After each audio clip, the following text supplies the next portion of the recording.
I'm Scott Allen Miller. It is Thursday night, and that means it is time for the Nicaragua Live. We are just getting started here, and we're very late at 7 o'clock here local time, which really sucks.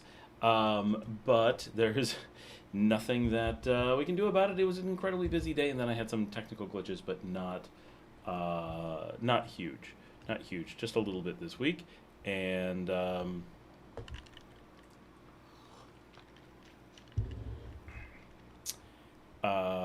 yeah, we're just getting started.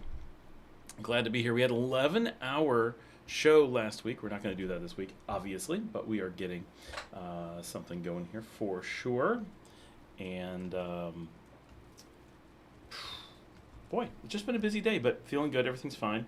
Nothing bad. Just lots of running around doing stuff. Actually had a really nice lunch today.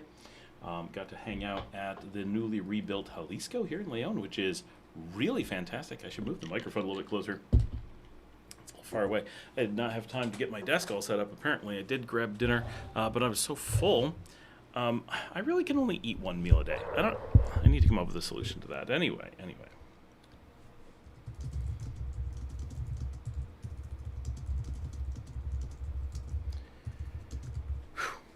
I am looking forward to a night of the show. And let's see who we have coming on. We already have nobody here. All right. Well, that's disappointing. I suppose I didn't tell anybody. I should probably get the word out. That might help just a wee bit. Let's see.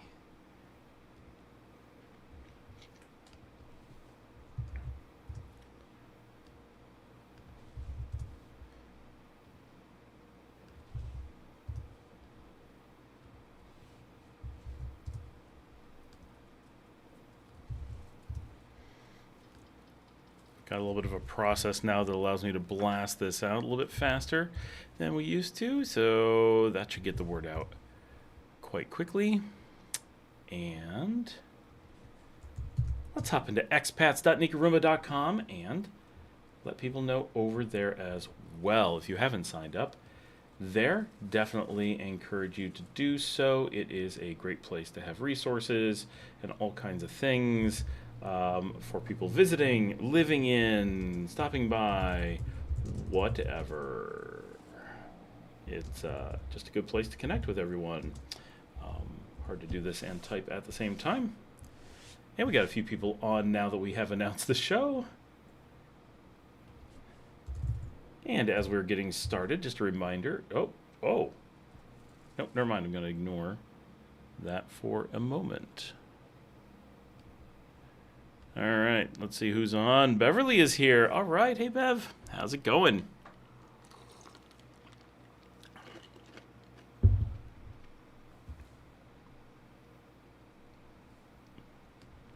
I had extreme computer problems last night, so I'm a little bit discombobulated. A bunch of things are different on my computer. I basically had to reset a whole bunch of stuff, so I am working on getting all of that back to be working the right way, but all's well.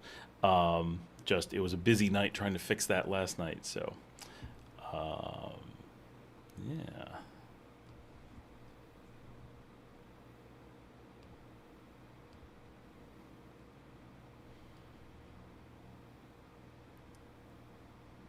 We got 8 people on already. Good. Packing your stuff. All right, you are close. How long do you have yet? Like a week and a half, I feel like. Seems right. I may be doing a lot of traveling coming up. Somehow, if I mention this, it is going to jinx it. But I need to be over the next few months in Panama, I think, California, almost for sure, Thailand. Thailand. It looks like, and hopefully Guatemala, all coming up in very small or very short order. September 8th. So that's. Yeah, maybe I was off a little bit. Almost 2 weeks, but not long.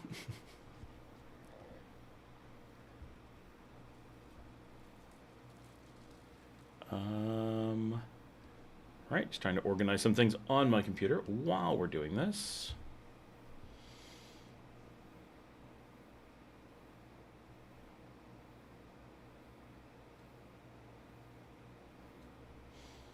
There we go.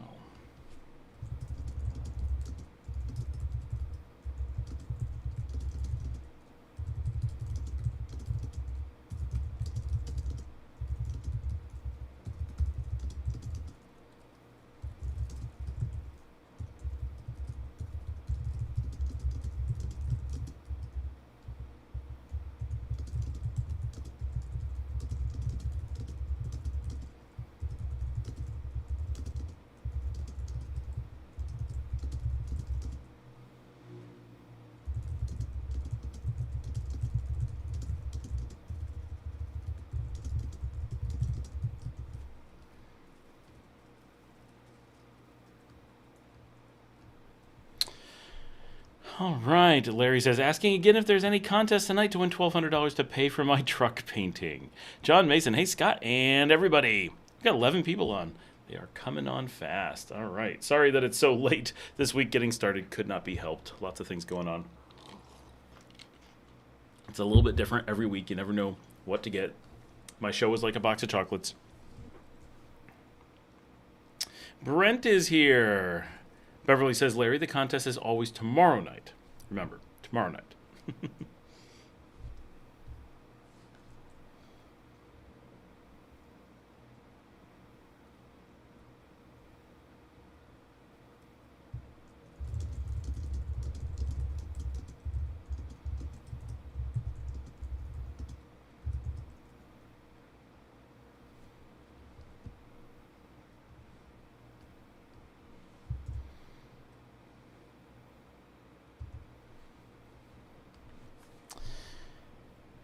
All right, 13. Wow, people are hopping on pretty quickly. Nice. Very nice. We're getting the ball rolling. I don't have a real big topic this week other than someone posted. I am going to do a little bit for the video tomorrow, but we got a little... someone was worried about the process, and I'd love if they actually... Let's see if we can find them. It was Ironside, if anyone knows their contact info or saw the message. Let me see if I can... actually get them directly. By the way, the show yesterday is going gangbusters. I don't know what I did to make the show take off so much, but I didn't get a lot of new subscribers or anything, but the number of views, I accidentally, no, it was not accidentally. We had computer problems, so we had a delay on the show, and so it posted later than it normally does, and it's going at, 4 times our normal view rate. Like, it's really good. Just to give a comparison, after 8.5 hours, a normal show does about 150 views, and this one's at 2,000. Okay. It's not crazy, but that's, well, okay. Let's see, community.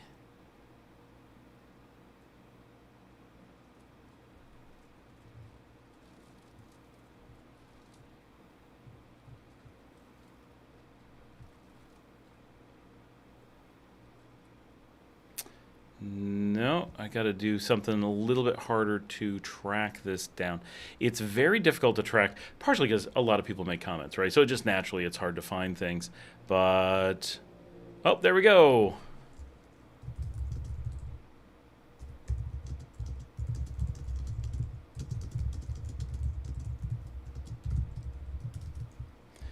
Just let him know that we're on the live stream. See if he hops on. This is for Iron Rods 26.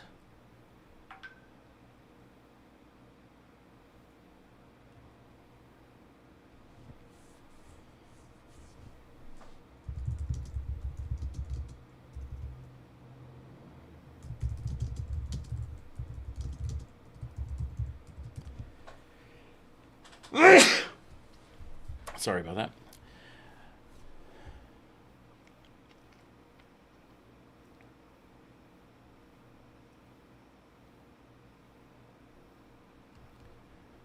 All right. Up to 15 people. Yeah, it's just climbing right up. Larry is watching the Bills game in the new stadium. Oh, the new stadium, yeah. Let's catch up. Well, Scott, if you feel like being critical of the USA, how about the coup against Allende in Chile? Well, that's, of course, we talk about that all the time. Salvador Allende Park is a major thing here. Our friend Paul Baker, who is the Scottish monk that sings in Managua, is always talking about that. That comes up a lot. Salvador Allende is well known and spoken about here for sure. The martyred leader of Chile. 1973, I want to say.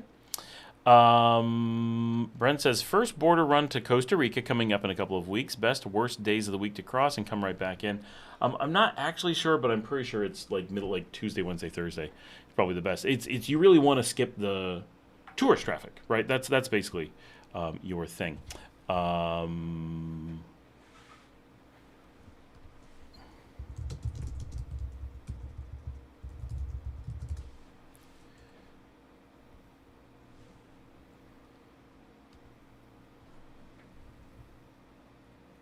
That's about it.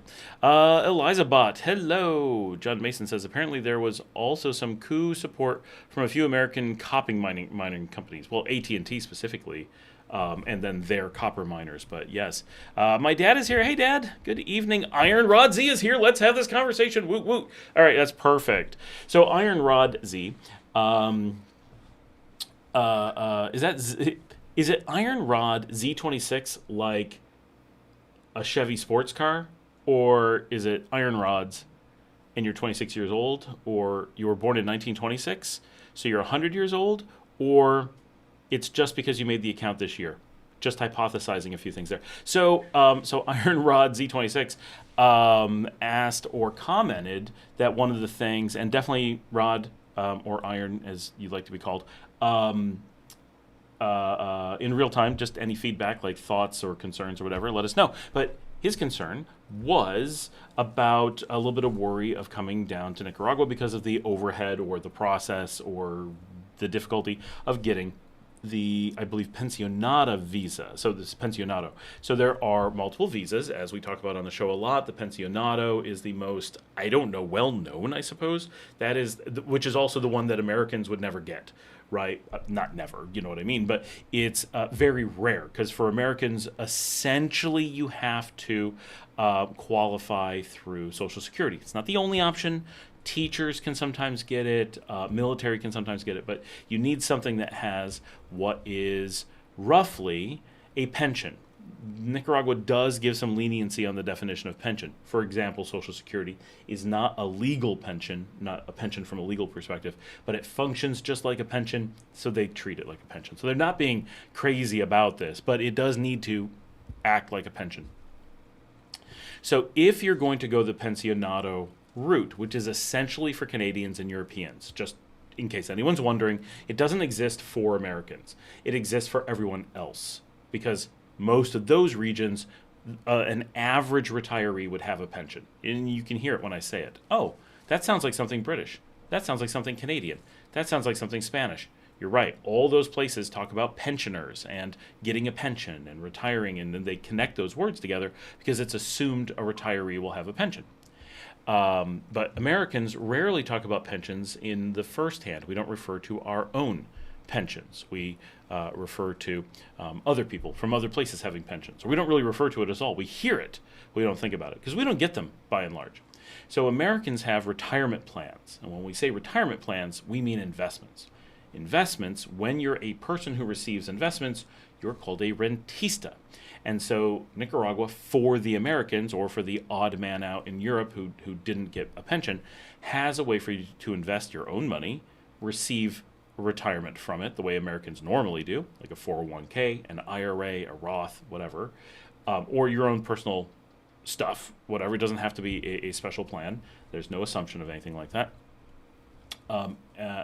And that you receive your money from that through dividends rather than a pension. So those are the two retirement plans. These are retirement plans. These are not the general purpose plans, although the average person coming down is a retiree, especially given that retiree age here is 45, not 65 or 70. So an awful lot of people qualify even if they didn't realize it, right? So that's kind of the starting point. Now, are there other ways to give visas? Yes, of course. There's investment visas. There's marriage visas. There are things like student visas. Never heard of anybody getting one, anything like that. Very, very, very hard to get. Very, very rare. And generally no reason for it, right? If you're going to be a student somewhere, you don't actually need a student visa. You can come down with nothing. And so hopefully the audio didn't just disconnect because of the Mac bugs that won't stop. I got to go shut off Bluetooth to stop this bug. There we go. So that's what we're talking about. That's the foundation of the discussion. Now, when we're talking about that, it's important then to step back and say, when would you want these? And the answer is it's not very often, right? So here in Nicaragua, as we talk about quite a lot, there is nothing needed to move to Nicaragua. Nicaragua does not require a visa for most people to work here, move here. definitely to work here. To move here is very, very easy and open to just about everyone. If you're coming from the right countries, right? Basically all of Latin America, all of Europe, basically all of North America, bits of Asia. There's loads of places. There are some places that just get screwed, Africa especially, that they can't just move here with nothing. But for a lot of people coming here, you get to move, period. There's no paperwork. There's no announcing it. There's no anything, right? It just is something you do. And so you show up, you're here. Do you live here? Who knows, right? What does that mean? That's a very amorphous concept at that point. There's no official declaration anywhere.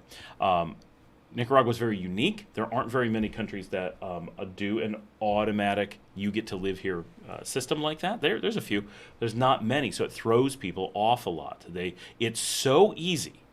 It's so completely without paperwork that many people simply overlook the thing that they offer, that it is so ridiculously easy to move here. It's kind of like using Microsoft Windows. People get abused and used to, they basically get PTSD from using Windows. And then when they move to anything else, yeah, kind of with Mac, way more with Linux, they find that they are always waiting for the other shoe to drop. They're sure it requires a lot of money. They're sure it requires a lot of work. They're sure it requires all this special knowledge. It does not. That is Windows that requires those things. Linux, on average, does not. You can make a Linux that does, but like Ubuntu or whatever, you just fire it up. It's all good, right? You're good to go, period. Well, don't I need an antivirus? Did I say you did? Why would you bring that up? Well, don't I need to buy a blah, blah, blah? I didn't say that. Why would you bring it up? Don't I have to go to find some website and download things? Nope, probably not. Why did you bring that up? All of those are trauma responses, literally trauma responses from the Windows world. You've become used to what should be perceived as unnecessary repairs or additions to your operating system. But most everything that you need is part of your operating system with, say, Ubuntu Linux or Fedora Linux. Oh, don't I need a special browser? Maybe, but they're all built in. You don't have to add it. It's already there. Oh, what if I need a database? Again, already there. Well, okay, but surely I have to go get Microsoft Office. No, there's something better, and it's already there. Again and again and again and again. Oh, well, I want to play these video files that are a format that Windows doesn't like. It doesn't even occur to those of us outside the Windows world that you have to go buy licenses to watch movies on Windows. That seems insane. What decade, what century is this, right? And yet you do. But on Linux, it's all right there. It's all included and ready to go out of the box. And it's all managed for you. Don't I have to update all these things? Where do I get the updates? Nope, it does it itself, right? We're getting lost in the weeds here, but the point being, we get so conditioned to how bad the things people commonly use are that we forget there's no actual intrinsic reason to think that would exist. And so projecting that onto someone else, onto a different operating system, is just going to hurt us. Same thing with the visa requirements.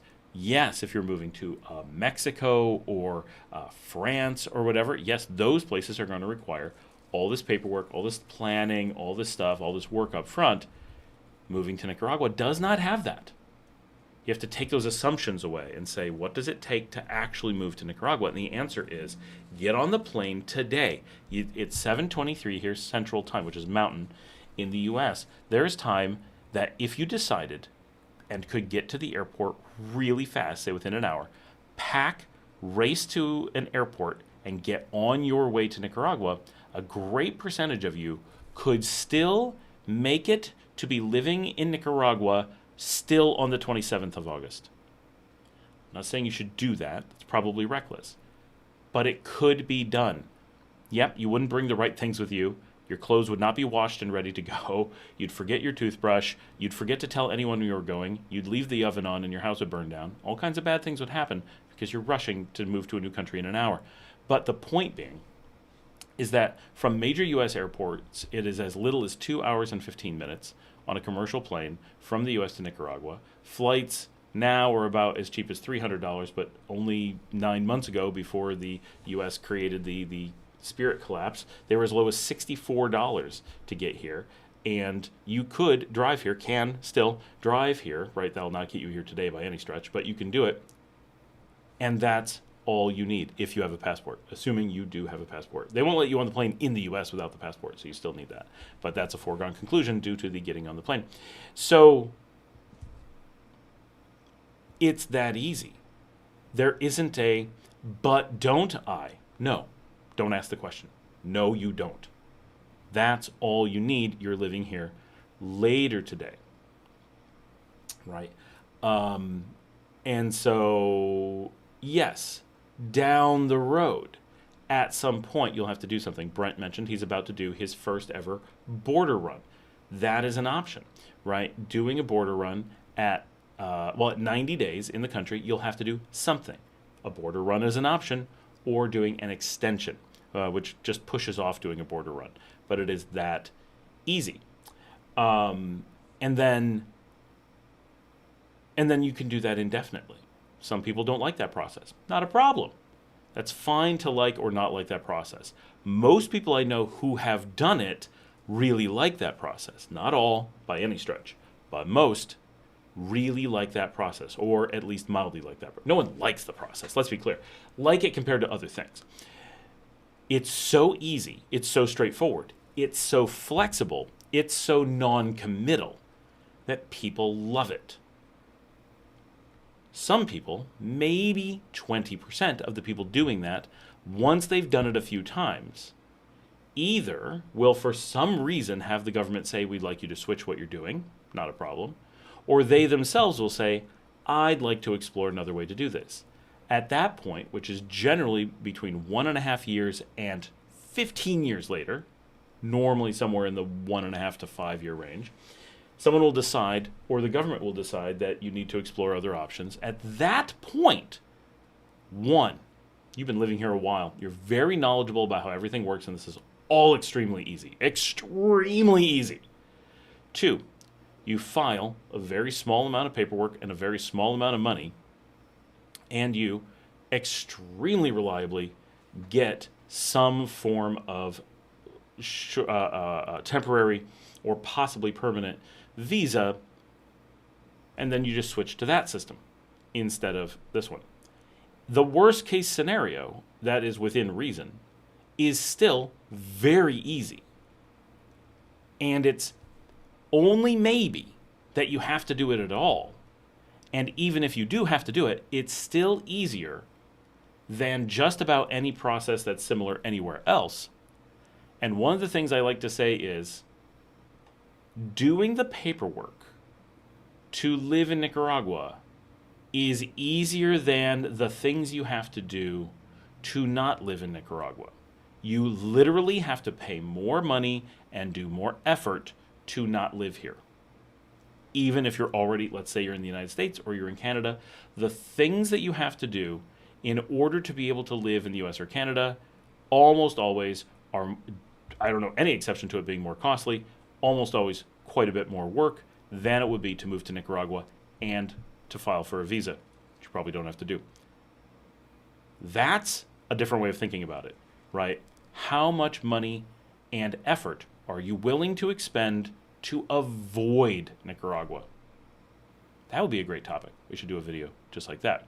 All right, so Iron, feedback, like what is making you feel like you need a visa? What's your situation? Like what's the driving factors, right? I'm talking in generalities because I don't know your specific situation yet.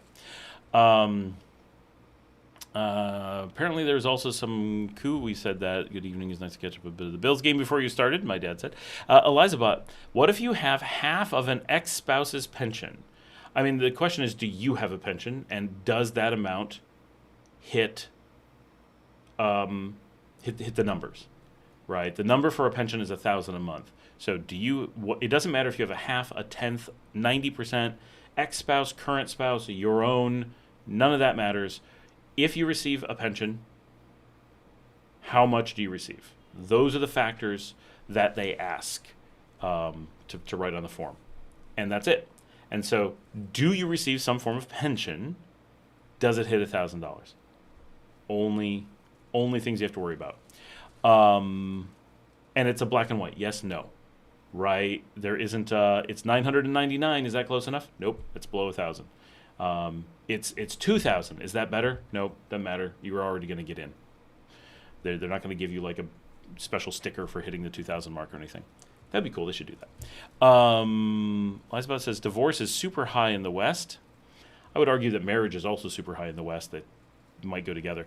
So an interesting statistic is divorce rates are very high when you include people who've already been divorced, but become quite low when you stop enumerating the same person getting divorced multiple times, because we tend to base divorce statistics versus the number of marriages, not versus the number of people getting divorced, which is interesting because my personal experience, which is very anecdotal and means nothing, I know extremely few divorced people.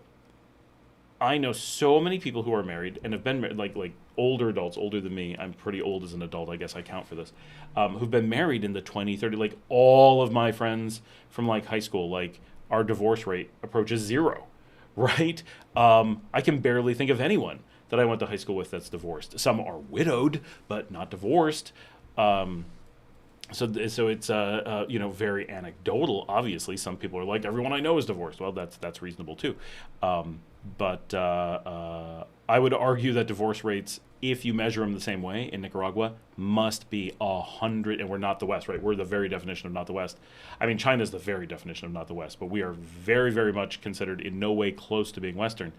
The divorce rate here is unregistered because marriages are unregistered here, the majority. There is a way to register a marriage here, and there is a way to register a divorce, but those are exceptional marriages, not the norm. Normal marriages here do not get registered with the government, therefore the divorces do not either. And if you talk to people here, they don't think of it as divorce, but it's so common to have what they consider marriage dissolve that to find a person, I would not be surprised if the average wasn't 5 or 6 per person. We're carrying signs now says, just cleaning up for my day job. Be right back. 30 minutes or so. I'll let it play. Thanks, Joey. I wonder how much money Ubuntu Linux save people not needing antivirus. So and then John says, all Linux distros. So it's, in some ways, Linux kind of does that. And Linux definitely caused the pressure to save a ton of money on that, but honestly, you have not needed to pay for antivirus for really close to 2 decades, at least 15 years, I would say. The best antivirus for Windows has been included in Windows for a really long time, and people just choose to spend money on antivirus because they're some weird trauma response or massive irrationality. But on Windows, you shouldn't be paying for antivirus either. But since you need an antivirus, it makes you really wary and feel like you need to spend money. When people say you need an antivirus, Windows users here, I have to buy something because of that Windows trauma. But Linux users here, I have to enable something, right? So if I said to you, you need a good firewall on Windows, you would instantly, almost certainly, you would say, oh, what should I buy, right? That's kind of the next question. On anything else, the response would be, oh, good idea. How do I turn it on, right? The difference between one always assumes whatever you need you have. You just may not have turned it on. And much like you're driving in a car, you should definitely be wearing a seatbelt. A Windows user would instantly think, where do I buy seatbelts? That's a good idea. And a Linux user would think, okay, where do I grab it? Right? Is it on this shoulder here? Okay, cool. Right, that's the difference in mentality. And sometimes the Linux user is wrong. What? My Linux doesn't have this thing that you say I need? What? It's missing something? That's weird. And a Windows user would say, it's included. I don't trust anything that's included with this thing I bought. So it's a weird also response that Windows users universally don't trust the thing that they chose. What was your decision criteria for something if you fundamentally don't believe in it? I find that absolutely, and I mean this, insane. It's a decision response that I mean, there are scenarios where you could be like, it's the only thing I'm allowed to choose, so I guess that's not a choice. I really want to play a certain type of video games, and I'm willing to forego security and cost savings in order to do so. okay, right? There's rationale for choosing it. But when you're in a situation where both would work for the thing you want to do, and you pick the one that you don't like, trust, and has no advantages, and I mean no advantages. And I've done this with businesses. I've sat down with presidents of companies and said, I can't think of a single factor that would cause you to have made the decision that you've made. And I can think of an awful lot for why you would make a different decision. Can you explain to me, no matter how bad the thought process was, no matter how much you got wrong, no matter how much you didn't know about it, how did you come to the decision that you did? What misleading factor or factor I don't know about did you prioritize that overrode all the obvious negatives of this product? Right? Let's start with something. What did you prioritize? Nearly every time, the answer is I don't have any idea. Not one clue how they made their decision, or based on what they made their decision. How they don't think about it. Decisions are not actually made. They're just moods that they choose. It's literally monkeys throwing darts.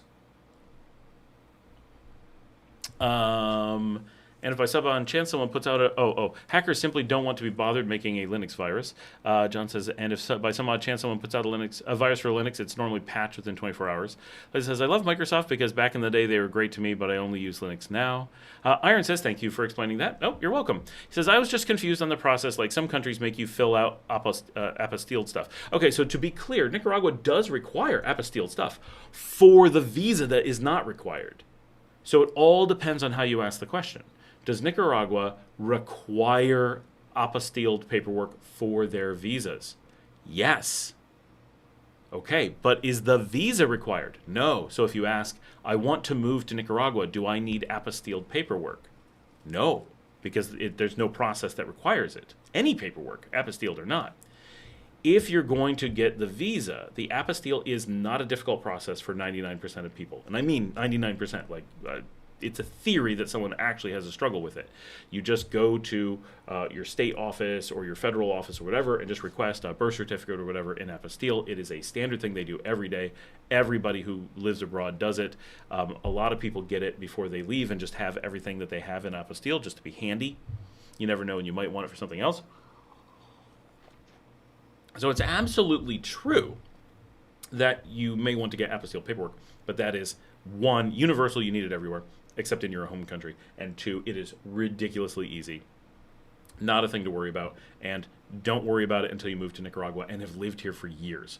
Unless you're planning on severing ties so dramatically with your home country that you cannot return to it in years' time to grab some paperwork, then don't worry about it. Kick the can. You could be talking about 15 years from now. You could be talking about never, right? And honestly, it's something that I could, if I had to get apostille paperwork for myself, I could do it like in a weekend. Fly back to the U.S., order it, done, right? Super easy.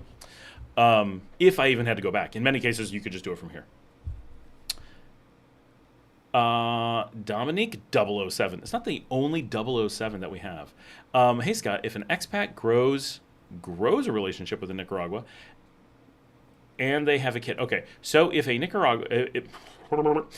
expat has a relationship with a Nicaraguense and they produce a child, will the law require child support or crazy fees after having a kid in Nicaragua?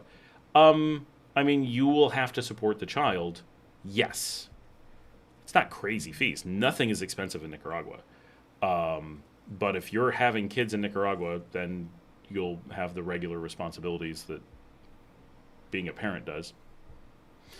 Child support. Keep in mind that minimum wage here is about $200 a month.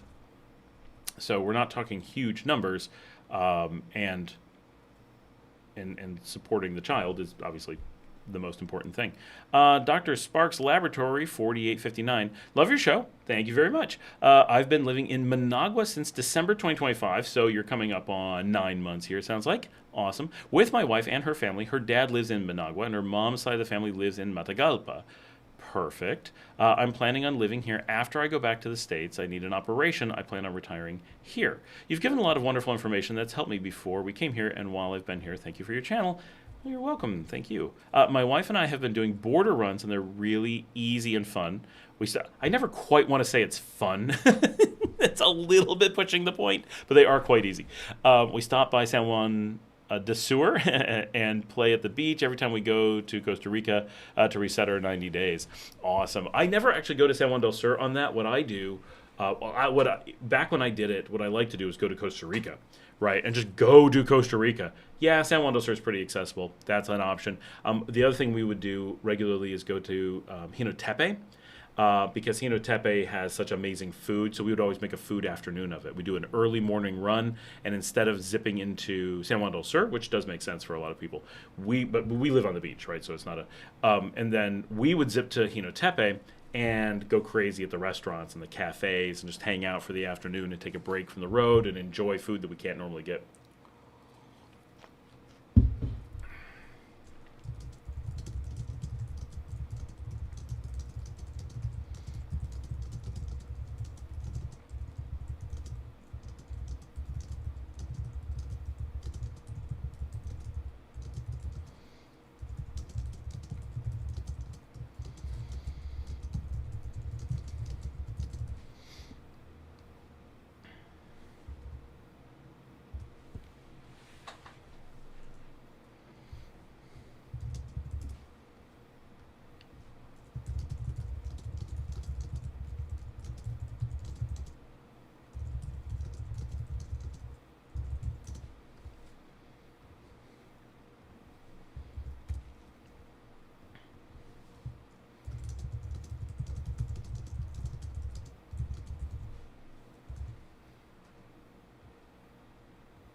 Sorry, a few people just sending me messages. All is well.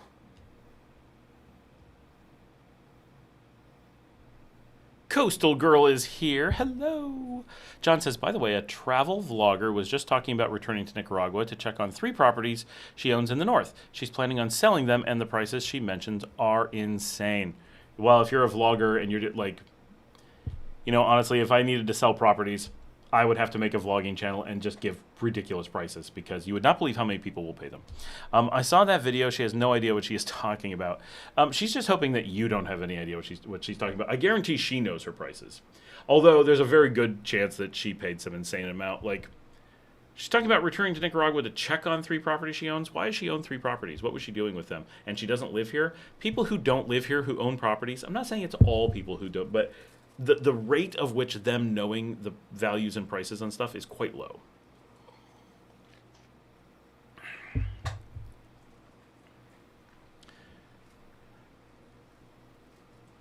You guys see so many more videos than I do.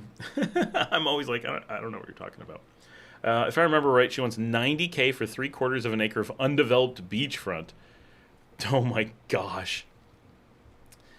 That's the price for full standing gorgeous houses. And not in the north, right? The north is worthless. Not that it's bad, it just has no price value.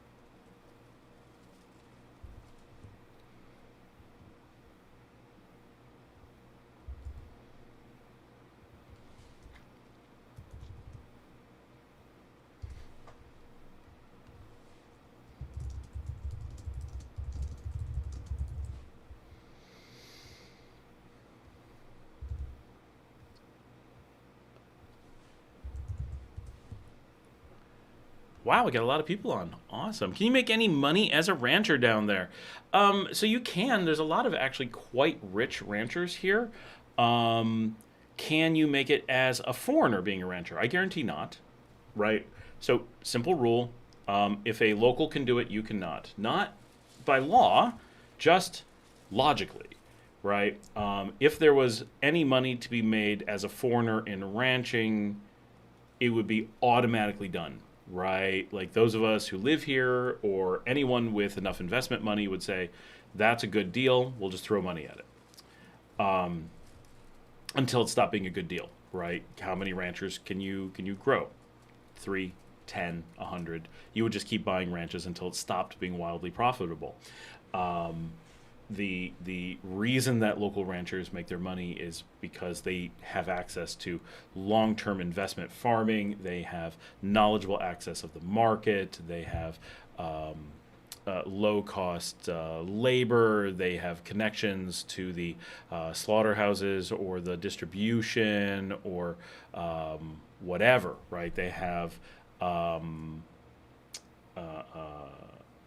ways to do well on the market that you don't have access to, and they can do pretty well. Although Tim just said that he knows a few ranchers in the Esteli area, most of them have other income, meaning they probably, he's not saying they don't make money, he's saying that they don't make enough money to be, like independently wealthy just from ranching, I assume.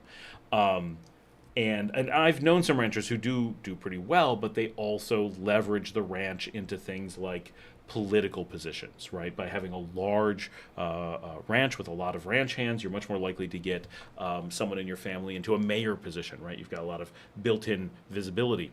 Big wealthy families are more likely to have visibility, right? So ranches are popular for that kind of stuff. So there's a lot of kind of advantages to having a ranch that you as a foreigner likely can't leverage or wouldn't think of leveraging. And so just across the board, if a business is broadly open to a Nicaraguan, then there's no reasonable possibility that it could do well for a non-Nicaraguan. It's just how it is. Same thing in just about any market, right? The difference being if you are, let's just say, a good Chinese cook and you move to the United States, you could easily live in a spot where there's no one who knows how to cook Chinese food. You could make money off of your regional knowledge that's special, right? That's a possibility, right? But you're not going to make a ton of money from that. You're going to run a nice Chinese restaurant. You could run a nice American restaurant here, but American food isn't a novelty, really, so it'd be a struggle. No. Oh my gosh. Jimmy Three Fingers being a notable exception in Managua, but it's old, it's established, and I don't know that they make a ton of money, but they do okay. We hypothesize, maybe he makes all of his money somewhere else. Maybe he loses money. We don't really know, right? I owned restaurants. Everyone told people I made tons of money. I was losing money, right? But because we were busy and big, people were obsessed with the fact that we must be profitable. The two don't go together. So we like to think there are people doing this stuff and making money, and maybe there are, but they're few and far between, and they're not identifiable from the outside. But I do know ranchers who have made some money, some decent money, right? But is it a lot? No. And yeah, so the industry can make money, but that doesn't mean you can make money. Jose says, hello, my people. Eliza says, hello, Jose. Hi, Jose. Hello, y'all. Tim says, oh, no, we said that. Eliza says, how is the whiskey there? Well, it's just shipped in from other places, so it's limited and relatively expensive. We're not a whiskey culture. I was just with, think about my friends, my entourage here. They get to go a lot of places and do a lot of things that normal Nicaraguans cannot. Obviously, if you're a wealthy Nicaraguan, you can go do whatever you want. But within the country, I have this entourage of like 8 people that kind of follow me everywhere. Like, it's actually an entourage. And I joke with, like, we're out at, we get like the VIP at a club, and I'll have my entourage there. And people will be like, your entourage? And they show up and you're like, oh, yep, this is this group. Like, and you see us at Via. We'll have a table for our entourage. It's not always all of them there. It's different groups. I had lunch with some of my entourage today, right? And so we kind of joke about it, but so these people that go places with me and are always part of my circle, just today, right? I was at lunch and both of the people I was with are like, we've never had calamari.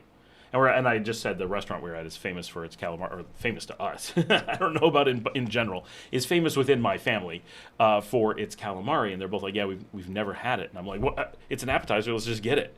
And they were like, okay.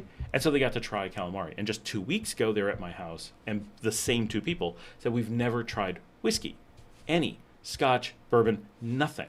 And so they tried whiskey, and then randomly they were at my wife's birthday party a couple days later, and we had 2 bottles of whiskey as part of the bottle service for the VIP. But the availability of whiskey here is very low. Like, any bar is going to have it, but it's mostly going to be just a few scotches, mostly lower end stuff, almost no bourbon, definitely no Canadian rye or anything like that. It is a very, very limited scope, and most people don't know what to do with it, right? They just do shots because that's what people do here. There isn't really a cocktail culture. Now, of course, nothing wrong with whiskey straight or whiskey neat and whiskey on the rocks. Like, there's this dog. He's convinced that he's going to get my bowl. We've got a homemade vegetarian or vegan KFC bowls. Yeah, that is not for you. That's my food. I know. It's on my table. Yes, you can't have it. Yeah, but you're so sweet. You're going to be on the show. Everybody's going to see you. You can barely see him. This is ramen. Okay, you get down. Go lay down. Hey. Okay. Oh, okay. All right, that's my boy. Yeah. Do I get to give kisses too? Mwah. Yeah. Okay. All right.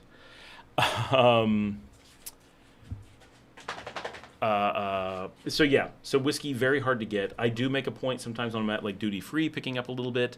I have had Mario, who's often on the live stream, has brought me Woodford Reserve, one of my favorites. He knew it was one of my favorites.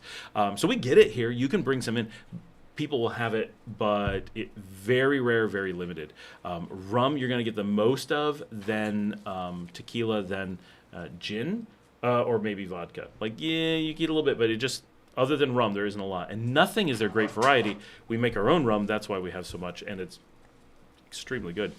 John says, whiskey, it's Latin America, try rum. There are parts of Latin America that do whiskey and not rum, but it's the tropics and the Caribbean do rum. We're at the heart of the rum. We in Guatemala are like the rum countries, so you really gotta do rum here. Saga Man Studios LLC says, great points. My wife is from Nicaragua, in USA for 5 years. She wants to raise cattle or at very least open a business down there. I'm skeptical, and I feel like you're confirming my position. It is worth noting, if she is from Nicaragua and she has some connections, knowledge of the market and stuff, you may be in a position where you're not probably at an advantage, but you may be in a position where you're at least break even with a Nicaraguan who's been living here or whatever. Starting a new business, always more tough than having an established one, but not impossible. But definitely, it's a hard market to start a business in, period, right? The biggest thing I would say is really step back and say, why do you want to have a business in Nicaragua? Really define your goals, because if that first goal is because I want to make money, you really need to then say, why do I feel I can make more money in Nicaragua, the poorest country in the region, versus in, say, the United States, the richest, right? At least the richest overall. Canada's the richest median income. So one of those, right? But why would you leave the place with the golden goose that you have access to for a business reason, right? Obviously, I live in Nicaragua. I can tell you why I left. But why would you give up your business there to move your business to where business struggles the most? That's the real question. So for me, I have business in Nicaragua. It is completely funded by my business in the United States. If I didn't keep my business in the United States, I couldn't afford to have a business in Nicaragua. I literally could not pay to lose enough, right? That's how it works for a lot of us. Not everyone. Somebody's making money, but no one's making a lot. And so that it's a really big, important question. You have to know what your goals are. If your goal, Saga Man Studios LLC, is to own a ranch, because that would be freaking cool, and I think we can make enough money so that the whole hobby doesn't lose money. Great! Probably still really hard, but that's a really good pro-con logical decision-making process. But if it's to make money, then you really have to, just across the board, what makes Nicaragua, against all odds, compete with investing in the United States, which against all odds is the place you would expect naturally to be. You expect the U.S. to be the easiest to make money and Nicaragua to be the hardest. Why would you flip that only if your goal is to make money?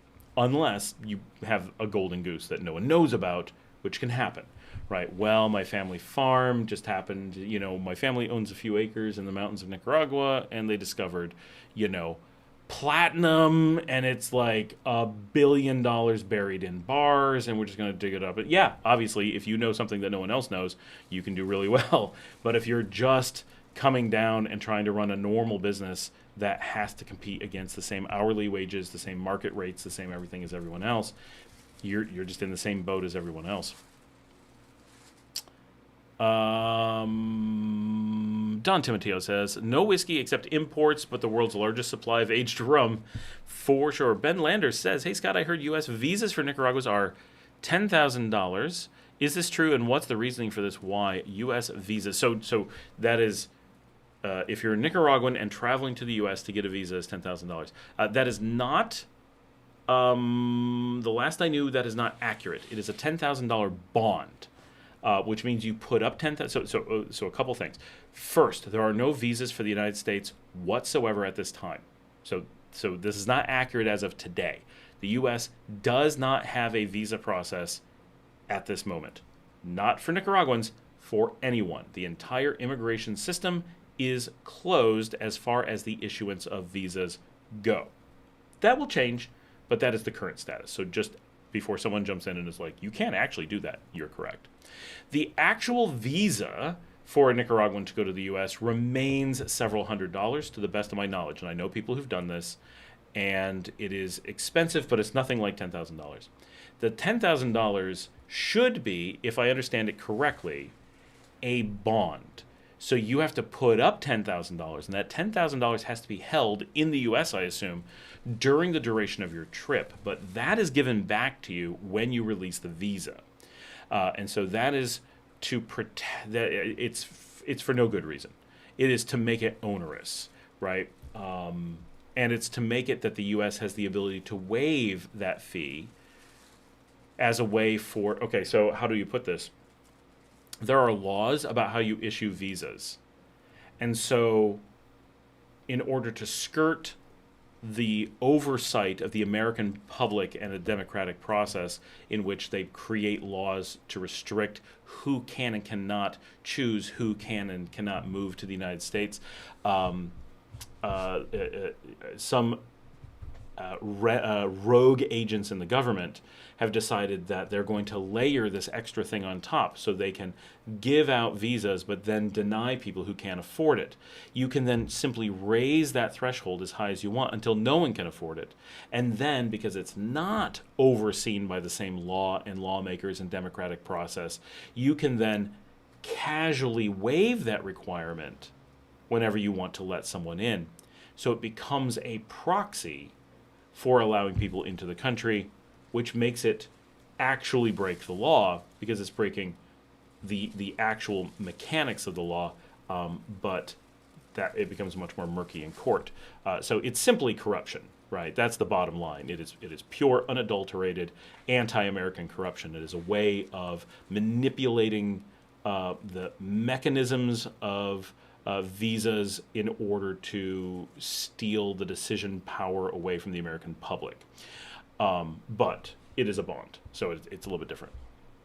None of your business. I'm late, but here now. Danger. Liza says, how does a family or social circle react when they see couples with an age gap?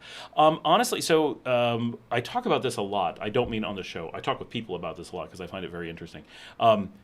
The there is obviously some age gap that would cause note, right? Like there's limits, but age gaps are extremely normal here within Nicaraguan society. Ignore anything with, we're not going to talk about expats or travelers or anything like that. Simply Nicaraguan society, is it common or accepted to have large age gaps in couples, right? And the answer is yes. It's very common. I have loads of friends who are in Nicaraguans, right? Never lived anywhere else, in their 60s, and date or are married to people who are 30 to 40 years their junior. Quite common, and it's not stigmatized on either side. It's not stigmatized on the guy side. It's not stigmatized on the girl side. It is not an age gap that is directional. Obviously, there is much more older men with younger women, but you see it in both directions. It is completely normal within family structures to have that. It is not something that really even comes up in many cases. Obviously, someone's going to be like, I know someone who did that and their family couldn't handle it. Obviously, there's going to be exceptions, but I've seen it a tremendous amount.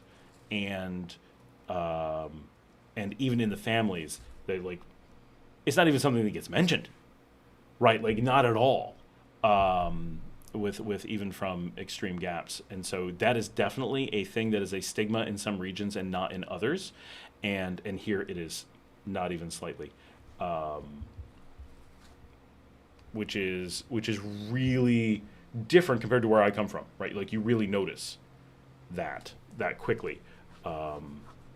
Especially when, right, if you're going to clubs or going to bars and seeing who's mingling and stuff and like who's meeting, I feel like in the United States where I'm from, people really focus, probably subconsciously, on attending events or activities or hobbies that are very age selective. Like, I don't know quite how to state it or give an example, but I feel like if naturally, if I'm hanging out doing things in the US, I naturally hang out and all the people around me are within a few years of my age, maybe within 10 or 15, but relatively close. People who are 30 years older than me, I don't really run across them that much. People who are 30 years younger, I don't really run across them that much. On the sidewalk I do, but not in the activities that I'm going to. People tend to go and do different things at different ages. But because families go out together, because the activities that are done here are kind of universal, karaoke, live music, dancing, right? Going out dancing, you do that when you're 18, you do that when you're 65. Right? Karaoke, you could do that at 18. You could do that at 85. Going out to listen to live music, same things, right? And in some of these cases, you even have, little kids running around. But assuming it's a bar and serving alcohol and a little bit rougher, they will have that 18-year-old carding limit. But you're very likely to, let's just say via, right? On a Friday night, we talk about it a lot, live music. It's an upscale venue. You go out there, you can see a large number of, not so much teenagers, but 20 to 24, right? Quite young, pretty close to teen. And you get lots of retirees, right? Doctors, lawyers, people who've put in, long careers and are now in retirement, all hanging out, and everybody in between every Friday night, right? And so you get this whole gamut of ages at the same activities. If I go out to karaoke, same thing. If I go out to dancing, it shifts a little bit, but only a little bit. Then you get a lot more of the 18s, and over 60 starts to drop off a little bit, but that's about it. But even that, if you're out at like Geckos, you get a lot of 60 plus set out dancing all the time. So you have a natural mingling that is completely different. And families go intergenerationally to events. So a family might have their 20-year-old, kids, I guess, and their 40 something second generation, and then the grandparents or whatever might all go out together. Commonly, this is very common to see out at the same place. It is very common to have friends of yours and be like, oh yeah, their parents are here or their kids are here at any given thing. And it's really common. I have friends all the time that will that are much younger than me, have children who are old enough to be out drinking, and will go with their kids to go out drinking. One of my best friends and her daughter all the time go to clubs together. And they're both single, so they'll both go and meet people together, right? They'll go have drinks and make new friends and whatever together, right? So things that are stigmatized, and not necessarily stigmatized, but feel awkward in North America, like just the idea of going to a bar. Going to a bar with your parents is like whatever, but going to a bar to potentially meet someone with your parents, just saying that, a bunch of you just went, ooh, that feels weird. My dad's like, oh no, what, no, right? It's terrible. It's just awkward. And this is actually something I really like about Nicaragua, is that needing to form a relationship with someone, meet somebody, isn't stigmatized.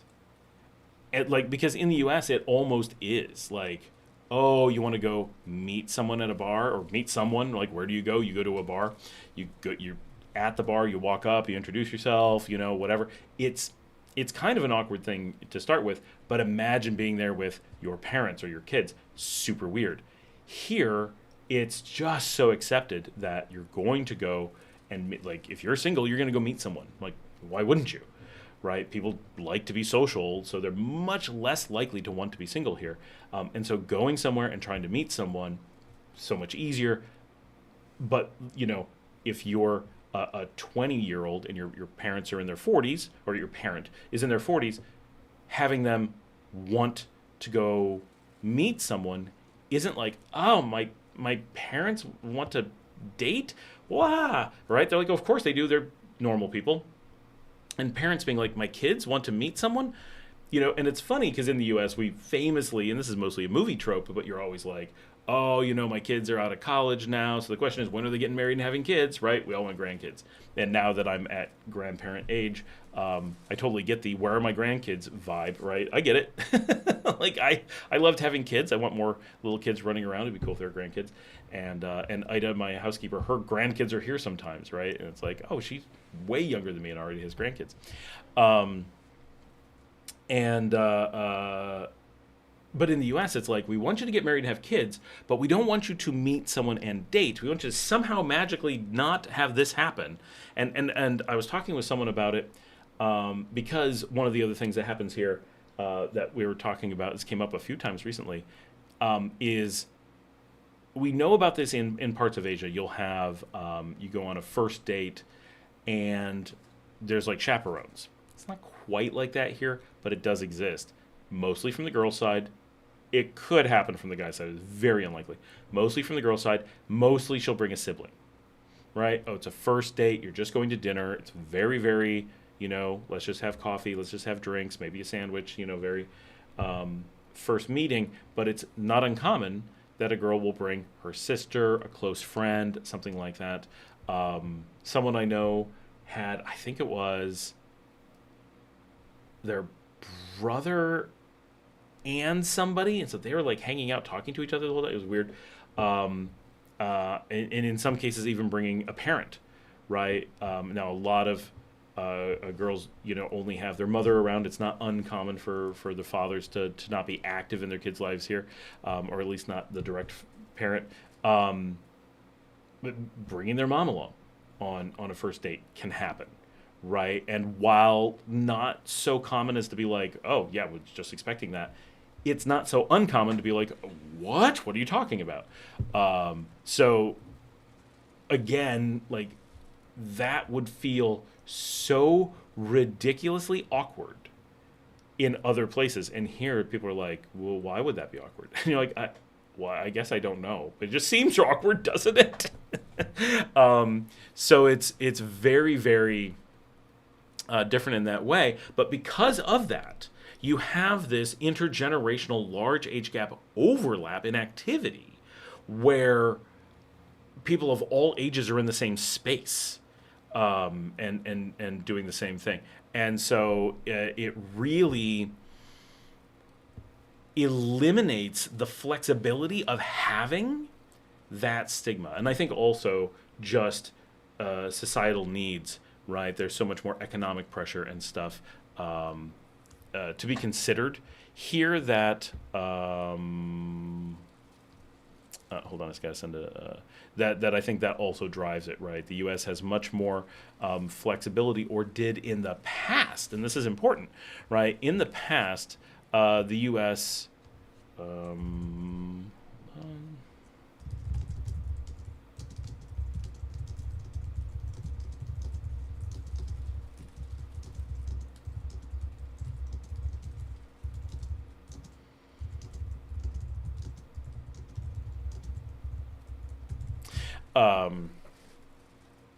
So you tend to get very very much tend to get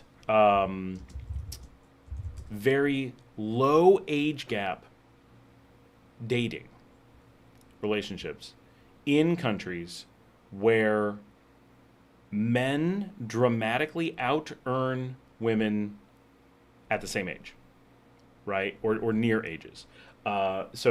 And when I say this, you'll picture this very quickly in the United States, for example. It used to be that if you were, let's just say, a 25-year-old guy and you were dating a 22, 23-year-old girl, that was exactly me, right? My wife and I met at those ages, and exactly that difference. There's a good chance that with that small age gap, the man will likely have not just a larger income, I make another $1 an hour, right, but a double income. Right, a much larger income, partially because at those ages, often one is just out of university and one's still in university. Like, there's lots of reasons for it, but there's also once you get away from service jobs and get into professional jobs or anything like that, you tend to have this rapid disparity in income, and so traditionally, women tend to gravitate towards those relationships where the man at that age is bringing something to the relationship. This is falling apart, just like it did in Italy a number of years ago. They brought out some laws that allowed women to work everywhere, forced equal wages, and suddenly women were not just matching men, they were out earning men in Italy. Men had been conditioned for all time that they didn't have to work hard, and women had to work in the home and had to work really hard. And men got paid for doing nothing, and women did not get paid and did a lot. Once you put them in the workforce, women had grown up, girls had grown up having to work really, really hard all day, and now they're like, wait, I don't have to work hard all day and not get paid? I can get paid? My gosh. And they were just blowing the doors off of men on average in the workplace. And so instantly, two things happened. One was that women stopped having kids for a really long time. Like, the age at which they had kids changed dramatically.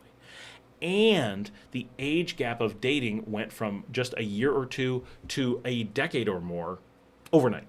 Because in order to find a man on large statistical scales that was able to meet or exceed that girl's income and actually be an assistant or a driver of the household income, they had to find someone who had been in the workforce for a really long time and made themselves very senior.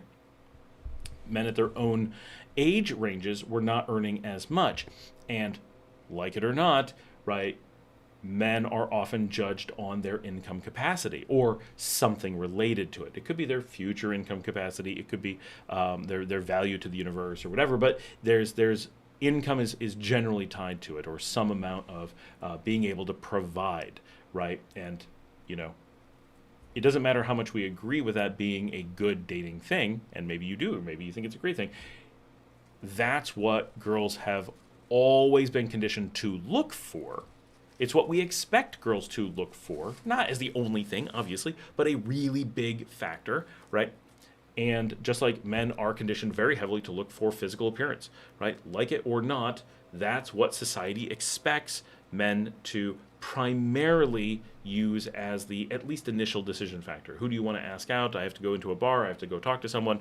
Well, I'm going to go talk to the first person I find attractive because I have nothing else to go on, right? And then that girl kind of has to find out something about you and has very little to go on, income being a major factor. So, so in order to maintain that standard structure in Italy, the age gap became huge really fast. Well, the same thing's happening in the United States on a slower scale and later, but as the incomes of low earners crash, you're starting to have little to no ability for men under a certain age, obviously some, but statistically much less ability to drive interest for girls their own age. And so naturally, those girls are going to turn to the men that actually meet the criteria they've been conditioned or naturally, whatever, look for. And the men who are available to do that are older quite a bit. Same thing here in Nicaragua. So equal wages, equal opportunity for jobs by and large. And so when girls are dating, they are often looking for those who can provide and have to take what they can get, which is often someone much older. People at their own age range is just a much smaller pool, if nothing else. It's also the least likely pool to have financial stability, right? You need time to have created a career, worked your way up, become stable, achieved a house, and so forth. So it's a economic factor in many situations, and so we see it from all over the world. Both we've seen it traditionally, we've seen it change, we've seen it be there. Jose says, "Where are you from?" Tim says to Eliza. Tim says, "My opinion is that you can make Nicaragua money, not like you make in the U.S. Most business owners I know make enough money to live off, but they are not getting rich." Right, but it's worth noting, or at least worth asking the question, are they making money or are they paying themselves a salary, which is not the same. Making yourself a job is not the same as the business making money. The two are related, but they're not the same thing. Because I can go work for a ranch, and does that pay me the same as if I invest money and have a ranch that I also have to work in? Or can I invest in a ranch and the ranch makes me money whether I work at it or not? That's the real question. If we're talking business, the one is a job, the other is a business. You can own a business and give yourself a job, but you must keep them separate to be able to evaluate whether it was a good decision or whether it made money. Saga says, "Again, great points. This is what I was thinking. Her mother owns a small store in her town, and I feel like it is better to help her fund that business rather than starting one." That is probably true. Eliza comes from the north. Tim says, "The ranchers in my area are losing money this year because of the lack of rain, no grass for the animals, and in some cases not having water." Oh. Dominique says, "Hey, thank you, Scott. Thank you. I wanted to make sure there were no strict rules against expats once they fall in love with Nicaraguans and have kids together." There's no strict rules against expats. People do this all the time, right? Loads and loads of expats, and Nika's having kids together. It's not a problem. Got a lot of... No, it's not going to be an 11-hour show tonight. Definitely not. Dominic says, "I'm fine with being responsible and taking care of all the kids." Be right back after another shot of whiskey. Oh, nice. All right. I just got to type a quick message.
Um, Saga says, Tim, I'm very sorry to hear that. It's rough life on the best of days, rewarding but is never ending. God bless their families and efforts. Don Timoteo says, Dominique, chances are any woman you meet will already have kids. Yes, but you might want to have more. Eliza says, I wouldn't mind it.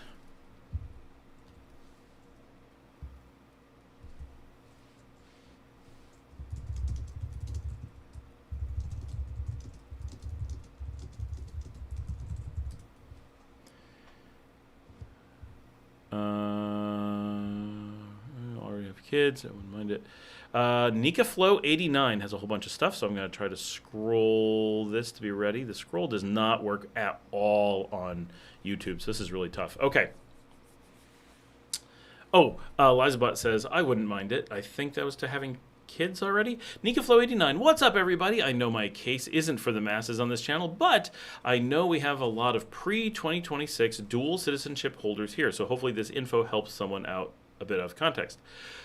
Was born in Nicaragua, later naturalized in the U.S. I've had a Nika passport. Last one expired in 007. What am I saying? In 07, and about 3 years ago got my cedula. I am, for the moment, living in Nicaragua right now. I've been able to renew my Nika passport, no issues. I plan to travel mid-September back to the U.S. for a work event, and when I come back, I should be able to come back in using it. We'll report back. I really feel that you should not, and I don't think you should try that, just so you know. If you come in with a U.S. passport, you are voluntarily, under the law, giving up your passport. Right? It is illegal for a Nicaraguan to pass into Nicaragua under a U.S. passport. So be really, really careful with that for your own sake, right? There are very specific laws about that. As a natural-born Nicaraguan, you should have some protections from automatic revocation. If a non-natural Nicaraguan did that, it is not a revocation. It is a voluntary denouncement of Nicaragua. So make sure you understand the severity of that action under the law. I've read the Constitution on this, or I'm sorry, read the law on it, and it is very harsh. Nearly all countries, it is illegal to enter a country on another country's passport. There are exceptions. I don't know who they are, but they do exist. But Nicaragua is one of the harshest penalties generally on doing that. You're free to come in on your Nicaragua passport, but not on your American. If any issues, additionally, an interesting event transpiring is that my daughter, born here, Nicaraguan citizen by birth, she's also eligible for ECRBA, which I've already applied for, and waiting on U.S. Embassy appointment confirmation. So I'm curious if that process involves us having to choose which citizenship will be her only one, thinking she'll be able to have both. She cannot have both, but she will be able to have both until she's 18. Once she turns 18, she has to choose which one she is going to have. And so that's all. But there is no dual citizenship. It's no longer here. So they've been very clear on that. And I've been told by Migracion that a lot of people, they're kind of looking the other way. I can find the text of exactly what was said by the officials. But the gist is very, very... If you're not causing any problems and you already have it, they're not hunting you down. Like, they're not worried about it. If you do something like come in on the wrong passport, you are going to set off alarms like crazy. I would expect, and you should expect, to lose one of your citizenships right there on the spot, very likely. Just be aware. That is not a gamble you would want to take under any circumstance. Your daughter should be able to maintain as a minor. Nicaragua wants them to hold on to their Nicaraguan until the last second and then make an informed decision. U.S. the same thing. So everyone has an interest while they're a minor to allow them to have both. But once at age of majority, it automatically triggers the decision process, or at least traveling after age of majority or renewing after age of majority should trigger the decision process for Nicaragua. So could things change in 18 years? Absolutely. Should you avoid doing it now because of that? No, definitely get it. Absolutely. You're doing the right thing. Just be aware that the expectation, as the law is currently written and enforced, is that she is going to have to make that decision. So she has 18 years to think about it and figure out what she wants to do. Jose says, Scott just got done answering your question. Dominique says, wow, seriously? So there's likely no woman single with no kids? It's not quite that extreme, but you have a lot of kids here, right? Like, people have kids. This is not Europe and North America where people don't have kids. I can't wait to visit Nicaragua. I'm planning my trip next year already. Rare above 20 years old. It's probably a little bit higher than that, but and it's not rare is pushing it, right? It is definitely most above like 22 are going to have kids. I know Nicaraguan U.S. citizen that just applied for and received her first Nicaraguan passport. Dominique 007 says, sheesh, what are the best cities for a 32-year-old to hang out with bars, coffee dates, great nightlife? I heard Leon and Managua so far. Thank you for the information. Those are by far the best. By far, right? I don't think anything comes close. Matagalpa is going to be your next one. And really, it all just comes down to size. The two big factors are size and universities. Managua is, the full Managua zone is 2 million people, right? So you've got this major city with a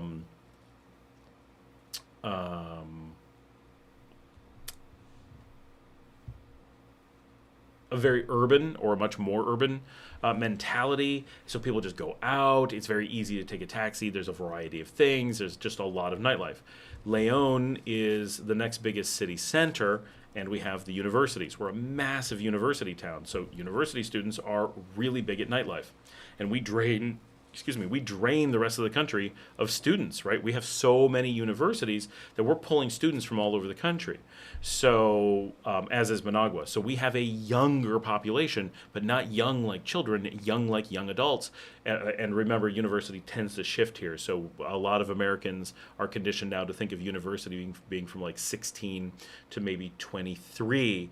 But Nicaragua tends to be older for university. So what would be potentially a very young crowd here is never going to be under 18. They're always going to be adults, and most are going to be at least 19 and very likely 20 plus going to university. Exceptions, but almost always. So having college students, undergrads, right, who are 25 or even 27, totally normal. But so you have a large growth in the 21 to 26 segment is really where you have this, right? So you have the very, very big going out, dancing, drinking, nightlife age group elevated specifically in Leon. So we get a lot more nightlife than the other cities. And then Matagalpa is the larger metro area than Leon, and just by matter of size and isolation, it has a pretty big nightlife. Beyond that, across the country, you're going to find that, yes, people love to go out. Every single barrio is going to have a hop-in bar, probably with a bar fight, probably with something crazy going on. And you can meet people anywhere. People are sociable anywhere. But there aren't these big hot spots of activity. It's just the three giant city centers have a different level of nightlife than everywhere else.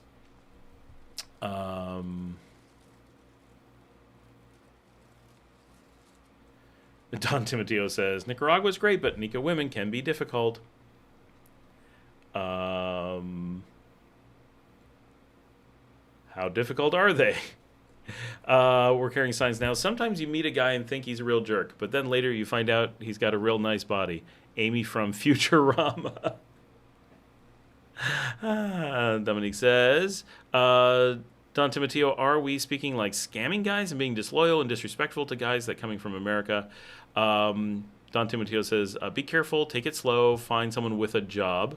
My dad says, good night. Night, Dad, love you. He doesn't actually leave until I say, good night, Dad, love you, so now he can leave.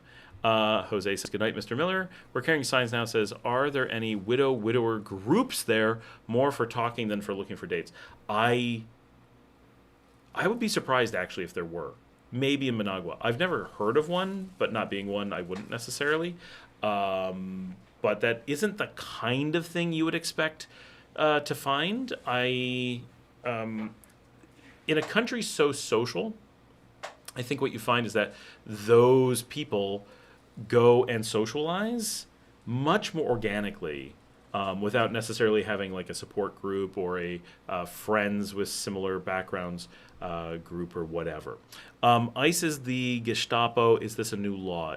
Are you referring to the dual citizenship law? I assume you are, but verify that before I answer. Joey says, "What is the divorce rate there?" Maybe you stepped away when I was talking about this. So there's no way to know, because importantly, most, and I mean the vast majority of marriages here are not registered with the government or a church. In places like the U.S., where marriage is a state activity, it's very easy to measure things, and you still have very difficult times with divorce rates because if you had 1 million people get married, let's say 2 million people get married, so it's 1 million marriages. You could measure those marriages and say how many divorces are there versus this 1 million marriages, and if one of those couples got divorced, they would show up in that tiny 0.0000001% or whatever. But what if that one couple, and we'll say one other couple, got divorced and then married the other person? These two couples got divorced and then they married the other two, and then they decided that didn't work and they got divorced, and they went back to the original, and they just kept swapping like that back and forth this will be ridiculous, but every few milliseconds. Within a day, your divorce rate would be higher than your marriage rate, right? For every 1 million marriages, we have 2 million divorces. What? How could that be, right? Because we're counting, I guess you would count the marriages, but you would end up with numbers that it's like, well, there's nearly one divorce for every marriage. And you'd say, that doesn't make any sense. Every person I know is married and never got divorced. So how does this work? It would have to be that everyone I know would have to be divorced. And now that's an extreme, but it shows why the statistics don't work, is because we don't measure the number of divorces by the number of people, which is static. We measure it by the number of marriages, which is meaningless. And so people who get married and divorced, even if let's say there's 10% of the population gets married and then divorced many times. It's Ross from Friends, right? So think about, in Friends, we think of 3 relationships, right? There's Ross and Rachel, there's Chandler and Monica, and then there's Phoebe and what's his name? Anyway. And then Joey's single, right? Those 3 marriages. What's the divorce rate on Friends? Well, you kind of, at the end of it, you're like, well, you have 3 happy couples, so you got 3 marriages, so it's good, right? Well, Ross got divorced more than 3 times. So of those people, just looking at those 3 couples, the divorce rate is higher than the marriage rate, or higher than the people rate, right? So you end up with really, really wacky statistics if you measure just number of divorces, right? What you really want to measure, I think, one, I don't know that it matters, right? But if you do want to measure it, what you probably want to measure is, of all people, what is the chances of any given person both deciding to get married and then would end up divorced? That's the statistic you'd actually be wanting to know. Another statistic might be kind of interesting, but doesn't actually tell you anything without going into this really deep analysis that then leads you well, that doesn't mean anything. And so here the problem we have is that marriage is a very casual concept most of the time. They actually use esposo, esposa, marido, marida as separate things. And they treat marriage very similarly. It is analogous to what North Americans think of as, and I'm going to date myself here, and that is a pun, so go ahead and laugh for a second, is going steady, right? For those of you who remember, like when I was in high school, yep, I went out on a date with this girl. Ooh, are you dating? Well, we went on a date. We might go on another date, so we're in the act of dating, right? Oh, okay, I see.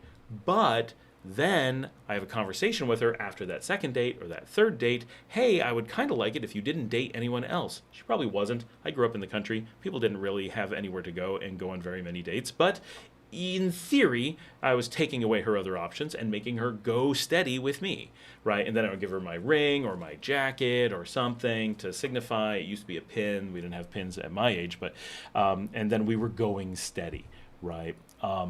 Nicaraguans treat marriage and going steady very, very closely. And so meeting people who say that they've been married and they've only known each other for 72 hours is not unheard of, right? I knew someone who was married within 36 hours. And then they don't formalize divorce. I said this earlier on, but different people were on. And then and then they don't report, it's not reported anywhere. Right, it's just this really fast, often changeover. Now, some of those people stay together for their entire lives, but many stay together very short periods of time. And because it's not reported and it changes over so quickly, it's like, well, what does any of it even mean? So we're gonna catch up. There's gonna be a bunch of talk here, I can tell. Hello, I'm glad I'm past all that drama. I don't know if he means dual citizenship or marriages and divorces, probably marriages and divorces. Saga says, I appreciate the information. I learned quite a bit more than I expected after sticking around for a while. Thank you. I'll be back for more discussion. Awesome. ZZ says, I don't drink alcohol. Good night, Dad. Was there something that led to that? Why did you say you don't drink alcohol? Dominique says, are they faithful to men they get in a relationship with or not really? And ZZ says, ZZ's overcommitted relationships. Gotcha. For Dominique. Okay. So, no. He's talking about he's overcommitted relationships, I think. I don't think he's talking about Nicaragua, but you want to hear what I'm about to say about Nicaragua. So this is what catches North Americans off guard a lot. And we actually talked about this, I think, last week or the week before. And this is surprisingly something we have not talked about a lot, but it does come up from time to time. And this, I cannot explain. Dating and such, the bar fight thing. Oh, come on, bar fights are fun. It's all fun and games till someone pulls out a machete. And so Nicaragua, right, retains its pre-Columbian culture. Okay? So much of what you're used to in North America and Europe comes, from European sensibilities, comes from the late Roman, I don't mean to say Roman Catholic, but the late Roman / Catholic period. And there's a lot of things that were formed during the Republic for purposes of European property ownership, marriage being a prime one. The concepts that the West have about marriage are Western. There are non-Western countries that develop those same ideologies without the West, but they're not necessarily the norm outside of the West.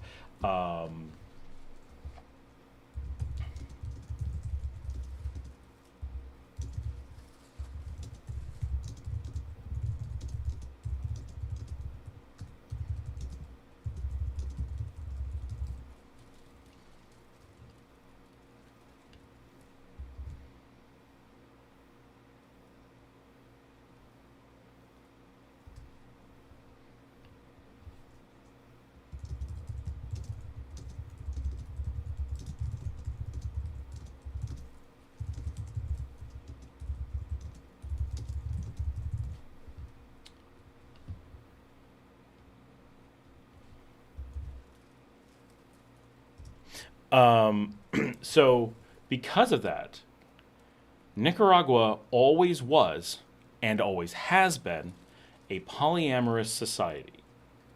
To the point, it is so unbelievably polyamorous that when they tried to bring the concept of monogamy, and I explained this just a week or two ago, so I'm going to give kind of the same speech. When the concepts of monogamy were given to them, two things happened. One, it didn't make any sense to them. They were like, "What? Why would you do that?" The second piece is that the reality is that most of the people coming, the colonizers coming, weren't actually practicing monogamy, right? They were coming over and taking local wives even though they had families back home. They were abandoning families other places to make a new life. They were obviously, pillaging and doing a lot of atrocious things, and very, very much exhibiting the most unbelievable anti-monogamy behavior. So there was no reason whatsoever, no possible logical connection for someone in the New World to witness what was being done by the colonizers and believe them when they said they were monogamous. Because clearly they were not. They don't believe in what they're saying, which is the case with much of what they brought, right? Do as I say, not as I do. Well, what became of it, because of presumably the incredibly strong polyamorous situation under the hood, along with all the religious stuff, right? Did Nicaragua become heavily religious? Not really. It just said that, right? So you get tons of churches to make it look Catholic, but the practices on the ground are still a lot of heavily influenced traditional religious beliefs, right? A lot of things like that remain. And that's common during colonization, that a facade of what is brought along ends up on top of it. Well, given that there was not an existing monogamous mechanism in the country, none was ever created. And so what you ended up with was this weird situation that follows other bits of culture. We talked about this a lot in a previous video a few weeks ago, that everything in Nicaragua is a secret. Nicaraguans are secret-based, right? Street names, locations of restaurants, what time you went to bed, where you, like everything in Nicaraguan life has a certain amount of secrecy to it. And so because of these things, you end up with a polyamorous society where everybody accepts that it's a polyamorous society, but everyone has been conditioned to keep everything secret, including things that are obvious and right in front of their faces. Deny it right till the end, right? You're standing in the bright sun. No, I'm not. You're burning your bald head. No, I'm not. Right? It really does get like that. You get these bizarre scenarios where people are just denying things directly. And so what you have from Nicaragua is a universal polyamory with a universal acceptance of secrecy, with a foreign created artificial need to have a facade of monogamy. So the word monogamy here means a publicly monogamous relationship. It is a universal accepted truth that the secret relationships are polyamorous. In North America, if you were to have a spouse that cheated on you, you get angry because of the cheating or because of the lying, right? But it's the deception or the violation. In Nicaragua, if you get angry for cheating, it is not that you're angry that it happened, nor are you angry it was lied about. You're angry that they got caught because they were sloppy and they're not allowed to do that. You have a responsibility to maintain the secrecy. Everyone, has this wink, wink, nudge, nudge. It's completely secret. So if you're going to date in Nicaragua, you have to understand that not only are you getting into a universally polyamorous society, you're also getting into one in which the word monogamy cannot be understood. You do not have the words to convey to people that you intend the word monogamy. Right? They will agree with you. Oh yeah, no, totally, because they have to. That's part of the facade. Everyone has to agree all the time. Oh yeah, everyone's monogamous. Everyone gets married. No one does blah, blah, blah, blah, blah. Yes, that's exactly what I'm saying. If they didn't say that, that would be where the problem comes in. And so, but because they all do it and they all know what they mean, they don't know what you mean. They don't know that everybody else doesn't have this facade because so many people have the facade, right? That's a problem with a facade-based cultural thing like this. There's no really good way to understand or be aware that it's not used in the same way elsewhere. How would you know, right? How could you know? You watch movies on TV, there's no way to know, right? They say they're monogamous. Well, they're just not showing the secret bits. Why would they? It's not part of the story, right? I talked to foreigners. They said they're monogamous. Well, monogamous here means polyamorous, so we just assumed they meant the same thing. They're speaking to us in our language, right? Why don't they know the words, right? Because Google doesn't know the words because it's 100% secret, so you can't look it up. You have to actually know people enough across all the different parts of the country and actually figure out that this is what everybody universally is having the same conversation. And I know people who've tried really hard to have these conversations and cannot get to the point where the Nicaraguans are understanding that the word being used in English does not mean what it translates to in Spanish for them, right? And what do you do when there is no public translation? Or there is, but it when you go into Google Translate or any other tool, it says, this word in monogamia in Spanish means monogamy. All that is telling them is that monogamy means polyamory, right? So that is something you really have to understand, and it'll make your life way easier, right? Like, it either means this isn't something you're interested in because you're dedicated to monogamy before any given relationship is going to start. No problem. That's fine. So if that's a thing for you, be aware, right? And it doesn't mean that you won't find someone who wants to be monogamous here. Clearly, there are people for whom that is a thing they want as an individual, right? But not because it's this social structure, because it's the thing they want, right? But they don't have a language to convey it, so they're stuck in that way that they can't explain it. And or you accept that this is how society works, and that it isn't necessarily the problem you've been led to believe it is, and then it obviously functions for Nicaraguan society. Is that something that you're okay adapting to, and can you do that? And then that's fine too, right? But you kind of got to choose, is this something that you're really dedicated to moving forward, because you're going into a new world, and how does that impact you? Dr. Sparks Laboratory, do you think that many people that come to Nicaragua should work on learning Spanish? Well, I think everyone who comes here should work on learning Spanish. I don't think you should avoid coming here because you haven't learned Spanish, right? There's two ways to read that. Don't avoid moving to Nicaragua because you didn't learn Spanish. Don't use the fact that you should move already as an excuse to not start learning Spanish. My wife is my translator. I'm starting to speak a lot more Spanish. I use my phone app and speak with many people in Spanish now. It's helping a lot, but without my wife, I think I would be lost. You just answered your own question. No, I don't think. I think that just means you should keep learning Spanish. But, well, I mean, okay, yes. I guess the question is, should you work on learning Spanish? Yes. Jose is correct. You answered your own question. You should keep learning Spanish. Yes. That question wasn't for me. It was for anyone else because I've been living in Managua, Nicaragua for 9 months. ZZ says, I'm learning Spanish. It's necessary. Phone apps, and there are lots of Spanish speakers in my neighborhood. I believe you should learn Spanish if you're planning on coming here. There are a lot of people out there, though, that have the expectation that everywhere you go, people speak English. It is worth noting that on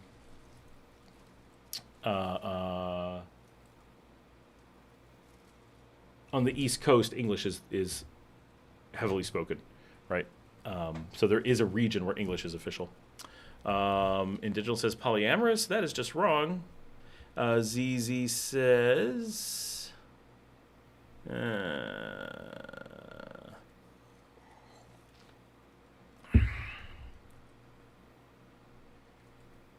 everything just scrolled on me. ZZ says, I'll be there in November if I can get out after the elections. You all will understand my attitude after I say I'm 74, so solo traveling is no big deal. Billy says, this is so degenerate. And Digital says, these people are religious, and if you get someone pregnant, it will follow you. That is an expat, that's true. Joey says, are you driving on this year's trip? Are you moving, ZZ? Jose says, I think it's up to the person. If they want to mingle with locals, it would be a great experience. And Digital says, you are talking about prostitution. No, that is absolute. Polyamory and prostitution are very different things. In fact, prostitution is a lot closer to marriage. Marriage actually is in some cases considered a prostitution situation, especially because there were dowries and stuff. It's a lot more of a financial transaction, and studies show monogamy as a strong marriage structure actually was a financial arrangement. It was done and made into law specifically for that purpose, and was not in early Christian literature. That is an addition after the fact. So if you're coming from a religious background, marriage doesn't hold up. If you're coming from a prostitution is a bad thing background, which I think you are, then actually you would be leaning towards polyamory, where it is much less a transaction. Dominique says, so the women cheat on American guys? Nope, there's no cheating here. You can't cheat in this kind of society. That's a structure you're bringing with you. Now, you may see it as not what you want, but that's not what they're agreeing to, because you don't have the language to talk to them and make that agreement. Cheating is a concept that, if you think about it, doesn't make sense in this context, unless they get caught behind closed doors without them knowing, because they already programmed to be okay, so boy, you guys don't know these words. The word is polyamory. Polygamous is different. That is when people have multiple marriages, which is a little bit weird, because the religious structure that created marriage also creates the monogamy to have, but it's not completely non-logical, but it's a little bit weird. But polygamous, because it requires government registration of the marriage to be recognized, is very, very different, because it cannot be secret, and is normally a one-to-many, not polyamory. So those are very different concepts, which I think really for anyone who is having a "ooh, this really bothers me" thing, one, seriously reconsider dating outside of your culture. That is going to be a problem. This is an extreme one, but this will happen anywhere, right? There will be different types of the things you think are universal or defined degenerate. They think you're degenerate, right? They think you're violating their religious beliefs or their cultural beliefs or their relationship beliefs. They think that you're creating structures or rules that maybe not be appropriate for you to have, or viewing equal relationships as being financially based rather than the financial ones, or so forth. So you want to be really careful with this, but that the words being used don't line up or mean similar things is a really great example. Why would you expect Nicaraguans to understand monogamy if so many people don't understand polyamory, right? So this is a great example. Many Americans lack the verbiage, lack the words for describing the kinds of relationships that they're trying to describe. Now, of course, they know the words for exactly what they are looking for or are used to, but as soon as it becomes a little bit different, it starts to become, I don't even know the words to describe these things. And that's fine, because you don't normally need to. The same thing with Nicaraguans. They don't need to describe monogamy because it's not a thing that they broadly believe in. And so when you start trying to talk about it, they too are confused, right, in the same way. Zizi says, I decided against driving. I will be down for what is going to be my last scouting trip in November, and I'll be there for a month. I'll do my best to sell my home, but letting go is harder than I expect. Oh, I should mention, I just saw a study that said, I think it was 10%. The U.S. in the last 15 years has gone from 1% polyamorous to 10% polyamorous. It is an unbelievable shift but the difference is polyamory in the United States is typically very public. Not very public, not like vegans, right? Hi, welcome to the party. Hi, I'm polyamorous, right? Like that's not, but vegans, of course, we know are like that, which is why I'm very glad that I am ovo-lacto-pescatarian, because I don't have to announce it except for on my show. Meaning polyamory is generally done and socially believed to be important, to be very open to all the people who are doing it, that they're all talking about it and very, very aware. Which American culture, and this is, I rag on the U.S. a lot, one of the really great things about U.S. culture is it values honesty and openness very highly. Honesty it values really high, openness pretty high, but both of them way higher than, say, Nicaragua. Nicaragua says honesty about here, and openness, no, hell no. right? They're less likely to lie to you, but they're definitely, but gonna volunteer things? Hell no. No, no, no. We keep that all pressed down under the table, right? So very different cultural approaches to a lot of things there. And um, and so polyamory in Nicaragua is done very much in secret. And I've had this exact discussion with Nicaraguans. Now, again, very anecdotal, but in America, if you were to just work with me here for a moment and say, okay, so we're just talking polyamory. We're not trying to denigrate anybody. Polyamory, everyone is a consenting adult. What are we talking about in the United States? We would say, what is the most important factor? You'd say, well, communications, openness, make sure everyone's on the same page. And basically every American is going to go, yes, that sounds exactly what you're supposed to do. You have that same conversation in Nicaragua, and they'd be like, okay, the first thing is no one can find out, must be completely secret. You can't, go to the bar and have someone have seen you, blah, blah, blah. And everyone will be like, yeah, that's how it needs to be. In fact, we can't even have this conversation. The first conversation about Nicaragua dating club is you can't talk about Nicaragua dating club, right? Whereas America is like the first rule of American dating club is it better be on a billboard. So very, very different mentalities when approaching relationships across the board. And things way beyond relationships, just communications with other human beings. So, because of that, in America, if people are polyamorous, almost always, it's this very reportable thing. You get a survey. Are you polyamorous? Why, yes, I am. Okay, check. Right, and that's all there is to it. In Nicaragua, you can't ask anybody, right? But if you also have the conversation, if you're in the United States and you had this conversation, you say, okay, so I was thinking about being polyamorous, but I don't want to tell anybody. Everyone would be appalled. They'd be like, that's not really polyamory, you're cheating, right? Because everyone else, the default choice is monogamy. Society assumes if you have not disclosed that you're polyamorous, you can't be. Which you can argue that that's not how it should be, but whatever, but societal constructs mean people are working from the assumption of monogamy. Fair. When you come to Nicaragua, that flips. You must disclose that you're going to disclose your polyamory. You would be an outcast if you breached the secrecy vow that society requires you to have. If you're talking to someone and they are willing to tell you that they're polyamorous, you say, okay, that's great. Would you, be willing to talk to the people in your group and have them all be aware that you're polyamorous? They would be offended at the idea.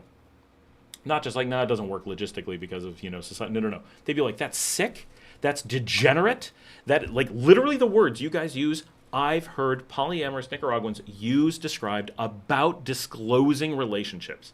They think what North Americans do is sick. For real. That's anecdotal.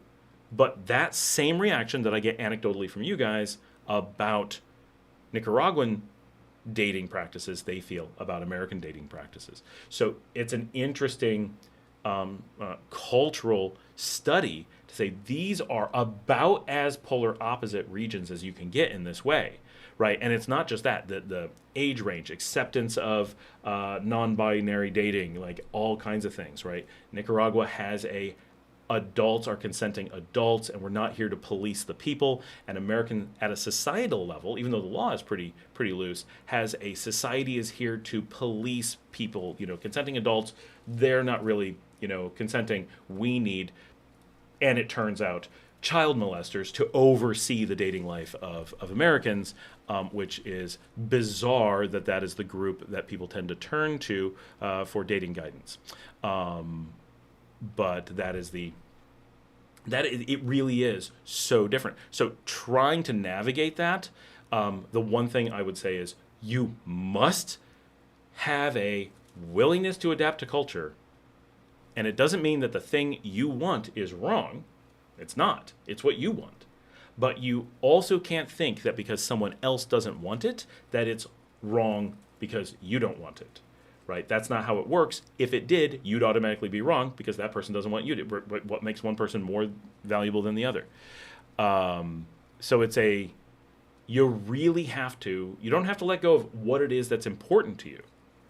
You don't have to let go of what you want to have. But you certainly have to rethink what your expectations are engaging in another culture. Or if you like, just don't listen to me, and every Nicaraguan will tell you what you want to hear, and you'll never know. ZZ, I'm doing my best to sell my home, but letting go is harder than I expected. Jose says, where are you from, ZZ? I decided not to drive here as well. It's very easy to get around, though. At least in Managua, we take taxis. Motorcycles have a basket with a long C in it.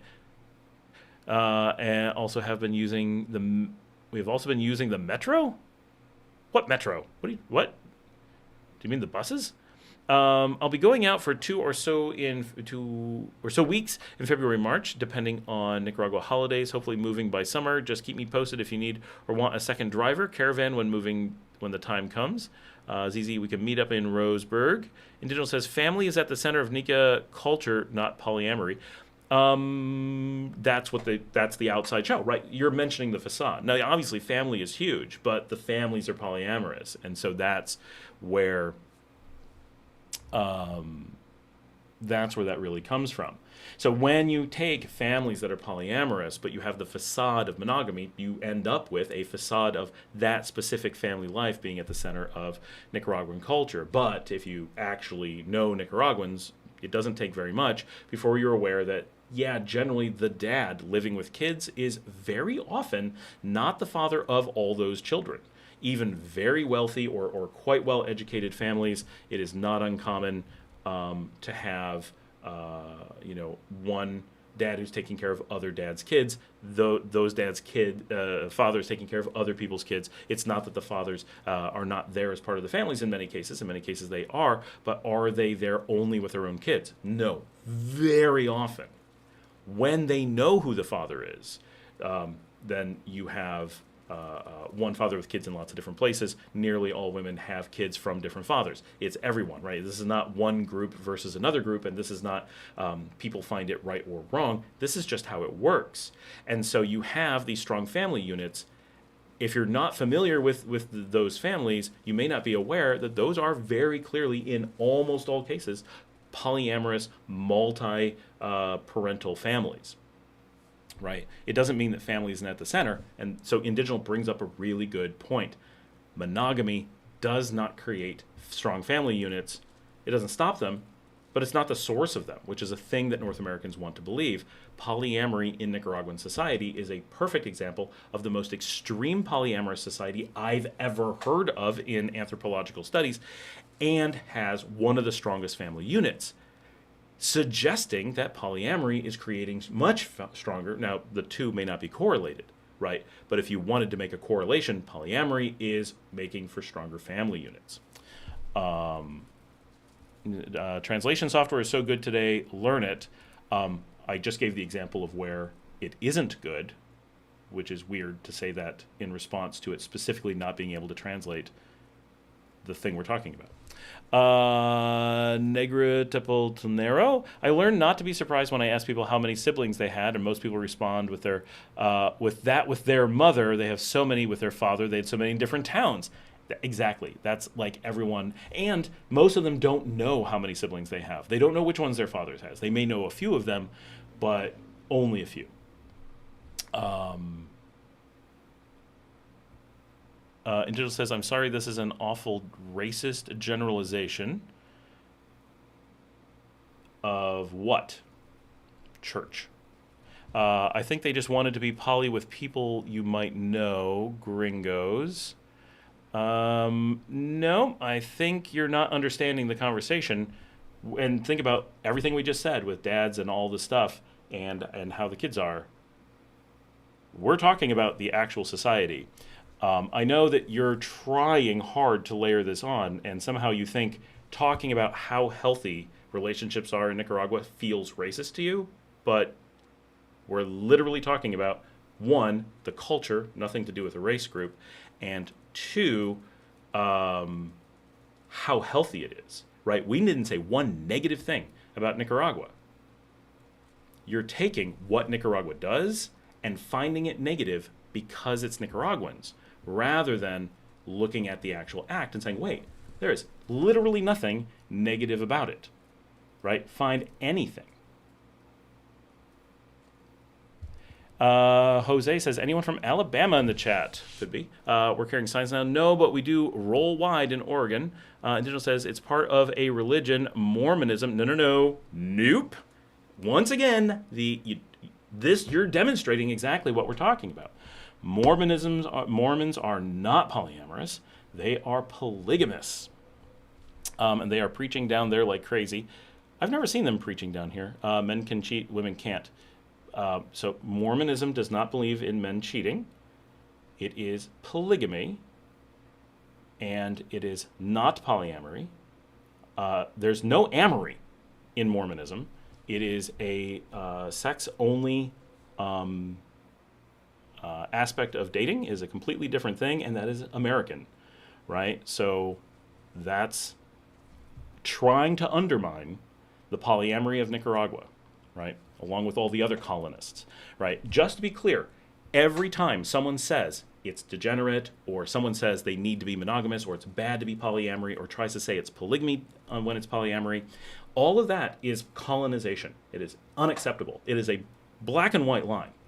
Not one person coming from another culture has the right to an expressed opinion as to the cultural beliefs around dating of other people. No one, ever, right? To want to understand it, absolutely acceptable. To talk about it, completely acceptable. To force your opinion on someone is colonization. It is racism in the worst way. It is not okay. So I want everyone to step back and, before you speak, say, am I about to make a claim that I am better because I'm white and I get to determine what is an acceptable social practice of other people based on a couple of Greek senators who thought it would be a good way to make sure women didn't get control of monetary property 1,000 years ago, and convinced people in the Catholic Church to preach it and pretend it came from the Catholic Church. It is a violation of Catholicism. It is a denial of Christ, and it is an act of colonization. So I don't believe anyone here believes they're a Christian who's promoting this as something that must be, because if you knew Christianity, you would instantly be like, yeah, that's not really a thing. Yes, it allowed marriage, of course, but polyamory, absolutely okay, right? And is adding something to the religion after the fact good? No, that's a cult, and it's a violation of the original religion. It is, in fact, the antithesis of believing that faith. Now, I'm not saying that everyone needs to believe that faith, but if you're going to proclaim that faith, then you need to actually have faith in the faith, not in something that pretends to be the faith. That is the farthest thing from believing in the faith. Recurring says, not sure, actually, Jose. Jose says, lol. And General says, Utah. Jose says, anyone from Hollywood. Jose says, any Nicaraguan in Utah. There's a few. And General says, Mormons are everywhere in the world. That's very true. But there's very few here that I've seen. They do have a big new church in Managua, but I've never seen a Mormon anywhere. I've never heard of someone being Mormon here. I know someone who knows of a few, but like that's it. I've not run into one. In Bolivia, where I work, there's a ton, but that's because it's their main backup temple to Utah. But it is, the Mormons carry Americanism into the world for sure. Dr. Bus, yeah, the Metro Bus. Dominique, so pretty much due to polyamory in Nicaragua, meaning the women will not be loyal to you because they will have another guy as well while they are in a relationship with you. That is the expectation. And they'll keep it hidden from you, but they absolutely expect that you will do the same. This is a bi-directional thing. There is no good for the goose and not for the gander kind of thing. This is absolutely equality, which is one of the reasons why it's generally seen as incredibly healthy. There's so much less gentrification of relationship structures. It's very much a network of people, and there are definitely people who do not want to have other partners, right? And you may find them, but good luck communicating that, right? You may have the most loyal partner ever, unlikely, but definitely possible. And you may just never know because you're never 100% sure you're talking about the same thing. Eventually, you probably would figure that out after a long time of talking, right? But it will take a lot of talking, a lot of describing scenarios, a lot of this kind of conversation, right? This is the secrecy you're used to. This is the secrecy we have, and you have to be like, okay, do you understand? This is, and so I'm trying to separate from that, right? Like you really, really, really would have to talk for a long time. You can't just walk up to someone and say, here's words that I use that are different than the words you use. Do you just think you know what I mean with no context, right? That there's just no likelihood to that. So it's not to them that they are being disloyal in any way, because the loyalty that they perceive is in the public facade, right? It is when you go out, that is your spouse or the person that you're dating, whatever. When people ask you to fill out forms, they're the person you put on the form, right? Everyone else that they're with has someone else they put on a form, right? Like there is a functional facade of monogamy on top of the actual world of polyamory, which that part alone is insanely weird and complicated and unnecessary, but allows Nicaraguans to interface with other countries. It's basically, for those who are technical, it's like an API, right? Whatever's going on under the hood, we have a monogamous API to talk to the rest of the world whenever necessary. And anything that passes through that API, it looks exactly like any other monogamous relationship because it's filtered after, 600 years to be exactly that, right? They've been conditioned. They have to say whatever the Catholics told them to say, because that's how they were colonized, right? So Dominique, that's something you really have to either be okay with, obviously that's fine, or be willing to work really hard at explaining and assume you will have a very hard time because of it. Billy says, Scott, what accent do you use when you're speaking Spanish? You would have to really ask Spanish speakers, and I'm sure they would just say awful or very American or something. But I definitely have some amount of a Mexican accent, enough that in Spain people thought I kind of sounded like maybe I spent time in Mexico. And I do have it's not a lisp, but the Andalusian lisp, the th. Go to the Iglesia, Corazon, because I did a lot of my Spanish learning in Andalusia. But so it's a garbage accent. I speak terrible from that perspective, and at best, it's got to be a lot of Mexican and southern Spain, with a little bit of. There's got to be some Nicaragua now. Dominique says, so due to their mindset on polyamory. Wait, I already said that. Did I? No, this is just a similar thing. Sorry. So due to their mindset on polyamory, the women will talk to other men while you are in a relationship with them because they don't believe in being loyal to one guy. They don't believe in being privately loyal to one. I think loyal is the wrong word to use here because they're not seeing it as loyalty at all. But I understand what you're trying to ask, and you are correct. That is absolutely the case. And you can see this all over the place. And that is go to clubs, watch couples. They often mingle on their own. They're not going around like obviously picking people up, but the way that they interact with other people is very different than you see in the North. And Digital says, many are very strictly Catholic. Jesus. I would argue that they don't even quite know what Catholicism is here. A lot of the festivals that they call Catholic are actually indigenous religions, like everything, right? Nobody outside of Rome even knows what Catholicism is. It's so modified for every market to be a different religion.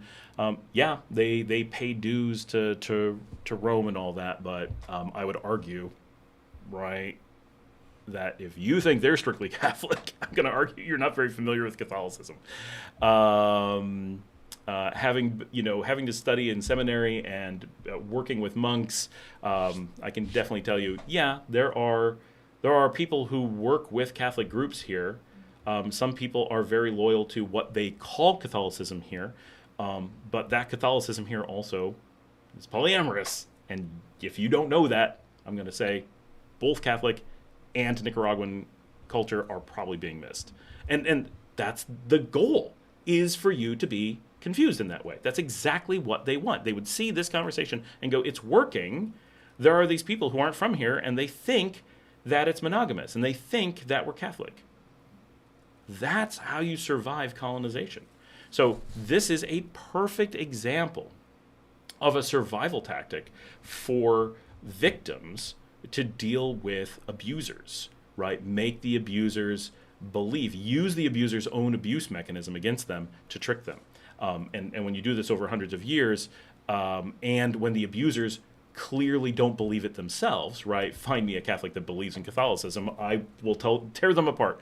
Find me a person you think is actually Catholic, and I will ask them questions, and they will either admit, or we'll just catch them lying, or, right? I've never heard of a person who is truly Catholic, right?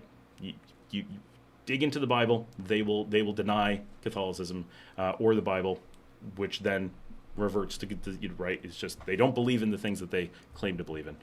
Jan says, I've seen groups of Mormon missionaries here, all men, they dress alike, and they like McDonald's. I can kind of see that. I don't know why. I did meet a couple not dressed in missionary clothes at Pani Paz. They said it was their day off. Weird. Jose says, preach, brother man. Well, thank you.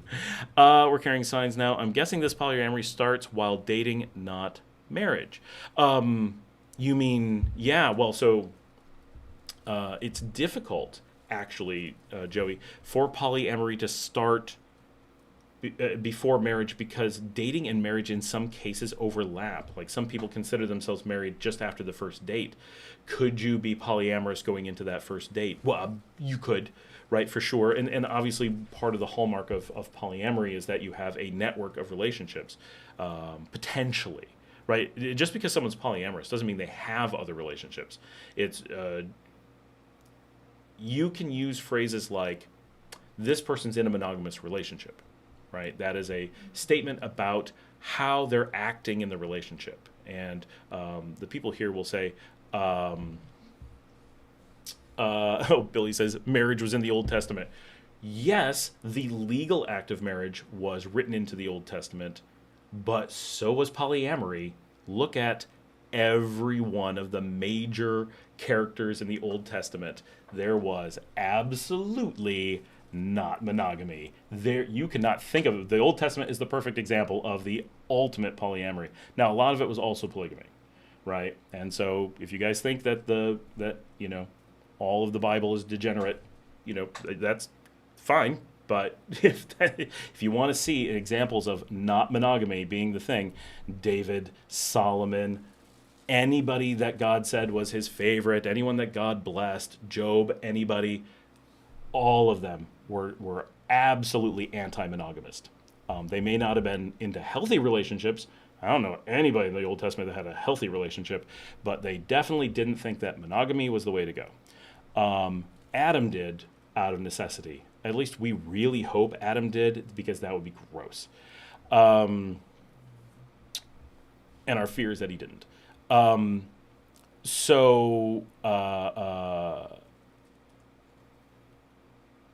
the heck was I saying? So often dating starts right into marriage here, that there isn't that gap for like a time period of things. But so the thing I was saying is, like, you can have a relationship that is polyamorous or a relationship that is monogamous, and that is any given person could have one day and another later in life, and then go back again, right? Because it's just the structure of your relationship. It's like, I could have a dinner that is vegan, and I could have a dinner tomorrow that is steak. That doesn't make me a vegan necessarily, because I had that the first day.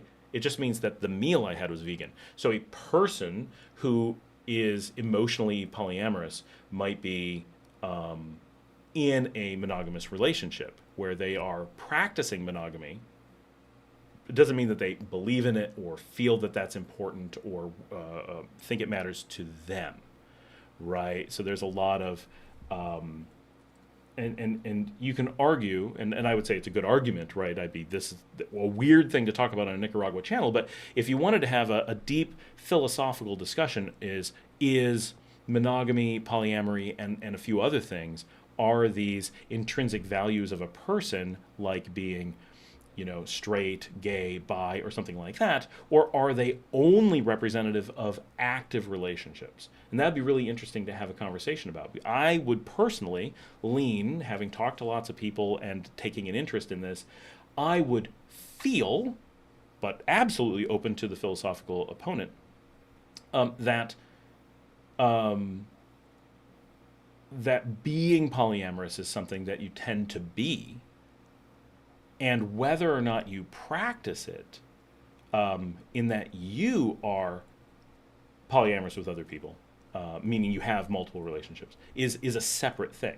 I think lots of people who are polyamorous, and I know people, I could mention multiple people right this moment, three off the top of my head just like that are very polyamorous as a what they believe and like and want to be a part of, and all of them practice monogamy. None of whom, no, that's not true. Two of whom practice monogamy out of a simple lack of desire of dating other people. They're with partners who are absolutely cool with them dating other people and having other emotional relationships, and then the other decided to be with someone who believes in monogamy and wanted them to be monogamous, and they were willing to give up their polyamorous life for them. Right, so there's those different things. But I would say all of them are personally polyamorous, but that they're only, all three of them are not practicing polyamory. But you definitely get a different reaction from a person who, as I would describe it, is polyamorous, but decides to be in a monogamous relationship. One, that maybe they just like that they have the freedom that, well, if I decided, right? And that's, I think we can all be like, oh yeah, no, it's nice to know you could, even if you wouldn't, right? Like why add controls you don't need? But what the heck was I going to say? But there's a real argument for it. No, none of these are intrinsic to people, and it only has to do with what your relationship is. But then it becomes the complicated question of, okay, so let's take a person who is part of a polyamorous group, but their relationship into that group is to a single person and it's monogamous. Are they monogamous, or are they polyamorous? Because it depends on the context and scope that you're looking at. It's just an interesting point.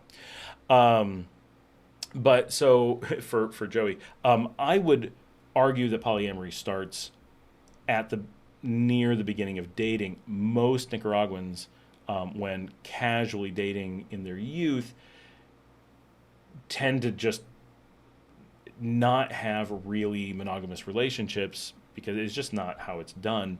And so polyamory kind of arises naturally because it's what everyone does. So probably before. Must have been a Monday when you saw them not dressed up. Christy Gee, polyamory, who cares? What bugs me is the cultural norm of people showing up at the house unannounced. Preach it, sister. That is seriously the issue. We're carrying signs. That new church in your Hinotega video is one of those churches. Yes, you're right, it is. It could have been a Monday. I know a local Mormon who was born here too, a friend of Ramon's, of course. Marriages in the Old Testament, Roll Tide, lol. Lol, Dominic. Thank you. Just trying to get my mind right for the dating scene there. So pretty much no woman is really faithful to one man in Nicaragua because they were never conditioned to believe to be with one guy forever without getting married to them. I would also say that leave out the marriage. So let's take that statement and just drop off the end, and I think it's correct. Thank you. Just trying to get my mind right for the dating scene there. So pretty much no woman is really faithful, or that will be faithful. Plenty will be faithful in that context just because they don't feel like dating anyone else. That's a normal thing. To one man in Nicaragua because they were never conditioned to believe to be with one guy forever. Put the period there, and I say that statement makes sense. Adding, without getting married to them, I think makes it confusing. Married doesn't mean only one thing here, and it definitely does not imply changing from polyamorous to monogamous at all. So just leave that last sentence, that last couple words off, and yes. Jose says, hey, buddy, are you getting your questions answered? I hope so. I feel you are all over the place.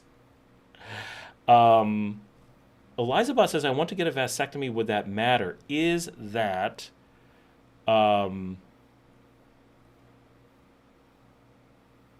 yeah, Billy, one part of the Bible says he wrote that, and then he sends it on to sends guys out to have women everywhere, right? Adultery in a polyamorous relationship doesn't mean the same thing. That's the handy thing, right? This is another one of those, you're using a word that's translated over the years by a bunch of translators who had to layer monogamy on top of it. And so it sounds like something, but if you actually read the Bible, clearly God didn't support monogamy. God doesn't believe in monogamy. You can't argue with that, right? So you can say he used the word adultery, so go track down what original word he used for adultery, but no matter what he meant, it must be in the context of polyamory. So what does that mean? Well, primarily, they believed in having marriage constructs in that situation, which means you had polygamy, but it could, in some cases, go both directions, I believe. But you had polygamy. Adultery was having relationships outside of the agreement. But there were multiple agreements, and it did not refer to people who weren't married under a very specific structure. So adultery had its meaning changed by people who wanted to manipulate you thousands of years later. The word that we use in English is not what was used in the Bible. And we don't need a linguistic to prove it. Just go read the Old Testament and go, oh yeah, wow. Once you look at the Old Testament through the lens of actually paying attention to, oh, that wouldn't be legal today in America, it really opens your eyes to, oh my gosh, basically no relationship in the Old Testament actually supported monogamy. I want to get a vasectomy. Would that matter? Would it matter to whom? You can get vasectomies here, no problem. If it's a medical question, you can totally get those here. Would it protect you from having a lot of random kids that you didn't intend to have? Yes, so that's probably good. If you don't want to have kids, then, oh, you did say I'm done having babies, then a vasectomy would be a good way to go, just as a general rule. Are you going to be less attractive to the dating scene here by having a vasectomy? I don't think that's true. I'm sure somewhere you will run into a girl who's like, oh no, I want to have kids, right? That's obviously possible. But one of the reasons that that's less of a concern is polyamory, right? In a purely monogamous situation like North America, where monogamy is real, then when you have a vasectomy, you automatically eliminate the reasonable possibility of dating anyone who wants to have you father their children. Now, if you're older and done having babies, maybe that pool is very small and no one's expecting you to do that anyway, so no big deal. But obviously there is, in monogamous relationships, this need for that conversation. Oh, are we both okay, right? This is, to all us North Americans, this is I remember having this with my wife, right? For us, it was really easy. Oh, I want to have kids. Oh, I want to have kids too. I want to have 4. I want to have 1. Let's compromise. Let's have 3. I'm all right with that. Okay, cool. Right? And then it ended up, for medical reasons, we could only have 2. Well, it worked out. But, and maybe 3 was a bad number. We were protected. I don't know. But it was easy because we basically wanted the same thing. But with all of our friends, one of the things we say really strongly was, you really need to have a conversation about some things like, do you want to live in the country? Do you want to live in the city? Do you want to have kids? These are really important things that you need to work out before you get married, because they're probably not going to change, and they're showstoppers, right? Or probably showstoppers. It would be extremely rare for someone to be willing to give up or to have kids that they don't want just for a relationship. Not unheard of, but it's a big deal. In polyamory, you actually don't have that problem. You can have relationships that are at different what am I trying to say?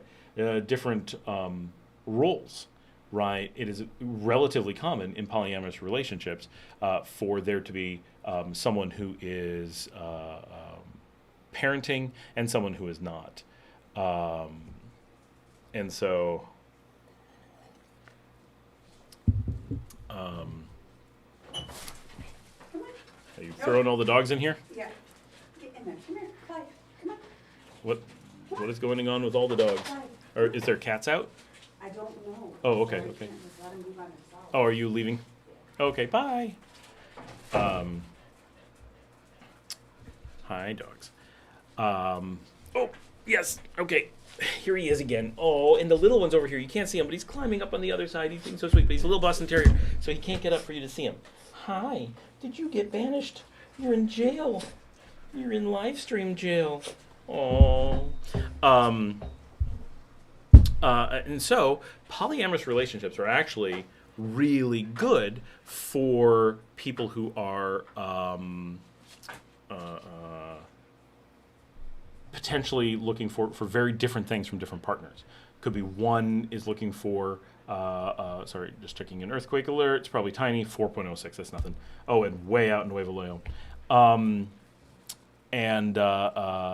Someone else may just be looking for someone to go out with, someone to go drinking with, someone to watch movies with, right? Like people have different roles within those relationships, and not all of them, not to get into details, but not all of them would necessarily be sexual, right? Polyamory is not about sexual relationships, intimate relationships. Obviously, most dating relationships, 95% at least, have that element to them.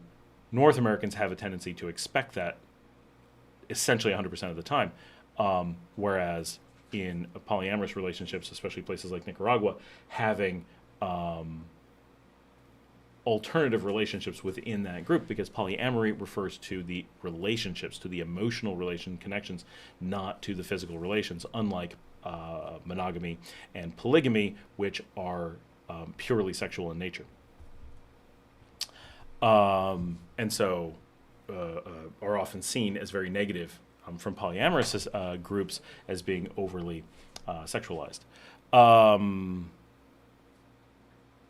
Beverly says, so glad to be past the need to date. I'll be fine dancing alone in the corner. You probably won't get to. You'll get a lot of attention.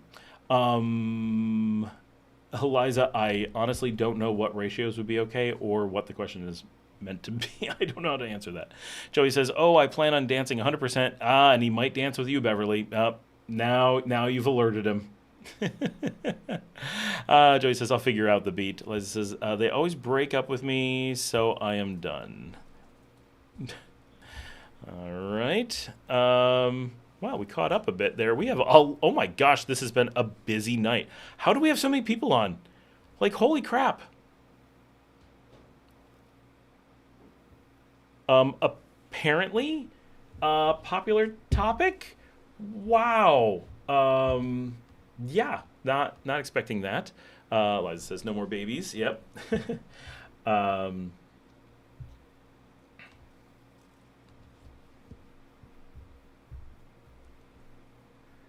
But yeah, I would say that, to keep the topic going, I would say that the dating world here is extremely, extremely different.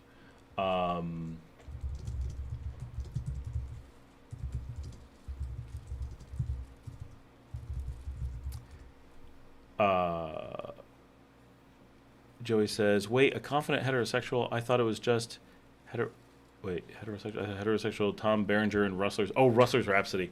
Classic.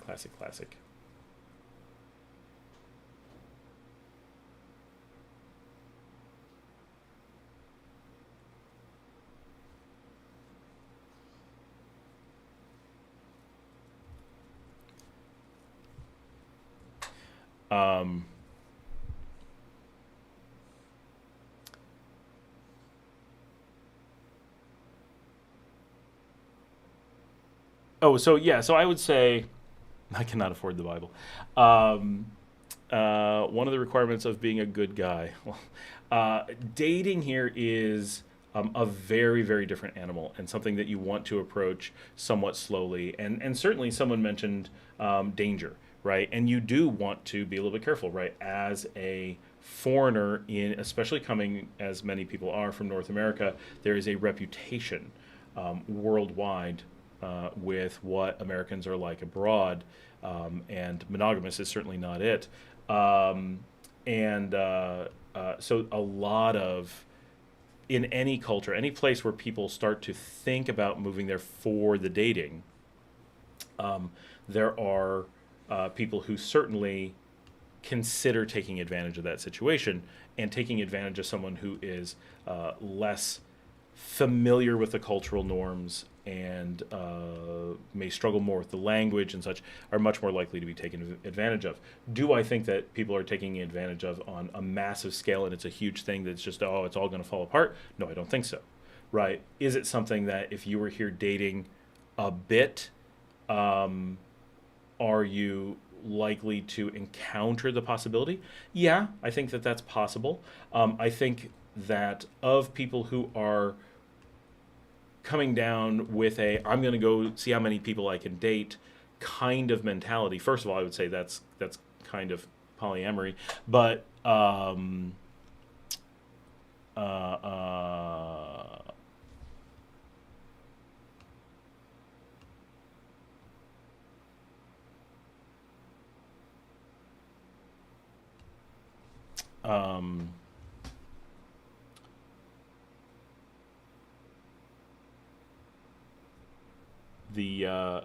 sorry, getting distracted.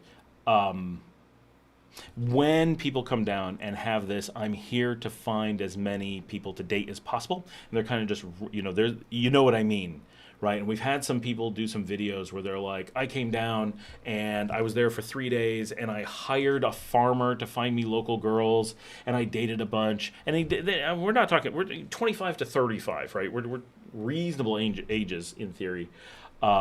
And there's this expectation that girls are just going to show up for me. It could be guys too, right? It goes both ways, but the averages, we know the statistics. And then they're like, oh, I got, there's all these, I need to spend all this money. And then, oh, none of these girls actually are looking for marriage. They string you along, blah, blah, blah. And you're like, are you serious? Like, if you did that anywhere, of course, you're going to get strung along. Like, everybody saw you coming. That is not how a person with any honorable intentions behaves. Even if you did want to get married, like, that is not how you form a relationship. Like, that makes no sense. Like, they're basically acting like the Old West and shopping for wives, right?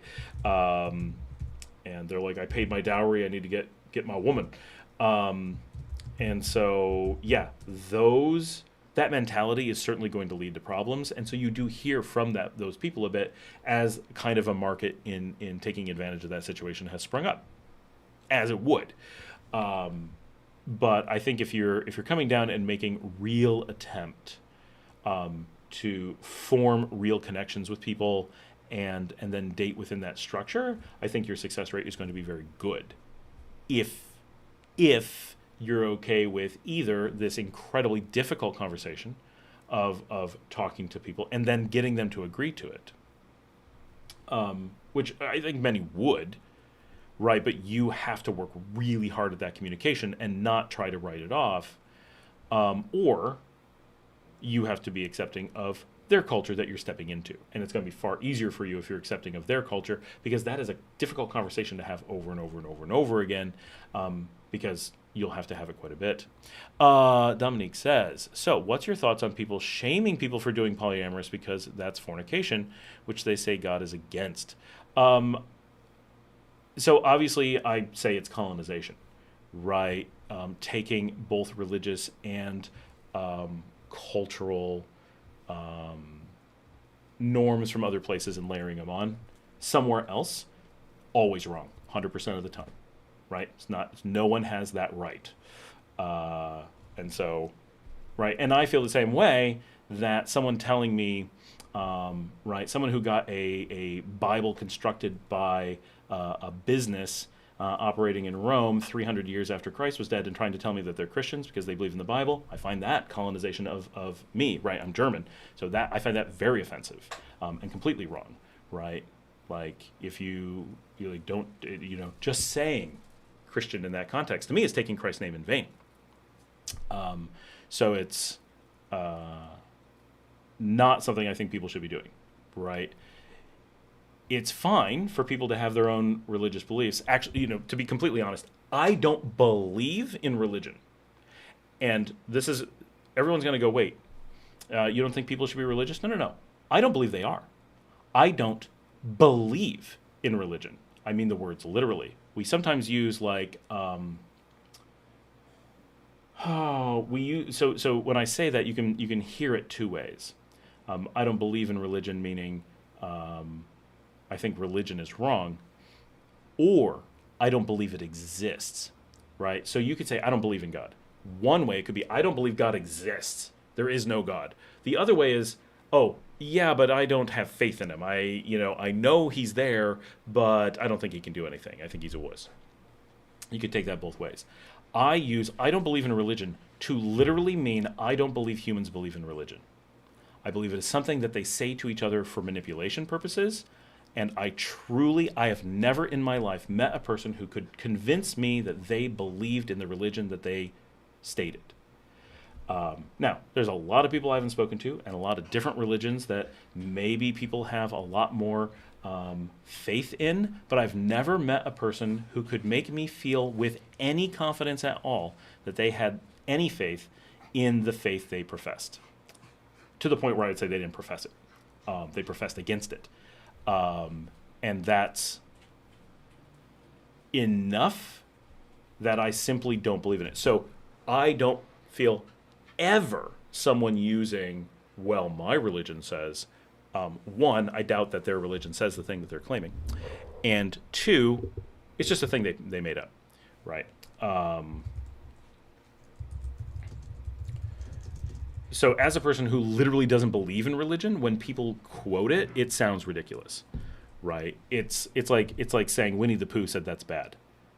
Okay, but I don't think you believe in Winnie the Pooh as a reference, right? So why are you saying it to me? Do you think that I'm going to just go, oh, yeah, well, Winnie the Pooh said it, okay.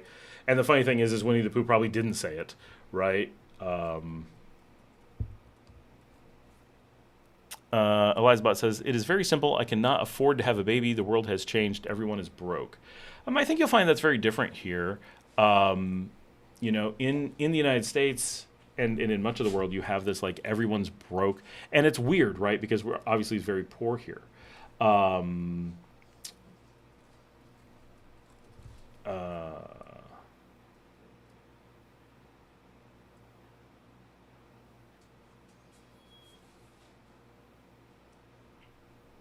Oh, I do want to point out, now this is just from Bible Study Tools, but I was aware of this having been at seminary.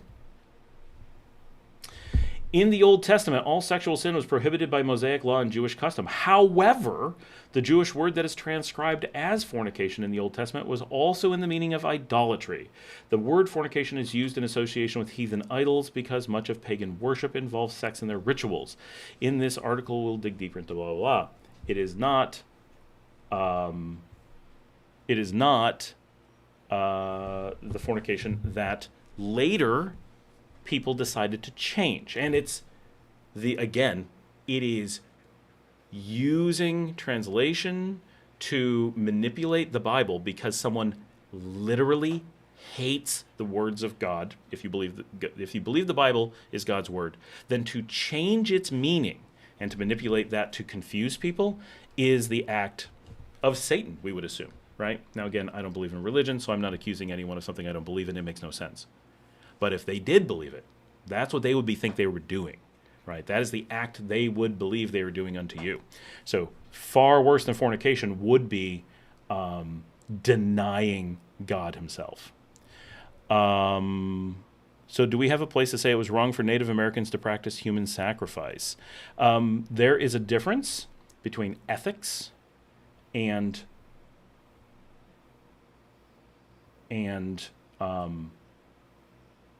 religion, right? So do we have a place to say that murder is wrong? Sure. Exactly the same as we can say that eating meat is wrong or sacrificing lambs in the Bible is wrong, right? They're all just killing things for the pleasure of destroying God's creation. equally wrong by certain standards. One thing that is definitely true is they are all unethical, right? To destroy life, we intrinsically know to be bad. That does not require religion. And it would be, and one of the things that is fearful about religion is the use of religion universally, is to create exemptions from what we know to be evil, right? We never need religion to tell us what's good or bad. We already know. Religion allows us to do things that are bad and gives us a framework for excusing it, which is why I, one, fear people who profess religions, and I don't believe that people believe in it, because it doesn't take any amount of looking at religions and seeing them excuse atrocities to go, well, clearly that's evil and I want nothing to do with it. If they don't say I want nothing to do with it, that makes it scary. Joey says, if I could give more than 100% on your statement, Scott, I would, but by definition, I can't. Well, thank you. I'm not sure which one it was, but good. Dominique, do you think polyamorous relationships go wrong once you start having kids with Nika women? Let's say 2 or 3 of them being you want to stay there long term. Are you saying if you're having kids with multiple women? I don't think it... I think if you start having lots of kids and you want to take care of those kids, then... the question comes down to how many kids can you support or allow for to be supported, right? If you're in the process of creating children, then I think always you need to do so. Let me reword this from the opposite direction. If you have the financial and emotional means to support 3 or 4 sets of, that's a lot, 2 or 3 sets of families, and then that's a fine thing to do. I think, as a father, I am glad I'm limited to 2 children.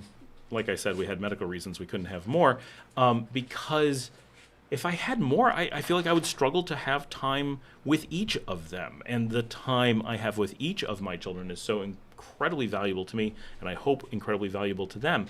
And my father, who's not in the discussion now, I think would say the same thing. He unintentionally only had 1 child, or my sister died. But the amount of time that we got together, and still do, is partially based on the fact that I'm essentially an only child. And so, the more kids you have, you have to split that time. Now, if you're retired, you have loads of time, you're able to just spend time with lots of kids and be very, very valuable in their lives, and you're able to financially support them and so forth, then I think you would not have problems. I think that would be not just not a problem from a societal perspective, but you would not have that emotional problem of feeling you've neglected children. I think it's very hard to have multiple families of kids that you support. And remember, you have to keep them secret. This is where it becomes very difficult. Having kids in secret is potentially quite problematic. And so, do I think that that's a good idea? I do not. If you, and this will be, let me tell you, equally challenging to the monogamy. Like, if you want to convince someone to be monogamous, fine. Like, that's seriously fine. Just hard to communicate. Equally hard to communicate would be, what if we had a polyamorous relationship but we weren't secret about it? Good freaking luck with that, right? It's a beautiful idea. I think that's kudos to you. But, and sorry, I'm speaking over the crazy dogs, but your ability to communicate that and find a group of people that are cool with it is going to be very hard. And so those are your challenges, not necessarily having the kids or supporting them or whatever. Ed from Queens, the Bible is written in a very gray area. It was written in a very gray area by very unknown people at very unknown times, and then altered a great many times. And some of it lifted directly from Gilgamesh. Christy Gee says, consensual adult engagement cannot be compared to abuse, assault, or murder. Thank you. That is a good way to put it. There are things we all know are wrong and things that we all know are okay. And consenting adults doing consenting adult things, we all know are okay, right? I don't believe anyone doesn't think it's okay. I also think that people believe that when adults agree not to do other things, that is okay to have that agreement and expect people to live by it. That is also okay, as long as they agree to it, right? As long as I would put the multiple partners thing as consenting adults in the same category as monogamy. They're both okay equally, and both not okay equally based on the agreement of the consenting adults in question. If the adults do not consent to the monogamy, then it's not okay. I mean, it's probably okay for you to choose to be monogamous. Like, I don't think anyone should be forcing other people to have extra relationships. Oh, I'm sorry, no, you have to have at least 2. Please go find someone. But that would be extreme, right? We'll all say that would be extreme. But forcing someone out of polyamory just because it doesn't suit someone else is something they would have to agree to. You can't just expect it or hold them to a standard for that. All you got to do is look at the etymology of religion to comprehend its intentions, mind control of the masses.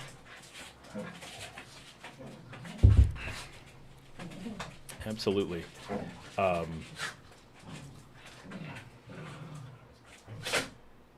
My gosh, these dogs are crazy. There's a lot of people on. Pivoting off polyfolk, Scott, any idea what creature would be leaving slimy little piles of berry-laden poop in my yard? No.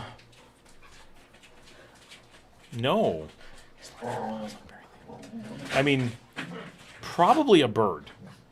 Birds leave slimy little piles of berry-laden poop. So I'm going to go with bird. Is there a reason you think it's not a bird? Thanks for joining us tonight, guys. Tonight we're talking about polyamory, religion, and poop.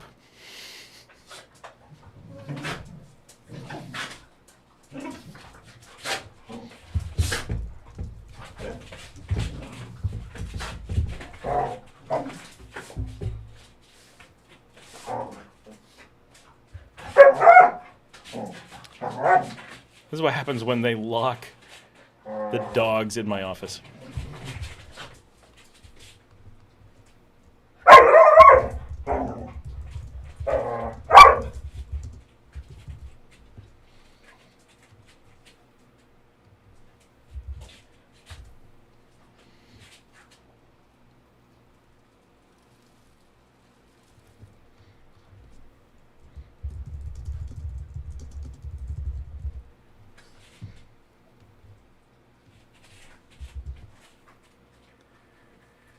Oh. Now the dog peed in my office.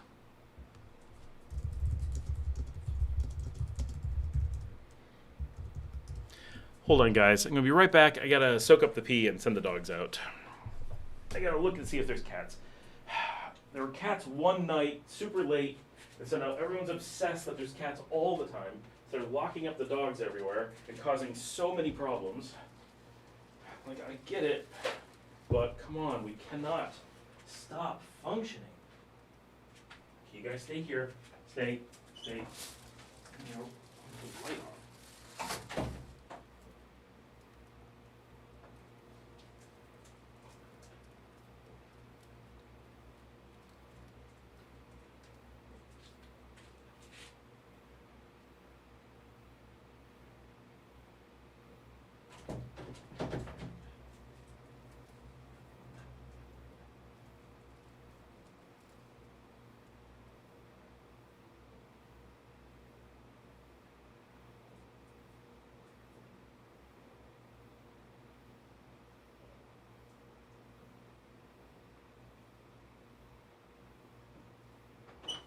All right, Tracy, come on out.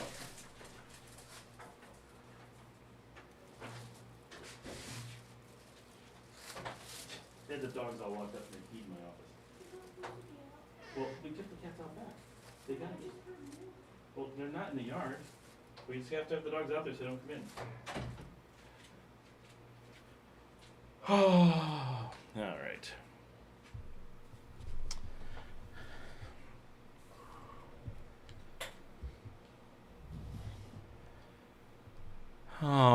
mind. Would still okay. Bird sounds right. Okay, yeah, it's probably bird. We have so many different birds here, and they eat a lot of berries. So if I were in the dating pool today, not married, would you consider an American woman or Nicaraguan woman, being that you lived in Nicaragua for a while? That's interesting. I think Nicaraguan, probably because I live here, right? So first of all, there's very few American women, very few.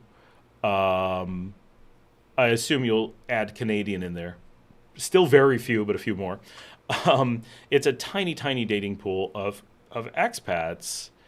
Um, do you really want to use that as the basis of dating? Well, I'm only looking for people of one group or another. Probably not. But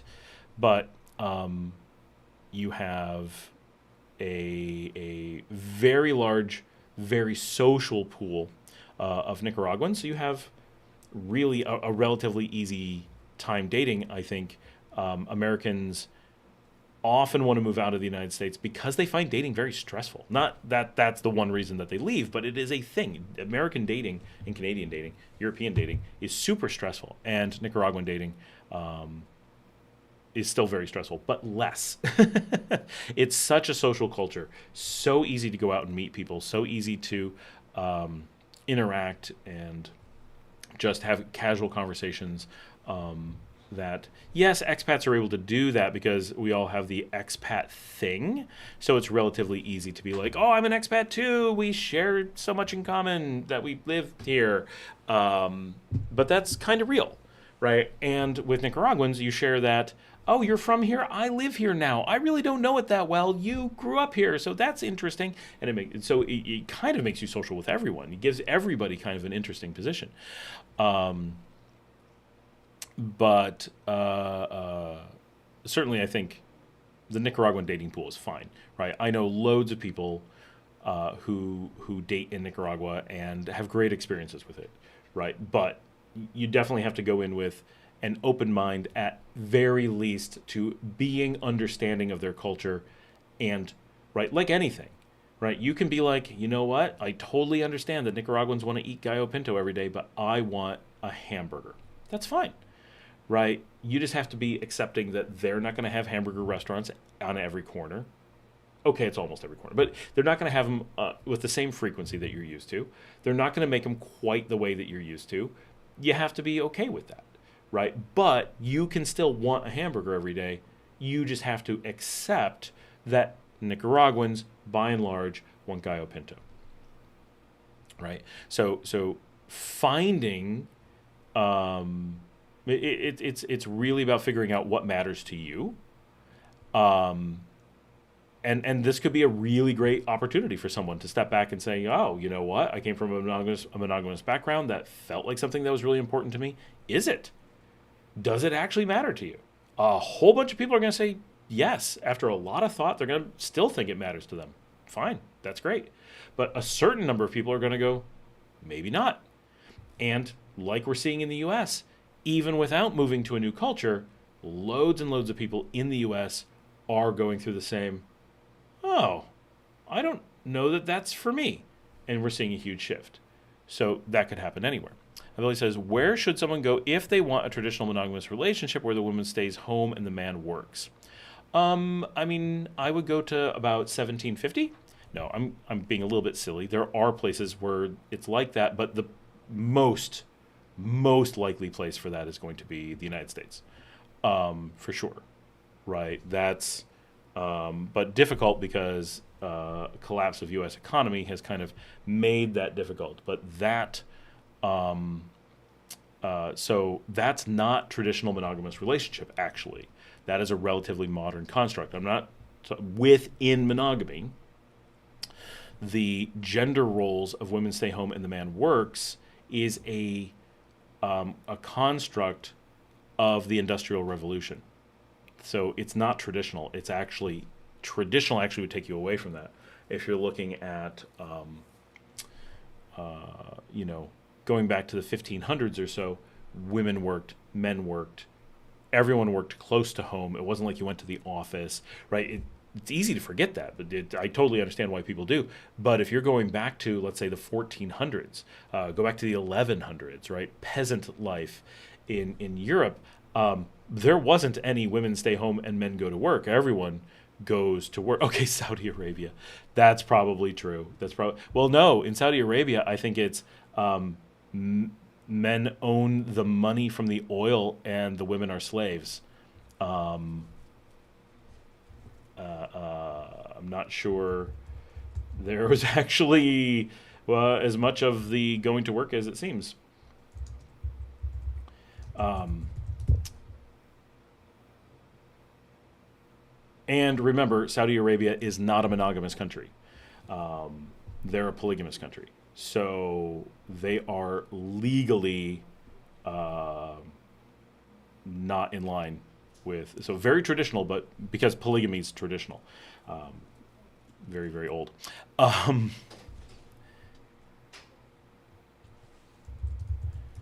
but yeah, I would say, I mean, the U.S. really is.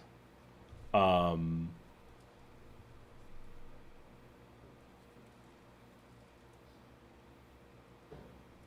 it really is the place that has that the most. I don't know any place that has the concept of that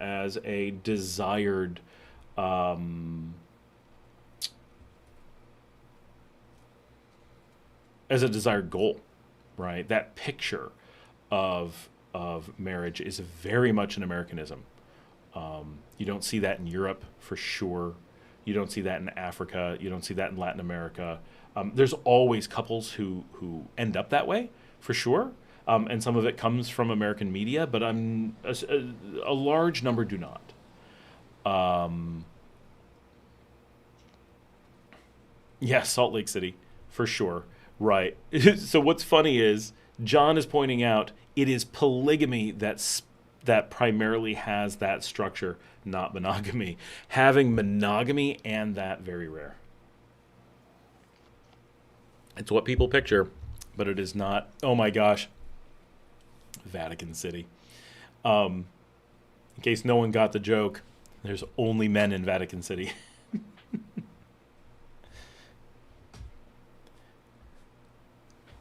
Something just bite me? My gosh. I think an ant just bit me.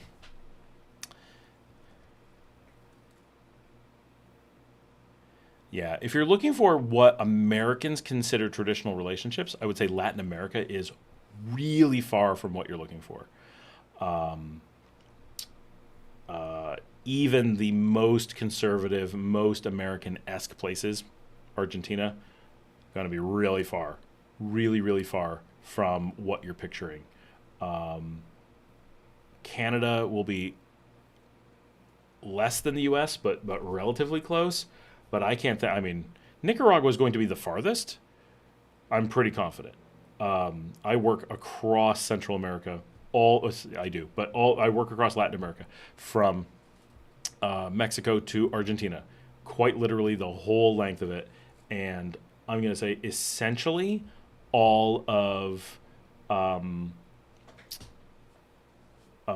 all of Latin America is very, very far from what you're picturing, with Nicaragua being the farthest that I know of.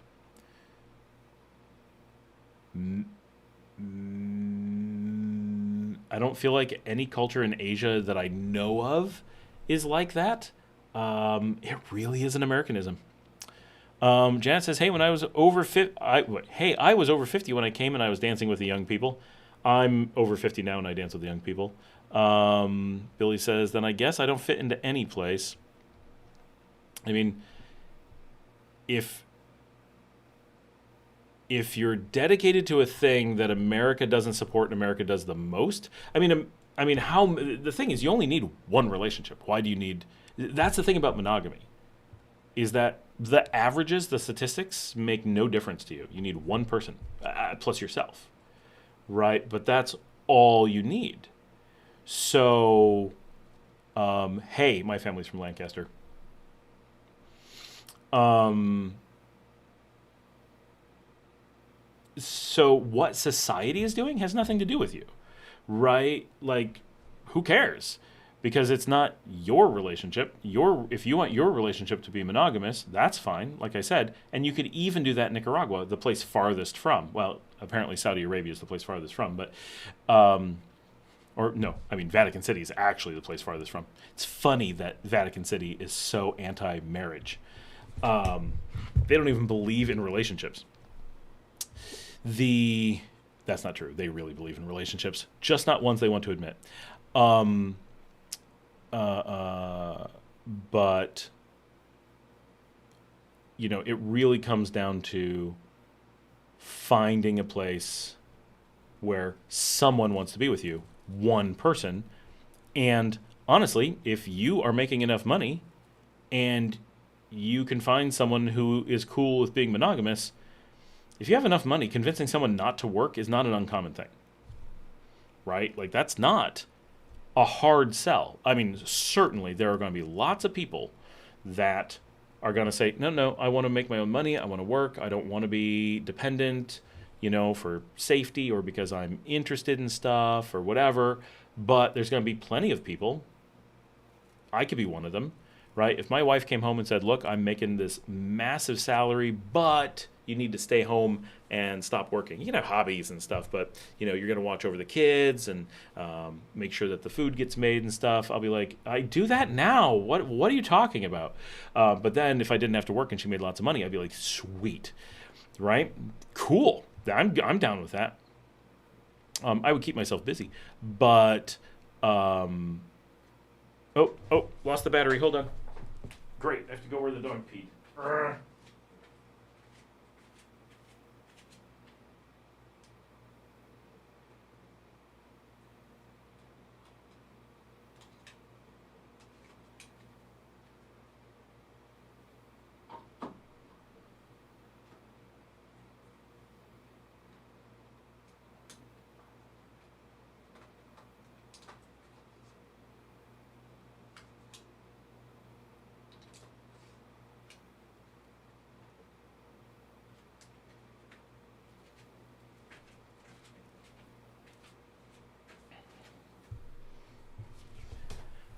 All right, there we go.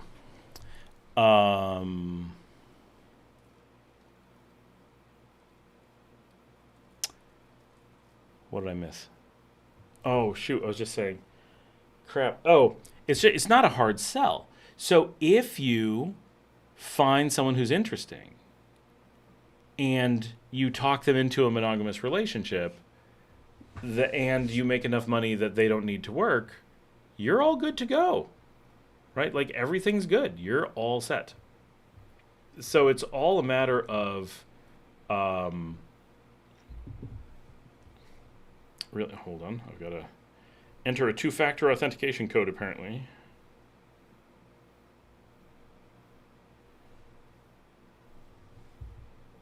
Okay, hold on. Can I get a new one?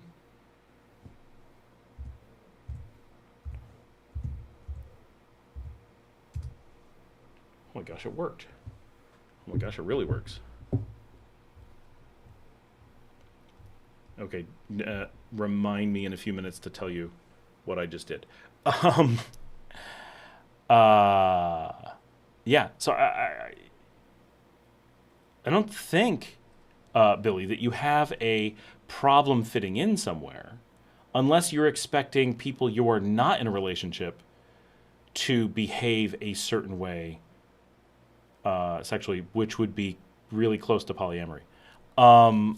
We're carrying signs now. Polygamous wives work, but their money is immediately deposited into sect-owned banks, so do many of their kids, and their sect controls any withdrawals. I see. Right. It really is a slavery system, which is much of what marriage was set up to be.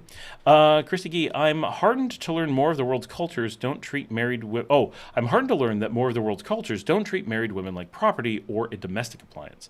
Janet says, Billy, just because a lot of people are one way doesn't mean everyone does. Remember that everyone is different everywhere, so travel and find the right person for you.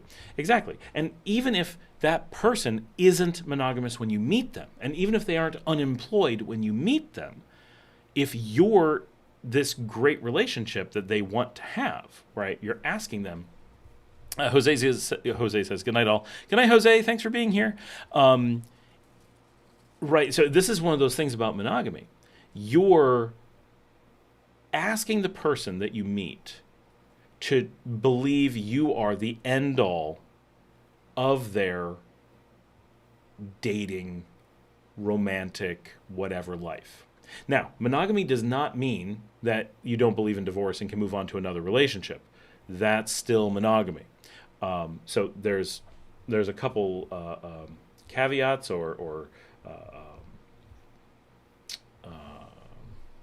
what am I trying to say? Nuances there. But assuming the whole I'm going to get married and stay married for forever, my wife and I joking the other day, my wife's like, we were at her birthday party and she was drunk, but joking about, we've been together so long, that's it. We've burned our chances to find someone else to be our major person, right? Like we're stuck. We no matter what, even if we broke up now, and we died a very old age, we'd still would have been the main relationship in each other's life. Like we're past the point of choices at this point. But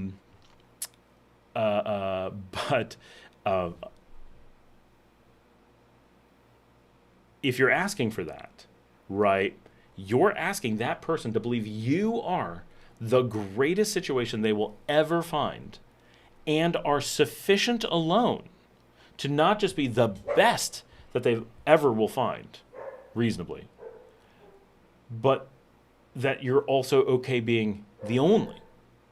That's a big ask, right? Now, a lot of us do that all the time. That's how monogamous marriage works in a lot of societies. So we're kind of like, yeah, that's what you ask. Okay, but to a polyamorous society where they're like, okay, not only are you asking to be the primary person, you're asking to be this very special person, and you're asking me to make this really big decision, but you're also asking, on top of that, that I give up the framework of relationships that everyone I know has, or most everyone I know has, right? So if you meet one girl, maybe she doesn't have that framework, but you very commonly you'll meet a girl and maybe she has the guy who she only sees him once in a while, but he fixes the stuff around the house that's broken. And there's someone else who's the emotional support, and they provide, when they've had a tough day or they need someone to talk to or need to go out to dinner and just rebalance themselves. That person's very emotionally available and stable. And someone else is very exciting. They're they take them to the running of the bulls and they do crazy things and it's all very intense. Like in so many polyamorous relationships, those people are going to be like, I have this network. Maybe it's just a couple people, but a network of people who provide different functions or are, differently balanced. Someone's got really good emotional support. Someone is, really financially stable or whatever. And together it provides this really complete picture that honestly North Americans often give up. Right? Like, we just don't provide, right? It sucks to be my wife, but I'm not very emotional. Like, I'm just not that guy. I don't have that kind of stuff to me. So with me, there's this huge lack of that. Because it's just who I am, right? And so everyone's got their weaknesses. Everyone's got their gaps. Everyone's got their, right? Someone's like the crazy, angry, quick to fly off the handle person. Someone else is the negotiator that's like, wait, everyone stop and cool down, and right? And yes, you can have friends that do that, but then you start having that problem. Well, when do monogamous people have friends or not? Because a lot of monogamous relationships, certainly not all, but a lot of monogamous relationships also suffer from problems having friend relationships because there's a fear that friend relationships cross a border. Well, what happens when you care about a friend? Oh, that's cheating. What? Just having friends is cheating? Well, if they're of the opposite gender. What? Does that mean that you're also having a relationship with your friends of the same gender, but you're actually gay? Is that what that's what I just heard, right? Is that what you're saying? Well, no. Okay, well then why is it the other way? Well, it is. Well, it's not, right? Those things don't make sense, but they do. So monogamous relationships tend to struggle very heavily with all kinds of relationships, not just romantic ones. And polyamorous relationships have a tendency to accept friend relationships into a greater structure because they can. There's no rule against it. It isn't giving something up. If you, for example, if you had a monogamous relationship or you were believed in monogamous relationships, that's what you're dedicating yourself to, and you had this one female friend, you could be like, hey, let's just call ourselves married and we're the relationship. Okay, cool. But now you've cut yourself off from all the other potential female relationships, right? Because the friend one is the only thing you get. But when you get multiple relationships, you can have relationships that are very differently organized because they don't block you from having another relationship that you need. The point being, the ask of asking someone to be your one and only, or for you to be their one and only, in a monogamous culture is a big ask, but you're only competing against individual other people who also have faults and gaps and stuff. But when you ask a polyamorous person to be one and only forever, you're not only doing the relatively small ask of having them acknowledge you as the most important person they will ever have, but to also give up the entire framework of support and complexity that they have with everyone except you. And so it's a giant loss of ecosystem, of support, of options, right? It's an enormous ask for people to make that decision versus just a large ask, right? They're both big. Marriage is a big thing no matter what. Relationships are the driving factor of people's lives, even when you're not getting married, right? So it's all very important. Often why people get very emotional about it, right? There's things that we want and we hope to be able to get, and we're fearful of not being able to get them.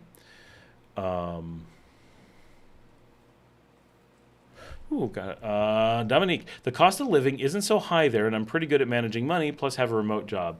Just bring value to the island and looking at it long term, supporting 1 to 2 women in separate cities. Separate cities obviously gets a lot harder. That's pretty rare, but could happen.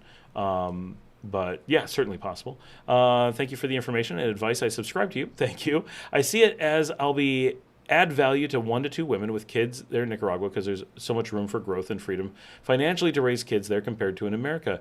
Trying to raise a family in America is impossible. When you are living in Nicaragua, meeting women there, it's easy to support 2 families, meaning 2 women.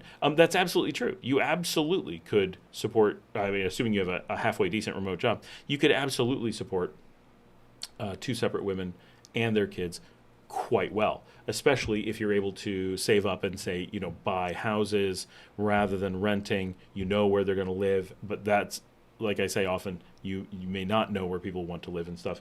But I know loads of people that do that, right? And even without high-paying foreign jobs, are often able to do so adequately, right? Now, typically women work here, so they're contributing normally financially to that as well. And it is very true that, I was going to say women, but anyone who dates an expat here typically gets some access to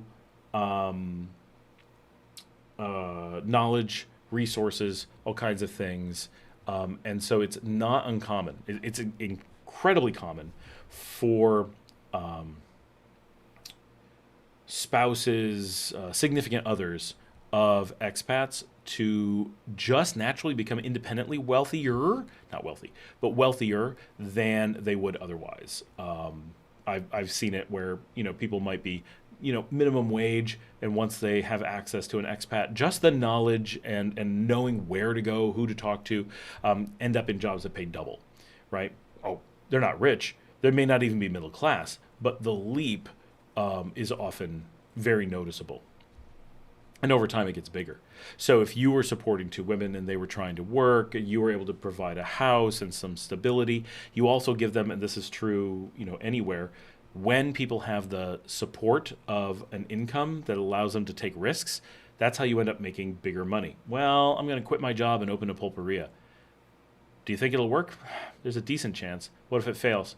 Well, we'll be a little bit poorer, but it's not going to be the end of the world because we still have an income.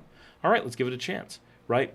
It may not work every time, but you do that 2 or 3 times because you have that backup income. There's a real chance we ended up opening a bakery. That's what made money. Does it make a ton? No. Does it make more than the job you had before? Yes. Great, right?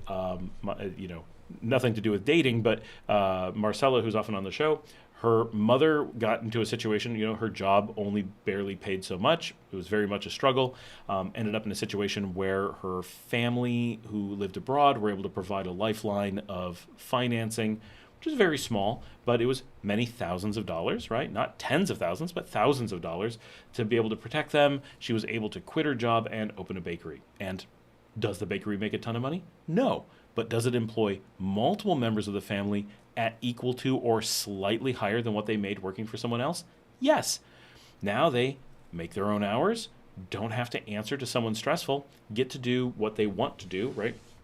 They enjoy working for themselves, and they live slightly better economically. Not hugely better, but a little bit better. Well, the same kind of thing, right? And that's not even with a significant other. You could, one, bring in your own money to that family, but you could easily take, in your case, a woman who's working, maybe she's making $200 or $300 a month, and with your resources and knowledge and access to things, maybe she ends up making $600 or $700 or $800 a month over time, and that alone, huge changes to household income.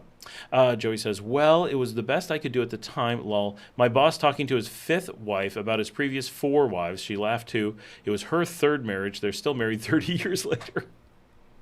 Wow. Well, good for them. That's awesome. Dominic, you have kids with their because cost of living and not much of the relationship being so transactional, more about household and family, not so much money like compared to America. John says all relationships are transactional, they just may not be monetarily transactional. I would agree with both of those statements. I think they're less monetarily transactional, but all relationships are transactional often. Friendship, relationships, moral support, financial support, activity, safety, all kinds of things.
We still got a good number of people on, and we've had a lot of views. This is for a short show, it was very popular.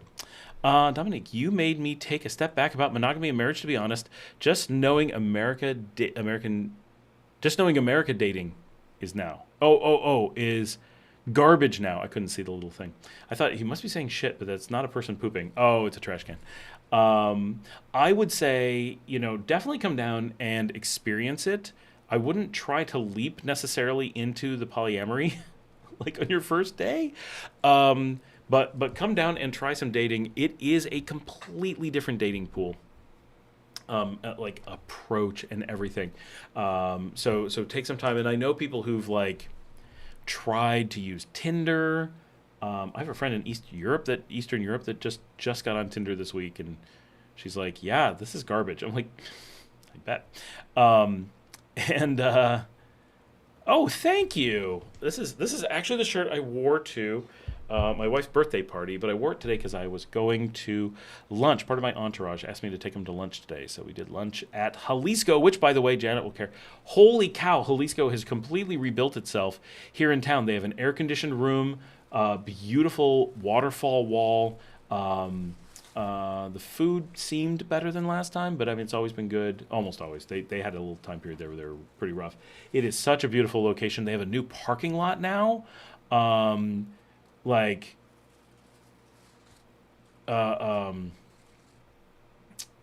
it's impressive. I mean, it's been like a year since I've been there, but wow, I gotta see if Oh, I forgot to tell you guys what I was gonna do. So normally I talk about Nicagram, and please, no one go sign up right now. But I talk about Nicagram much of the time and say, oh, you gotta check it out, blah blah blah. So we had some problems that Nicagram has been a little bit less than stable, and it's not Nicagram's fault. It is caused by the underlying pixel fed server that it runs on just has not been stable for whatever reason. I'm not super impressed. And so I actually sat down and rewrote the engine that it runs on. And Nicagram went down today, and instead of trying to fix the server it was on, we brought it up on our own code. We're no longer running pixel fed. We're now running grain fed, and it's working, and it's faster than it used to be. There's a bunch of things that aren't there yet. I got to figure this out, but it works, and logins work, and multi-factor works from the old system. So if anyone is on there already, go sign in and see how it's working for you. It's going to look very different. I don't like how it looks. We're going to get that fixed. But, oh my gosh, we just replaced Pixel Fed. That's a big deal. Like, honestly, that is a big deal to have just pulled that off. So, wow.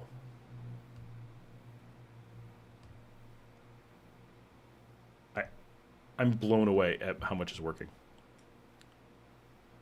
Oh, where is Jalisco now? It's in the same place up in Fatima, on the north side of Fatima. It's buried in the barrio, but it is so nice. Check it out on a map. Very expensive. Lunch for 3 was $80. Janet says the 24th was Ramon and my 10th anniversary. Oh my gosh, we just missed it. Happy anniversary. It could have been more, but I made him wait a couple of years so my relatives wouldn't think I was crazy. Very American to wait years for marriage. Nicaraguans would be like, wait years? You mean weeks, right? Did you mistype years? Billy, okay, not to drag this, but I don't have the slightest idea where to find the one person. So, I mean, as a relocation person, there's no way I can answer this, but my own answer for that, you guys sometimes hear Dominica, my wife, pop in, is when I was 21, pretty sure, went through a horrible breakup, was both at a point in my life where I'm like, I need to focus on work, and oh my gosh, this breakup really did me in. We'd been together for like 3 years, and at a very young age, right? But 18 to 21, those are big years to have been together. And we were really serious, and it had been a really good relationship, and we were local to each other, so like I knew her entire family, she knew my entire family, we had gobs of mutual friends and connections and all kinds of stuff, and the breakup was really rough, and so I was very much just, I need to not be in dating mode now. And it was, I think, really good. I took, turns out, 4 years off, which is, to think of it, crazy, from dating entirely. I probably went on 1 or 2. I can remember being on a date, went to a comedy show one time with some girl that I never spoke to again, and met some girl on a road trip one time. Like, you know, I remember having dinner at a diner or something, but like no real dating at all for 4 years. And I worked my tush off during those years. I changed my career path, started my own company, built myself from newbie to senior executive, moved into, Fortune 20 companies, really built a career during that window. Did nothing but work, basically, for 4 years. Nothing but work. And it was really amazing from a work perspective because I basically built a lifetime career in 4 years. You don't think about it, but if you sit down in a field that does not require a degree by law, you can basically move as fast as you want. Well, if you work 16 to 20 hours a day, 7 days a week, and do nothing else, no vacations. I didn't have a single vacation day. I didn't have a single holiday. The concept of a day off. I worked every possible job. I took every promotion I could possibly get. Everything possible. I never stopped working. I literally worked the equivalent of 3 jobs always at the same time, year after year after year after year. And my resume was enormous. My experience, every time someone would talk to me, well, when blah, blah, blah, I'd be like, well, I got started early in my career. So when I was 25, I already had 12 years of experience of actual timeline. Combine that with having been working the equivalent of triple full time for 4 to 5 years, and any conversation with someone twice my age, I had more experience than them, had seen more things, been in more different industries, because I worked in every industry during that time. And so nobody would ever get into a conversation why I didn't have some experience that was relevant, and it was life-changing. That's all I had to do. I was able to take my foot off the gas at 25 and coast, right? It's not really what I did, but I was able to then at 25 go to a wedding, having just left IBM as a senior executive and had no real clue what I wanted to do. It was just 2 days before, was best man at a wedding, walked in, met a girl who was a forensic biochemist, really impressive, and introduced myself as unemployed because I just was tired of all the times of explaining all the work that I did. And since at that point I just owned my own company, I just decided not to play it up and instead just be unemployed, because that was also technically true. And she married me anyway. But I wasn't looking for anybody. Even the first few months, she'll tell you, she was like, yeah, we were dating, but he didn't know. I'd been out of dating for so long, I didn't even realize we were dating.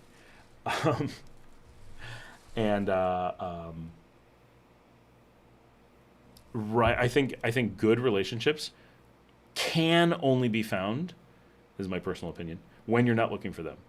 When you're looking for a relationship, you're out of luck. Like, that process pretty much rules out finding a relationship. Now we're definitely getting into Scott's dating advice, but my number one thing, if you want to have a good relationship that's going to work, one, you got to be willing to put yourself out there. You got to take risks. That goes without saying, right? Everybody knows. But you have to really be friends first. You have to approach it as, this is someone I want to be friends with. I want to hang out with this person. I want to share things with this person. They're valuable to me. And yes, you probably want them to be someone you find attractive as well. That's probably important. Almost all people need that.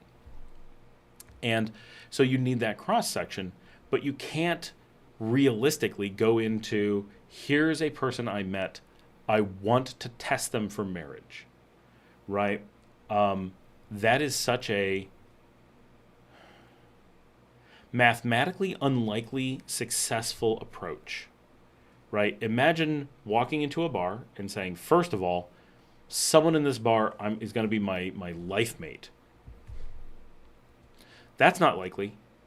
Then going, I don't know a single person here, so what criteria do I have to use to pick someone? Well, I have to go by their looks.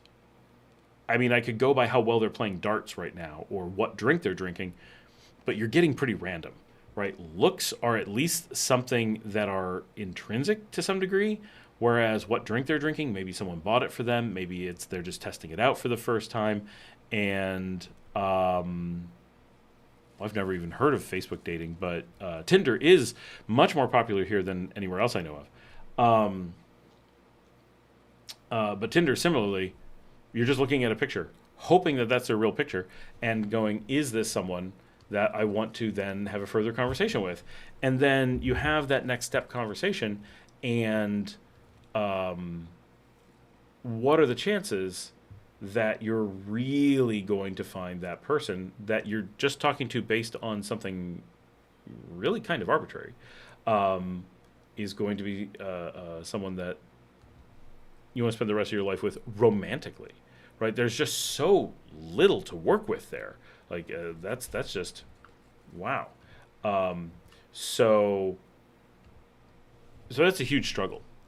But if you start with friends, it's still hard. How do you make friends? But go out and do activities, do things, find things where you have mutual overlap. Be willing to make friends.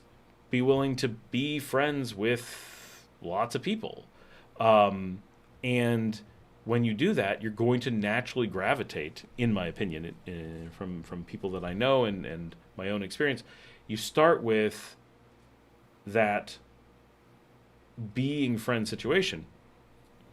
And then if it's a good match, you're both going to gravitate towards a romantic relationship naturally. And just your statistical chances of that working is so much higher. And like, what's the downside? You made friends? Like, that's awesome, you know? So, and then, now this is easy for the extrovert that likes to make friends, but it is, oh,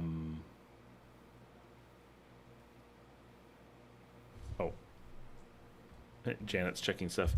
It is Nicagram.com is the one that I just rebuilt.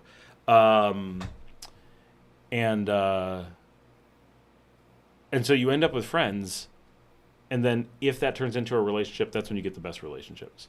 And I think the most likely. Janet says, and you're right, Ramon didn't believe me would ever get married, but as an old American with older relatives that mattered, like for support, it was important. Plus my kids never doubted. As Tinder is the law of averages, kind of all like dating, like intentional dating kind of is all the law of averages.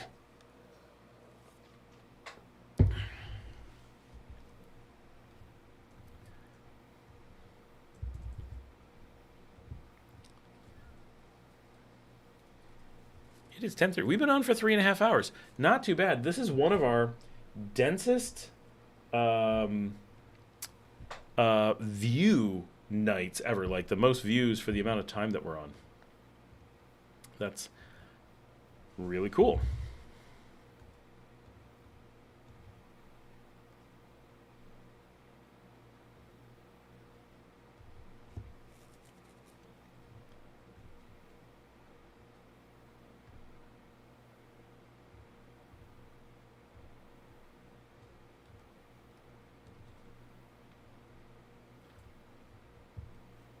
Oh, I have food. Yeah, excuse me a second. I'm just going to have a bite of my very cold KFC bowl. This is mashed potatoes, corn, and tofu nuggets. That's very cold.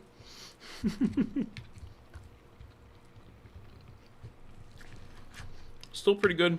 Wish I would have eaten it a while ago, but I was stuffed. My gosh, lunch at Jalisco, I didn't even eat my french fries. I just had the rice is really good, and had shrimp. And for Janet, I took Ava and Marilyn. Neither of them had ever had calamari, ever. So we got the calamari there, and it was good.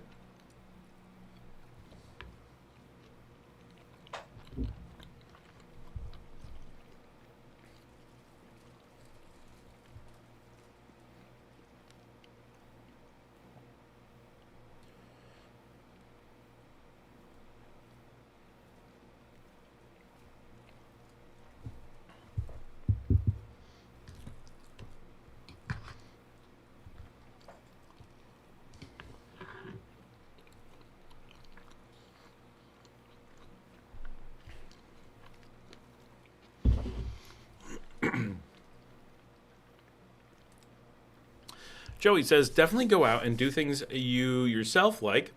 If you meet someone there, you automatically have something you have in common, maybe more. Finding similarities and differences is a good start. Exactly. Keep yourself entertained. Great examples are, of course, going hiking, or for some people going to church, maybe going to restaurants, going to expat meetups, any number of things, right? Some people like to surf, some people like to walk the beach. Everybody has their own hobbies, right?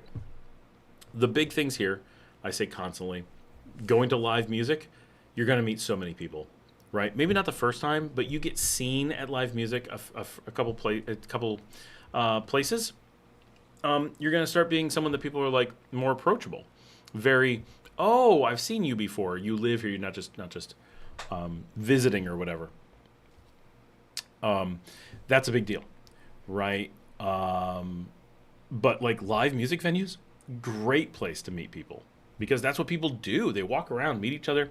I know so many people. I only know them from there, right? Guys who just go dancing, just walk in, they're like, hey, it's you. Oh, hey, how's it going? Right, saw you last week. Saw you the week before that. So I've been seeing you for years, right? Yeah, everybody. And then let's just say you're a guy, some girl is interested in you, right? They're going to be like, hey, I saw you, right? Because she'll probably know a bunch of the people there. She'll be like, hey, I saw you, you said hi to him. Do you know him? Yeah, I know him. Oh, could you give me his number? Or what do you know about him? Right? That's how you get introduced a lot of the time in Nicaragua. It's very common that someone will, and it's a little bit middle school, right? Which is, to Americans, I think this is funny. Actually, this is a good point, and I know this a lot, is it is really common to be like, hey, can you go get me her number? To go up and ask someone for their number directly, of course, happens. Of course you can do that. But it is very acceptable to go through, I know someone who knows that person, or I know someone who knows someone who knows that person, and say, oh, I saw this person at the club, or they're there here now. I can think of a specific example where a friend of mine it was a girl I casually knew. I've been introduced to her, but I didn't know her. But Marcella knew who she was because of some work we had done. Like we did like sponsorship work. And she knew her enough to know her name and could walk up and talk to her. Plus it's easier for a girl to get a number from a girl.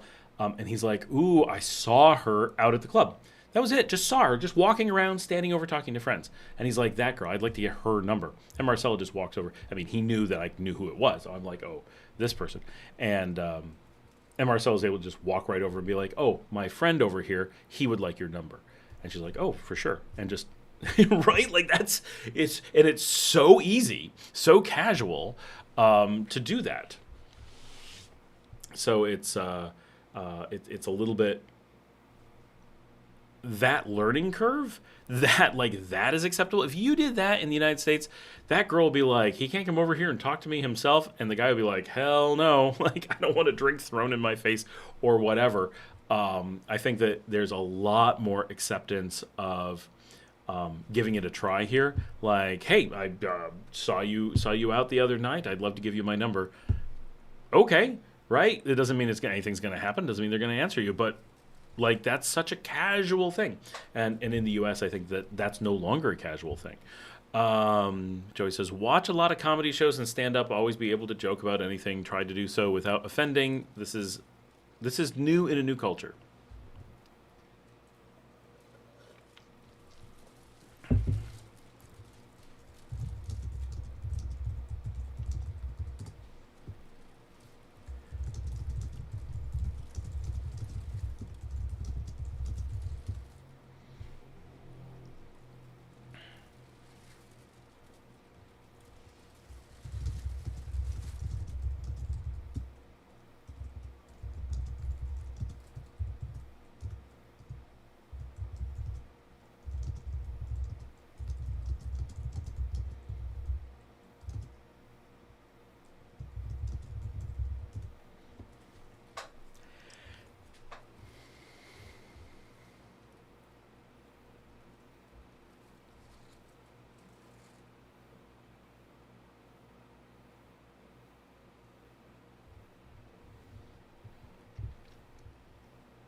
It's really only 3. Oh, wait. Thank you for. Oh. Definitely go out, blah, blah. Learn about the crowd is. Did you hear about the guy with 5 wangs? His pants fit like a glove. Dominique, thank you for the advice. I'll do just that. I'm looking to start a family in Nicaragua and live there long term, more than 5 years. I mean, if you're starting a family, you probably want to be here kind of forever, um, because those kids will be really little at just 5 years.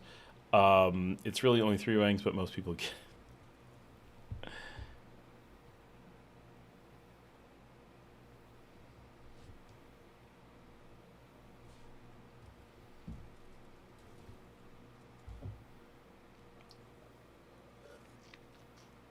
Oh, he says find out if jokes like that are offensive. So I wouldn't mind having kids with two women I meet there that are great, high energy and loving, and wants to do something with her life. I don't mind help investing in it. And keep in mind, no one expects you to have to date more than one person or to have kids with more than one person. Um, it's just not expected that you won't, right? I'm looking to add value to the country. Don't mind starting a family there at all. Oh, I accidentally closed everything. There we go.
Everybody likes funny people. They do. It is true.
Oh, now we're starting to lose some people. It's getting late. We're getting more quiet. The chat has gone down.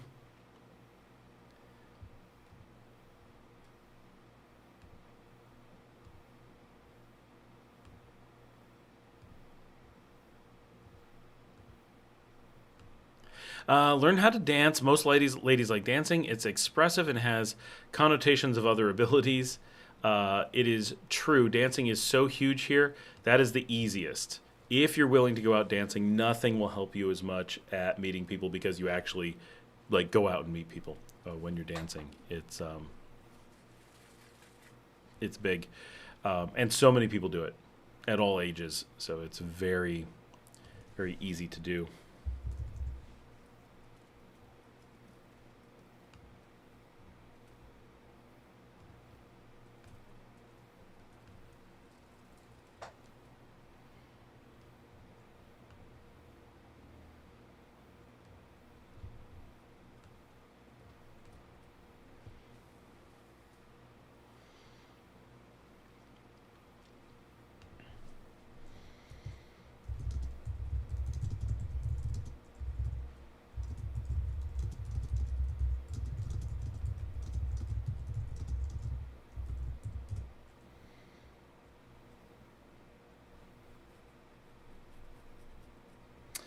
All right. We had a lot of chat today, but now you guys are a little bit quiet. I depend on you for topics. This was a big topic that went like hours.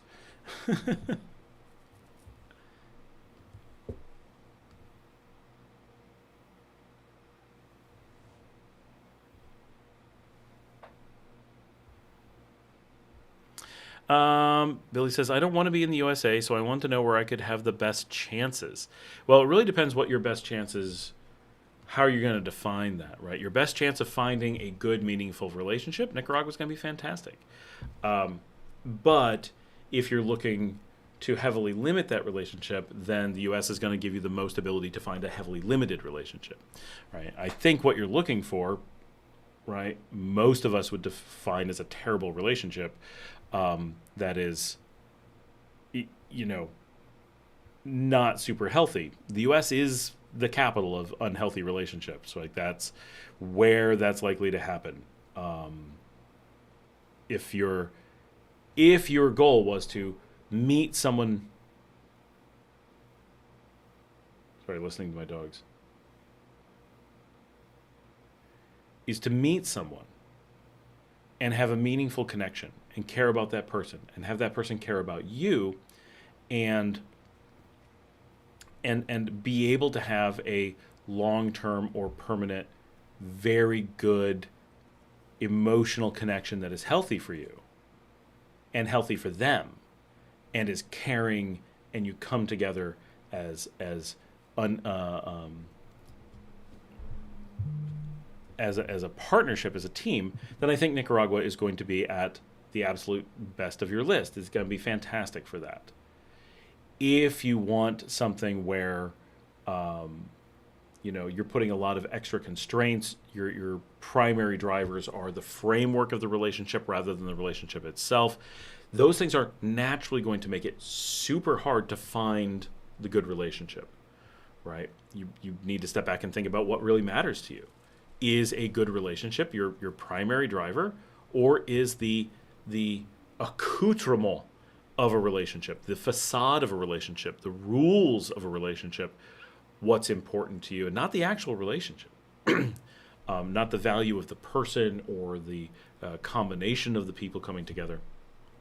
That's something you have to really decide, and then based on that, figure out how to make that happen. And I don't know how much of where you are is going to play a major role. Yes, the U.S. is the most controlling, the most focused on the mechanics around a relationship, the rules around a relationship, and not nearly as focused on the actual relationship.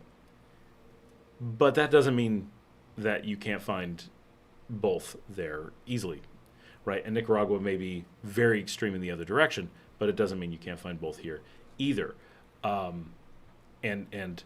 It's like jobs. Well, I managed to get a degree that opened 1 million doors. Okay, but there's only one right door. It doesn't matter how many are open as long as that one is open, right? And so all those statistics don't matter much when you're looking for one good, healthy relationship that should be very, really close to equally findable in both places. Now, it would be a question, why don't you want to be in the U.S.? What is driving you out of the U.S.? Could be lots of things. Certainly I don't want to be in the U.S. either, so I'm with you. But from the relationship perspective, the U.S. seems like it would be a pretty decent choice. Janet says, I agree. Dancing is important to me. That's part of how we met. Ramon is a star of salsa and the other kinds. I can't remember what they're called. I'm going to guess bachata or cumbia. And John says, so Fearless Leader decided to change the name of Lake Ontario today. Did they actually do that? Oh my gosh. I heard that was a joke happening. I grew up on Lake Ontario. I do not. Oh my gosh, he actually named it Lake America. You've got to be kidding me.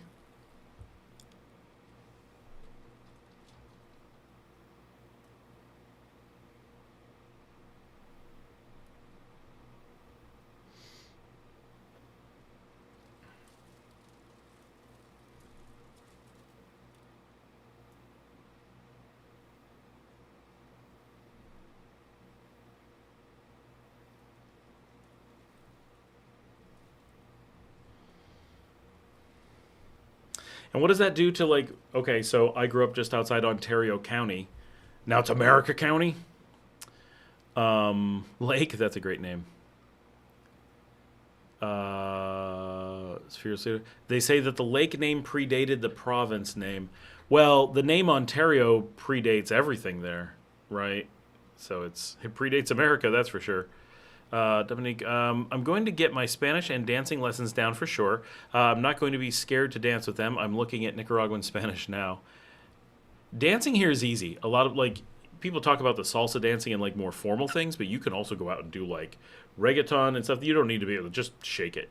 I dedicated La Habanera by Yelo to Janet and Ramon for their anniversary. They can figure out how to dance to it. Congratulations. Richard Johansson. Soon it'll be like the lakes in Nicaragua where they all seem to have like 5 names. I think they only have 2. Well, no. Xolotlan used to be Lago de Leon. Now it's Lago de Managua to a lot of people. Joey says, I'm going to have to learn salsa, merengue, etc. Dom, Janet, Ramon.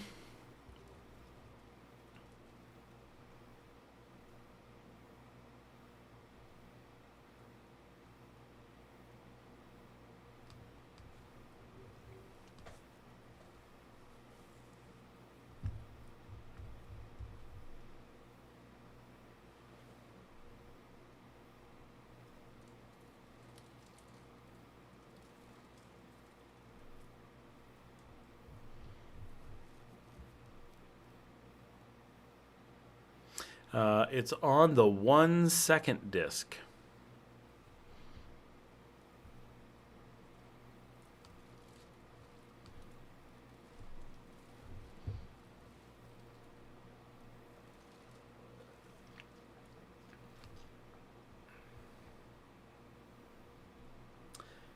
By the way, remember to give a thumbs up on the show. Forgot to mention that earlier. My thumbs up peeps are not around.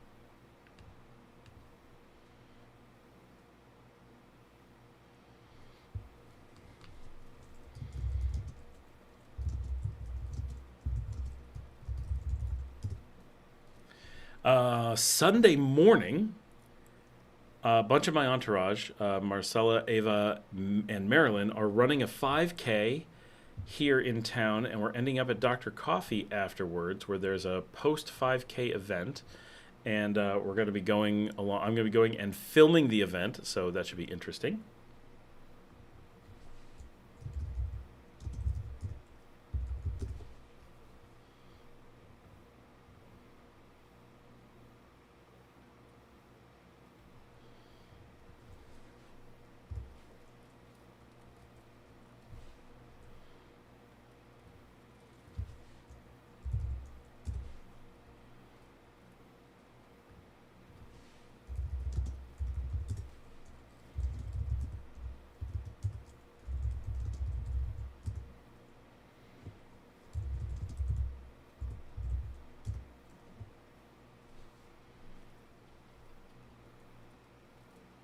Lake Nicaragua has 6 different names. This is what I've been told.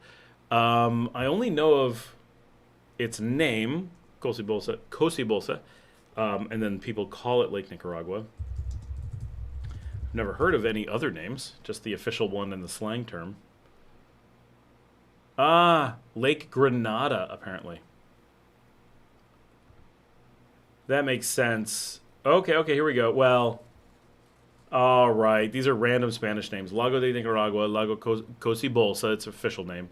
Mar Dulce, Gran Lago Dulce, Gran Lago de Granada. Okay. Yeah, I mean, those are kind of silly. The Sweet Sea, Big Lake, Big Sweet Lake. But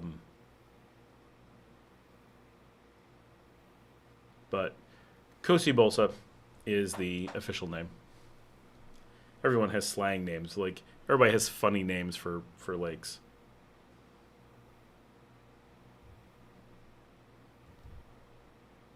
What is the origin of Kosi Bolsa, though? Jan says, okay, merengue and bachata and cumbia is just what Hermanas Cortez do, so I think it's easy.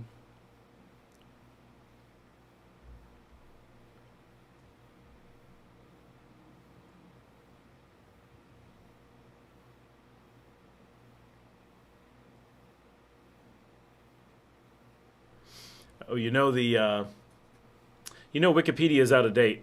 Until the construction of Ometepe Airport, the only way to reach the island was by boat. That airport has been closed for over a decade. Like, it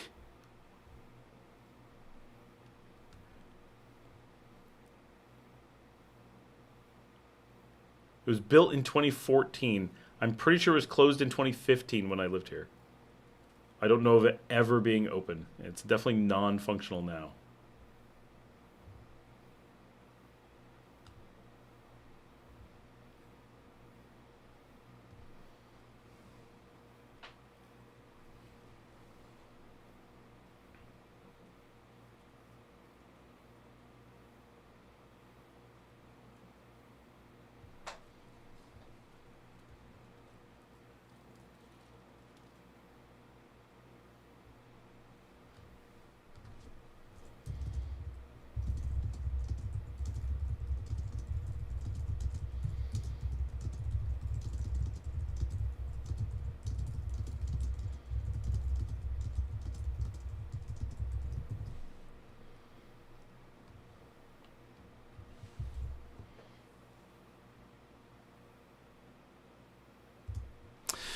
A small plane lands on Ometepe a few times a year. Apparently, it's a guy who owns a bunch of tobacco farms on the island. The runway is actually still functional?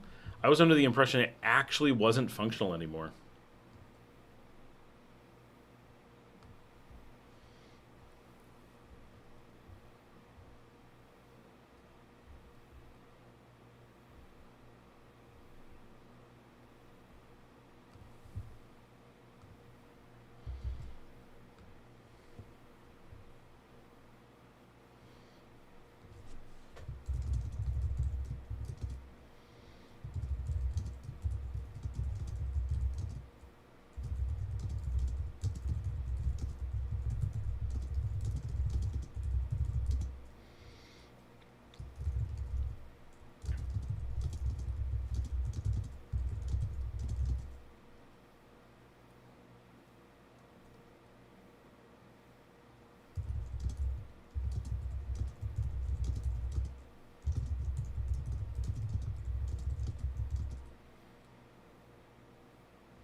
Just FYI, the airport in Galway is not public anymore and hadn't been for a while. Embarrassed myself last year. Oh, that's funny. Billy says, I know it sounds negative, but I dislike almost everything about the USA.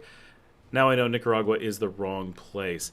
There's a lot of that. A lot of people, that's why I ask, right, is because a lot of people look to leave the U.S. I hear this a lot. A lot of people are looking for something very, what they consider traditional.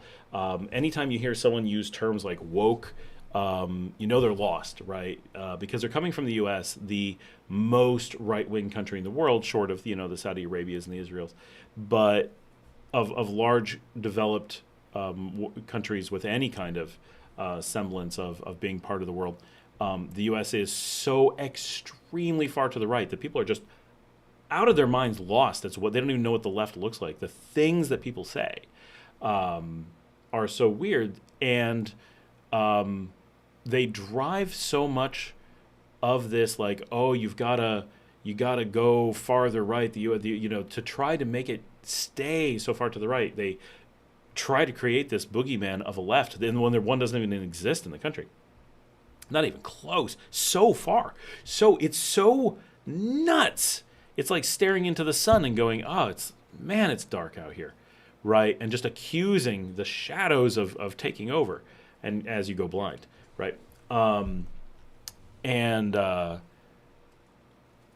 and so we often get, I don't want to say often, but it is a recurring thing that they've gotten the U.S. so lost and so befuddled and tricked that Nicaragua, being the most left-leaning, most liberal country in the region and among the most in the world, people will actually think that there's like some liberal or left in the United States and be so confused as to what that means and so lost that they'll start looking and using these terms that make no sense, right? Like, tell me you're completely insane without actually saying it, right? The amount that people don't understand politics and don't understand liberalism and don't understand the world. And imagine people thinking that, like, the U.S., the least woke country in the world, if you were to use woke to mean like polite, nice, smart, accepting, good, not garbage people, which is how they use woke, right? They use woke to mean people who care about each other, who are looking out for society. And to think that the least woke country in the world invented woke, and all it is a word they use to describe people who are sort of like the rest of the world, but not there yet. Like, imagine someone saying that it's the birthplace of that. Like, someone said that on the channel the other day, and it was like, that's like Columbus discovering America, right? Millions and millions of people live there, right? And Columbus discovered it. Right. I understand that we use that term to mean Columbus was the first European to come back and tell other Europeans about it. But America being the birthplace of woke is like, yeah, America has the first American to point out anything about the rest of the world. This is where America's education has failed us utterly. But because of these kinds of problems, right? Americans get this misinformation to such an extreme degree that they'll be sent out, ending up at the most extreme liberal countries in the hopes of finding some kind of mythical, Odyssey-driven sail mission to the ends of the earth, magic, like fundamental Islamic ISIS-powered island of craziness, where polygamy and female slavery are what drives things, and everyone follows the Quran and stuff, because the fundamental of all U.S. religion, the term fundamental, right, is based from that. That's why ISIS and extreme Islamic groups consider Baptists to be their arm in the U.S. It's considered Islamic by all Christian standards, and it's Saudi Arabia considers Baylor, the Baptist University in Texas, to be their Islamic training ground in the U.S. So it's the one place the Saudi princes are allowed to study. So because of this, we end up with people coming to Nicaragua thinking it's going to be the farthest thing from what it is. And you hear it a lot. People repeat it. It's such a conservative country. Conservative by what standard? Conservative as in it still supports indigenous beliefs. Yes, it still supports indigenous culture. Yes, it's conservative in that this was an extremely liberal culture and it's conservatively kept that. Yes, but from an American perspective, what they want conservative to be, which is a legitimate term and everything, you can't get farther from it. And so it's weird to kind of come from the promised land and seek to be to seek to be so far from things. I like how you had to mention. So this is, I don't know, what the heck does this even mean? It's supposed to mean aware of things. Right, yeah. As Joey said, woke is being aware, which is the reason that America uses that term is because Americans are so generally unaware. And so they came up with this term to mark people who were lost, finding out that other people knew basic things. And so woke isn't something you call someone. It's something. It's a language marker for people who use it. Kind of like CSE is a language marker that they teach to Americans, so that when they're abroad speaking in Spanish, people know they're American because no Spanish-speaking language uses that phrase, but Americans use it almost everywhere, and.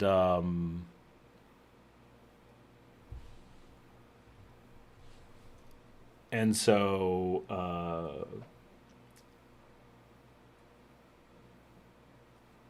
I'm confused by some of these comments. This is so gibberish. Okay, so plain vanilla guy says the U.S. is the birthplace of woke. Wow. After we were just having that. John says, what is woke? He says, and unfortunately, blue-haired, so old woke Americans move overseas and try to spread wokeness. I hate to tell you this. Wokeness is the world, and America is just realizing it. You can't. That's okay. Preaching woke to the world is like how America sends missionaries to Christian countries, where the U.S. has the least Christian churches on earth, and they go to traditionally Christian countries and try to tell them about their own religion. Yeah, woke Americans go to other countries and go, oh my gosh, we weren't even woke. We don't even know what we're talking about. The U.S. is the most woke country in the world. You are out of your mind.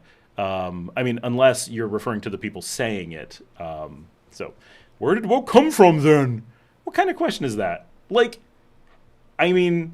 just explained the whole world operates one way and the U.S. discovers it. And you think critical race theory you think the need for critical race theory, that you need critical race theory for Americans to understand what the rest of the world knows, you just defined why it's the anti-birthplace of woke. So why America pushes marriage and monogamy so much when you said God never spoke against it? Well, America is the most anti-Christian country ever. No country has ever fundamentally denied the fundamentals of Christianity more than the U.S. But in America, they program everyone to be married and not to be with multiple people. I would mostly so like I said, marriage is a government construct. This is a known thing, right? Marriage as we know it today was a political construct from ancient Greece, not really ancient Greece, but just before Rome, Greece, so Republican Greece, and it spread to Rome, and it was used as a way to control family money. It was specifically a way to make the middle class unable to obtain the riches of the wealthy class. Of course, once in a while there would be transitions, but it heavily limited that, allowing generational wealth. So a powerful, rich family would remain a powerful, rich family. It went against Christian tenets and stuff. They had to layer it on top of real religion, actual teachings of Christ, and such, because it was a way to some degree limit women's power, but that was not the goal. Is fundamentally not what it was for. It was a byproduct. It's really about maintaining the ultra wealthy, which it has done incredibly well. And you notice in societies like Nicaragua, wealth is much more spread out and is much harder to hoard wealth within a single family, especially when a single family is harder to define. Suddenly children in more places have more claims, and it's more likely to keep spread across society, which, as we all know, is healthy and good. So that's the thing. I like some random person's definition of woke. Woke is the notion that the way government should treat the citizenry and the way citizens should treat each other is based on how privileged something. He said blue-haired is not old. That is literally what that term means. Industrial era to keep people in one place. It is true that in the industrial era they pushed it hard, which is why like the Puritans, believed in that everyone should have sex before marriage and stuff to see if you were compatible. Those ideas of like no sex outside of marriage came about during the Industrial Revolution. So a positive vibe, absolutely correct there. That was the anti-Christian revival movement, right? In the late 1800s, the U.S. made a huge push against traditional Christianity. I'm not saying traditional Christianity is good, not making that statement. What I'm saying is that up until that time, even the Puritans were nothing like we use the term puritanical today. No, puritanical today is a modern construct for the late 1800s tent revivals. The new religion that came from the United States, often referred to as originally as baptism, but a lot of things have sprung up from it. And of course, because Baptists were so far from traditional Christian, it really opened the door for Mormons and for Jehovah's Witness and other cults to pop up and be like, well, it's a free-for-all because Baptist is nothing like that, right? Baptist was a copy of fundamental Islam, and they just put traditionally Christian words on it. And so it really did become a religious free-for-all. So the U.S. is cult central, right? Finding someone who even knows what Christianity is borders on impossible in the U.S. You study at seminary, do any amount of stuff, you're like, oh my gosh, like holy crap, it's not a little bit off. It's so far off that it sounds like the woke people, right? Like trying to call Americans traditional Christians is a lot like saying woke, right? It's just another way of marking yourself as having no clue.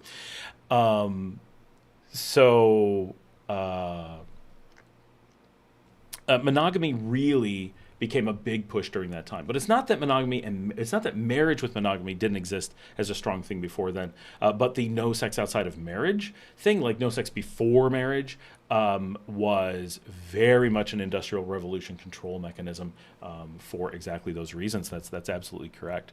Richard Johansson, I have lived and worked in very left-wing places my entire life: Canada, Russia, Mongolia, Kazakhstan, Azerbaijan, China. I honestly think Nicaragua is very centrist compared to those places. I would not say compared to Canada. Canada's ridiculously conservative, like to the point where it scares me to go there. But all the others, I would say, but none of them are in the region. Like, yeah, I would buy that from almost all of those. But Canada, I just can't, in my opinion. Yes, blue hair used to be reserved for old grandmas at the bingo hall. Exactly. Blue-haired is young gender studies majors. So that sounds like something a person using woke would say because they don't know the basics of the language. Everyone knows what blue-haired means. That is such a standard term. Let's just grab this from the dictionary.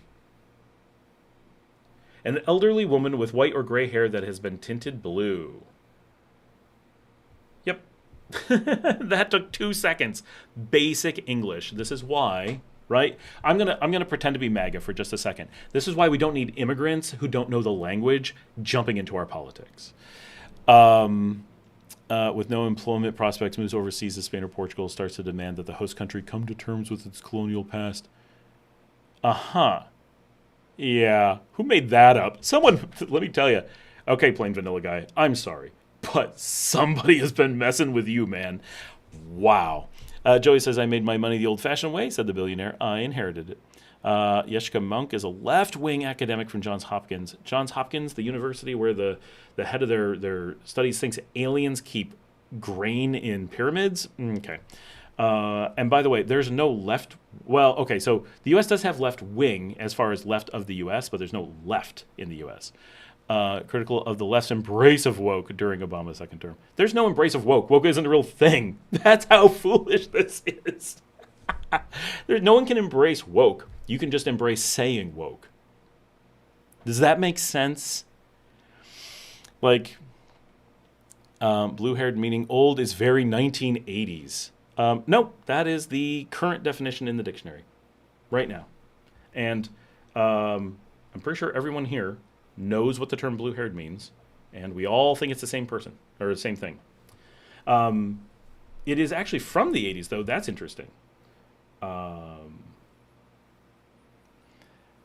I guess this is some little kid who's using some Gen Z terminology and is like using woke in some way that isn't woke. That's nice that you have new words for everything, but you know, in America where we speak English, blue hair means something, woke means something. Um, Positive Vibe. If they separate us, even with houses, yes, this place is evil. It's messed up.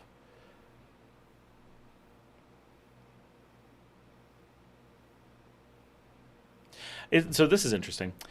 So how does this, what do you call them? Social justice activist move to Spain or Portugal? How do you do that? Because Americans can't move to Spain or Portugal. So just wondering how they get a host country and then do these things. Because neither of those countries accept those people. So something's not making sense here. This sounds like something you fabricated, like just now, and didn't take the time to research that blue hair already means something, or that a social justice warrior can't just move to a country where you can't just move to. Maybe people move there, but not from the United States. If a Nicaraguan moves there, but have you ever seen a Nicaraguan with blue hair? Where did you come up with this? Woke leftists have changed the IFWA. I'm sure they have. Like we said, there's no left and there is no woke. So live in your fantasy world and do your little thing.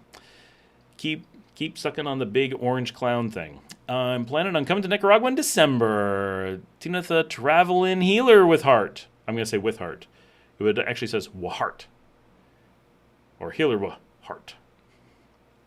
Hey Tina, how's it going? I believe the Brits were dyeing blue since at least the 70s. Yeah, definitely. So Mega is giving new meaning to everything. Is all? Did any of you read 1984? I'm pretty sure he can't read. If he could, he would know how silly those things sound. Americans can move there. Tell me how. Go ahead, tell me how. You can't even go without a visa to visit, let alone move there. Please show me the visa. Janet says, I was away from my desk. This got crazy when I was away just listening. Tell us what you think, Tina. Richie Hansen, I looked at moving to Portugal one time. The Azores has a special immigration plan for people who want to move there, but the flights then were just too much headache. Don't they require, like, so when I was over there, it required, long ago, it required $250,000 investment, which, you know, it's not a casual thing. Not even slightly. You can't just pack up and move there. I didn't want to make any more longer.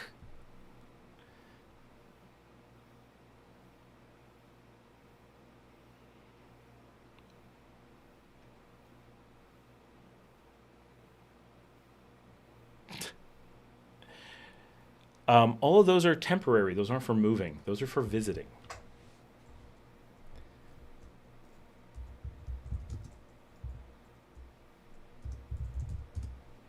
We read 1984 in Animal Farm back in the early 80s. Schools required. They didn't require that for me.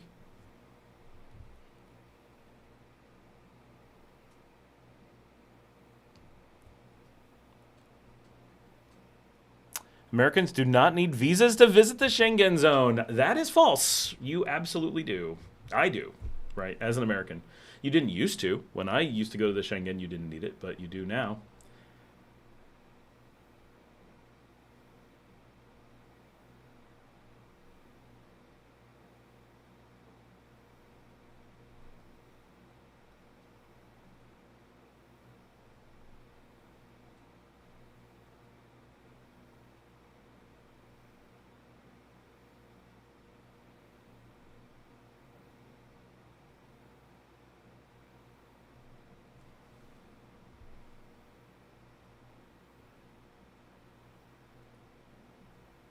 So the thing he's talking about moving to Spain is a 6-month school program.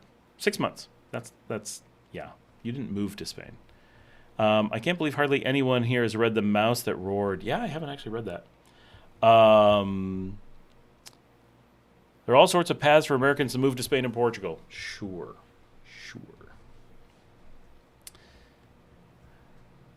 At the time, don't know about now, but the Azores had so many abandoned houses and so many people had left that if you bought a house and lived there full time, you were allowed to immigrate. Oh, that's pretty cool. I'm going to San Juan del Sur. What places should I see? I'm looking for a place to retire.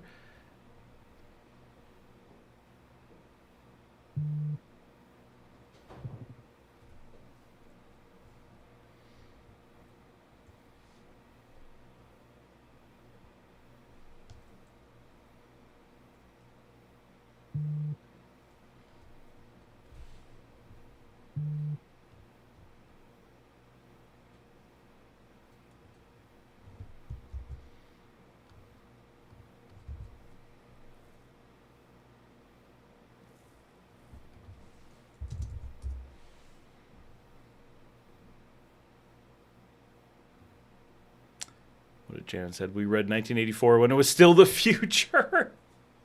Oh my gosh, I did too. Okay, that's funny. 6 months now, but used to be a 9-month program. It's still a temporary visit. It's still not making it your home. I get you could move somewhere, like moving somewhere temporarily is still moving if you're really giving up. I guarantee none of those people are giving up their homes and moving. They are taking a long vacation. It's not similar. Oh, forgot about this.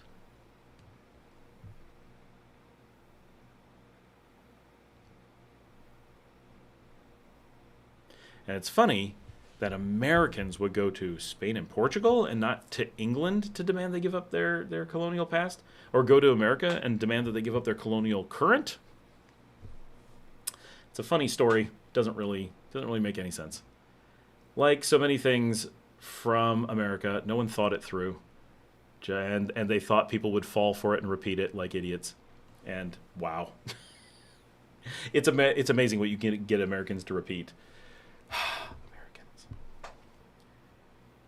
make it sound bad, and they'll say anything. No one looks anything up. No one critical thinking. This is exactly where critical thinking fails. Can't observe the world, can't think if it makes sense, can't put the pieces together, can't concentrate long enough.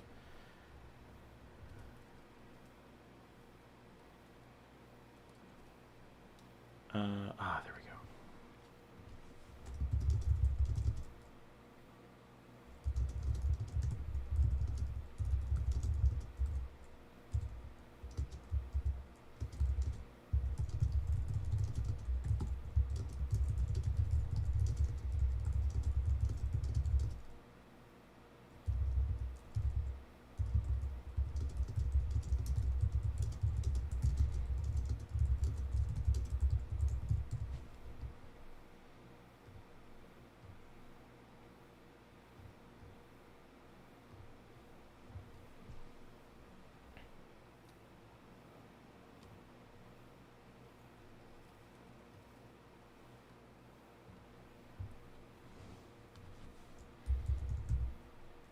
My kids had actually critical thinking classes in high school in Oregon. They're all really smart too. We definitely never had that. Holy cow, nothing was critical thinking. We had some things that encouraged it, but not very much.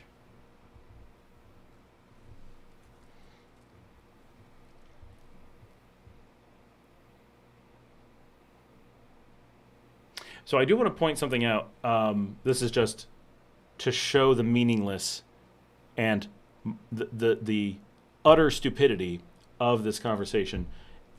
When someone says America is the birthplace of woke, there's no way not to be a moron, especially if you then follow it with, isn't it where critical race theory comes from? Here's the definition of critical race theory, because this is absolutely huge, right?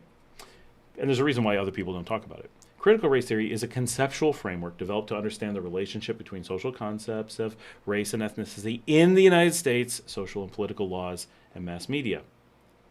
It is a study of U.S. social, political laws, and mass media. It is an American study. If we say that woke comes from people thinking of critical race theory, and then the U.S. is the birthplace of woke, is a lot like saying, isn't Spain the birthplace of Madrid? Okay, if you're going to define woke as being an American thing, then yes, America is the birthplace of woke, but only an utter moron would make the statement, America is the birthplace of woke. That is such a dumb thing to say if you believe the things that you're then going to say. You can't have said the first thing and then say the second things without being an idiot, and a big idiot that's been really tricked and isn't grasping how dumb they are, right? Like, at some point, you have to really step back and go, I make no sense, and everyone knows it. Billy says, thank you for trying to help Scott. I guess there are no decent options. I mean, I suppose I don't want to be depressing, But in some ways, that's a reasonable answer, right? If if your goal is to have something that is unique to America for the essentially, and want it on scale, and don't want to be in America, and maybe it's not even available in America. That very possible, but that combination may not be available, right? To take an extreme case, right? Say I want to live in a place where there are no cars, everything runs on horse-drawn carriages, and but it's a big country, and everyone speaks Basque, right? Well, there's nothing wrong with that vision. You could find a group of Basque speakers or people willing to learn Basque who would like to live on a big country and be powered by horses. Sure, no piece of that is wrong. But if that's what you seek, that country doesn't exist. It's not a bad thing that it doesn't exist. It just doesn't exist. And so, yeah, that's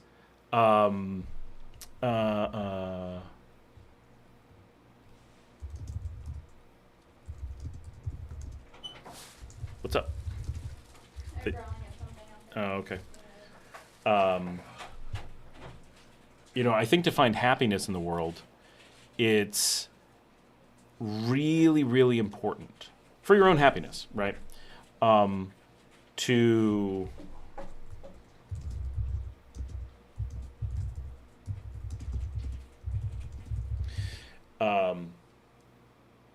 to not look at the world in a here's the thing I want, I must have it.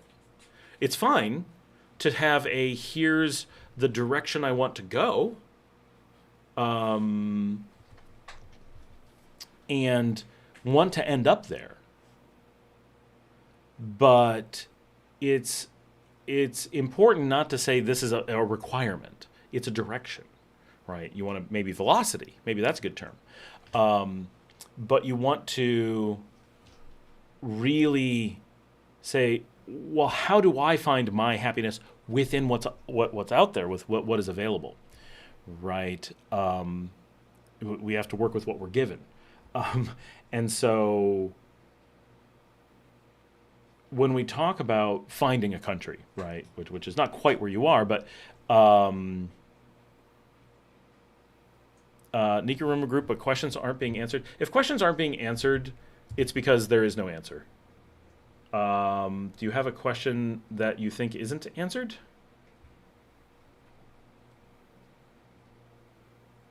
There is no place better. Not even close, in my opinion. There's places with lots of worthless discussion, but I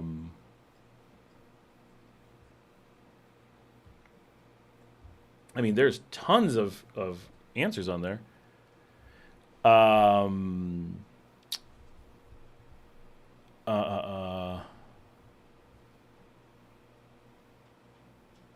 am I trying to say?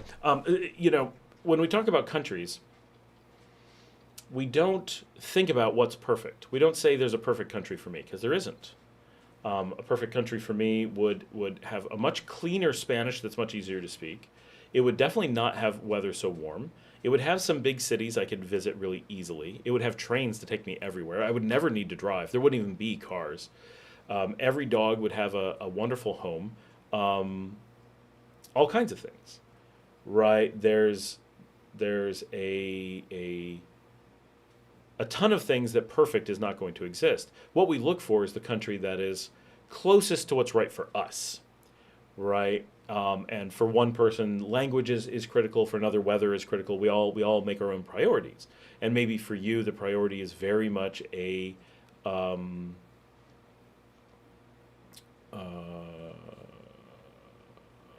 relational one, right? Based on the relationship or options for relationships. But I think you really need to just look at how do you make life best. I would also say, I feel like, and maybe this is completely wrong, maybe I'm reading this totally off base, and feel free to throw this out, but I feel like you're looking at things from a very negative perspective. You're looking for something for yourself, but you're not. You're only looking for something for other people, right? When you say you want a country where everyone's monogamous and they practice a certain way, what does that have to do with you? That's have to do with them. That's much like when people come to a new country and they're like, well, I don't like the government. Well, what does that have to do with you? It's not your government. What's their relationship have to do with you? It's not your relationship. That's an incredibly negative mental position. You're just out to control other people. Maybe not control them, but want them to do your bidding. What's the difference? One, you say it. One, you just want them to do it naturally. I understand you don't want to actually force them to do it. You want them to want to do it. That's fine. But the idea is your concern is the actions of others that are good and healthy, right? So like looking at Nicaragua, what we discussed is that they have an incredibly healthy relationship system that has created or contributed to an incredibly strong family structure. People get care and they have more emotional support and they have more options and resources. They're doing something traditional that predates colonialism. They have resisted being influenced more than necessary from outside forces. They provide a counterpoint to places that feel like they have no options and all kinds of things. Every single piece of that is positive. Just positive upon positive upon positive. Not perfect, but so much positive. Not one single piece of that has any negative for you, except if you want to take away the happiness and health and prosperity of other people. They're happy, it has to stop. As long as you look at the world like Plain Vanilla Guy through only wanting to find happiness from the pain and suffering of others, from the taking away the freedoms of others, from the being unhappy that others are able to do things without harming you, you're never going to find happiness. And you're not going to contribute to other people's happiness. And it's not necessarily intentional. I'm sure it's not. Well, Vanilla Guy, definitely it's intentional. But for Billy, I don't think it is. I think it's accidental. He's been pressured into this by people who hate him. I mean that. By people who hate him, have pushed him to believe that not only does he have to not consider his own happiness first, but he has to actively detest the happiness of others. And that's the problem that people like Plain Vanilla Guy are pushing for. A world where we find our value through the hatred and harm and control and loss of liberty and loss of humanity of others. We don't know how to make ourselves good, as he's exhibited, Plain Vanilla Guy. And so, as a response, since he probably feels impotent, he probably feels stupid, he probably feels powerless, that was redundant, he probably continuously feels foolish talking about these things, or very likely is just a poorly programmed bot, because a good bot would not spout gibberish. It becomes I can't make myself good, I can't make myself attractive. It becomes, I must put others down.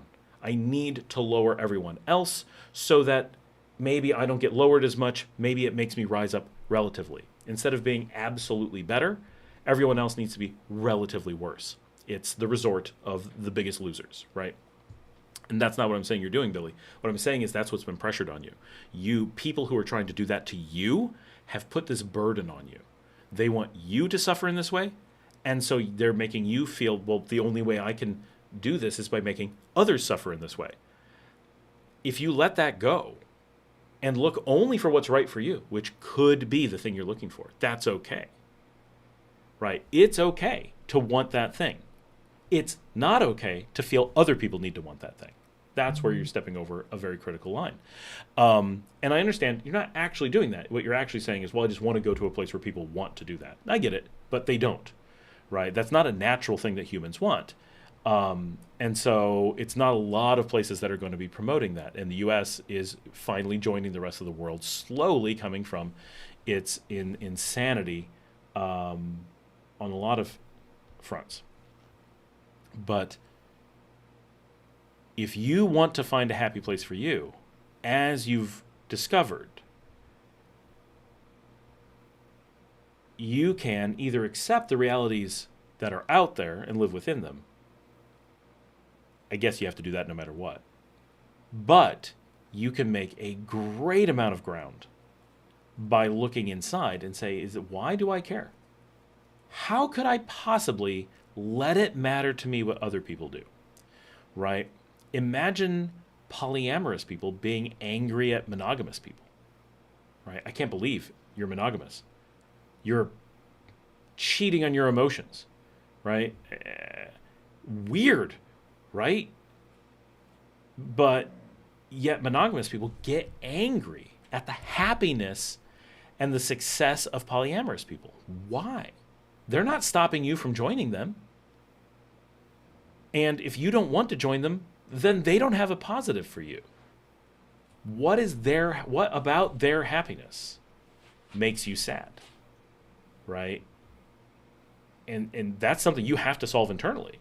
Right? There's not going to be an answer going to a different country to where being unhappy at other people's happiness is going to work out. Maybe Israel. Right. But basically, being in the U.S., nowhere celebrates the unhappiness of other people more. People like Plain Vanilla Guy, they're there to revel in the unhappiness of others. But he's never going to be happy. He's always going to be angry and feel foolish. He'll never be able to get over that. Acting more foolish doesn't make you feel less foolish, right? Bullies don't feel stronger by bullying people. They think they will. That's why they do it. They don't do it because they think it's going to make them feel wussy. But the reality is that a bully does feel wussy because they're not picking on someone their own size. They pick on someone that's not their own size. It goes without saying, right? It's kind of what a bully is. So what is their mental place after they do that? They feel sad and pathetic. Like a little bitch, right? Like that's how a bully feels. They'll put on a show, but at the end of the day, they're the ones who feel weak and sad. The person who got beat up doesn't appreciate it, and they don't feel great either. There's not a winner in this kind of scenario. But the bully doesn't come away in a strong mental position. They come away with two things. Internally, they feel pathetic, but also to other people, they look pathetic, and they generally know it. Right? And you see this reaction from people. You see when people, even maybe it's emotionally bullying or physically bullying, but you can see how embarrassed and almost fight or flight response they end up feeling from that. In some cases, actually fight or flight, but generally just edging onto that, right? The lizard brain starts to go. And so those people never actually move towards happiness. They move towards spiraling depression. And the more that they do it, the more they embrace it, the farther they end up in that hole and the harder to get out. And so that's really I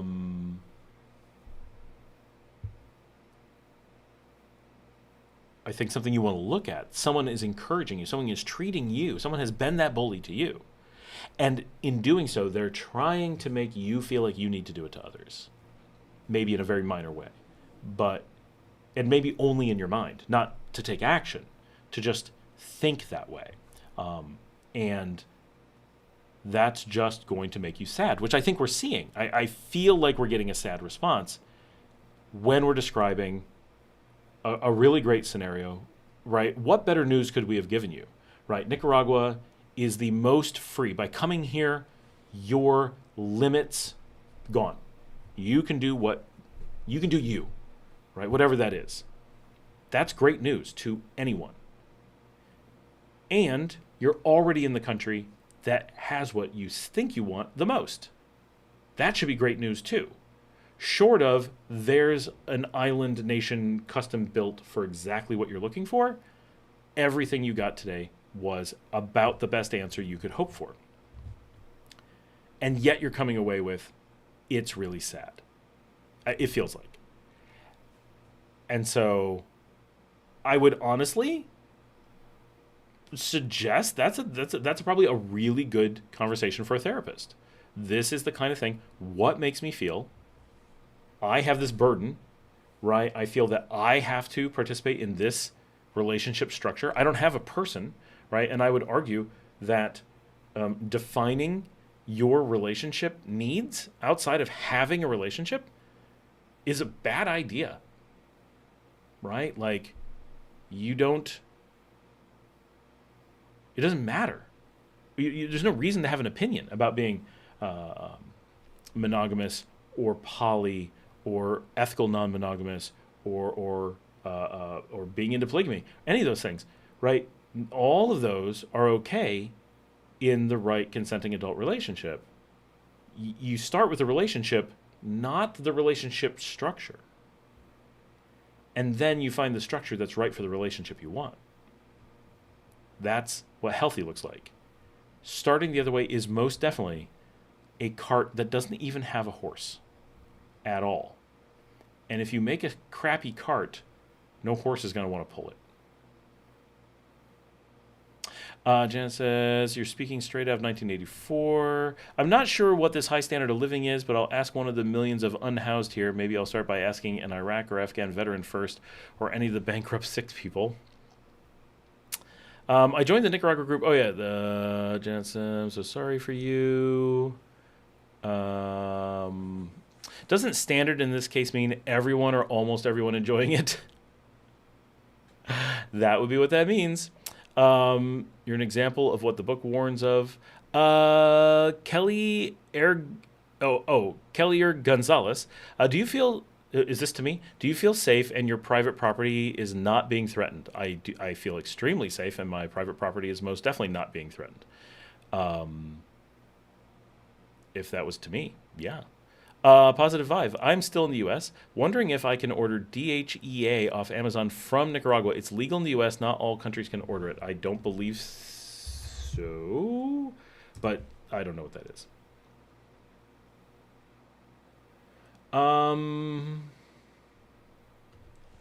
That is a good question. So no, I'm going to say no. The reason is not. Oh, hold on. The reason is not that you can't have it. It's that it's probably classified as pharmaceutical, and it is illegal to import pharmaceuticals, period, across the board. Can you buy DHEA in Nicaragua? Absolutely. It is legal in Nicaragua. So this is one of those times where the complexity of your question creates an answer that may be misleading. Can you buy DHEA off of a website in Nicaragua? Yes. Can that website be Amazon? No. It's the Amazon that creates the problem. And the reason is that when you use Amazon, you are your own importer, and an individual may not import pharmaceuticals. Now, this may not qualify as a pharmaceutical in Nicaragua, in which case you could do it. I get lactose lactades for lactose intolerance for my daughter. That does not qualify as a pharmaceutical. I'm allowed to buy that in bulk off of Amazon. So maybe this qualifies like that, but I don't know. I'd be surprised if the prices here aren't pretty competitive already. Positive Vibe says, yes, Kelly, as long as they don't have flashy jewelry and use common sense. Things outside on porch, etc. may be taken, was what I heard in an earlier chat. That's definitely, if you have just stuff sitting outside that people can walk by and grab, people will walk by and grab it. Would someone down there look into it for me, please? Trying to control others is wrong. I agree with you, Scott. People call me Scotty. It's cool. Here, a lot of people call me S. Scott. Yeah, they get bullied at home. Richard Johansson, yeah, I don't have the best walls around my house. Guy jumped over the other day and took an extension cord and ran off. It happens. I have pretty good walls. I had someone jump over and get soap, which sucks, right? I did have someone else jump over and get garbage. He was an idiot. But some of you know Ida, my housekeeper, who's tiny and a grandmother. She chased him and he broke his foot trying to get away from her. He jumped the wall and put his foot, because everybody's got like glass and stuff on the walls. and a bottle went right through his foot and broke his foot.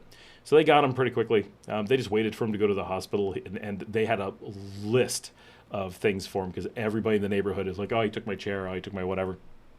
Us, he got a broken fan we had thrown out, so we didn't care about that. We didn't want him in our yard, and he ran straight at our camera, so we got a full shot of his face. So the cops are just like, "Oh yeah, we got him." Don't leave easy to grab stuff in the backyard or in the back of your truck if you park on the streets in town. I found a few ratchet straps that way. I've lost a few ratchet straps that way. Yeah, definitely that kind of stuff. If people can reach in and get things, it can happen. But it can happen in the U.S. too, but much less likely for sure. Objects of opportunity. I believe you signs has been a game changer for me. Richard says, my biggest pet peeve is illegally taking trees on my property line on a few of my farms. That has happened a few times. Like they cutting down your trees. That really sucks. Nice. Best of luck. I will be asking the pharmacies more when I visit for next spring. I have my own pharma needs. What kinds of trees? Oh, we caught up. 2 Guanacaste trees and a few Hakote trees. Someone cut down Guanacastes? If you can catch them, they're screwed. Right? Like that's a big deal. I did ask that question. What is not being answered on the expat group? That's you, a positive vibe. What's missing?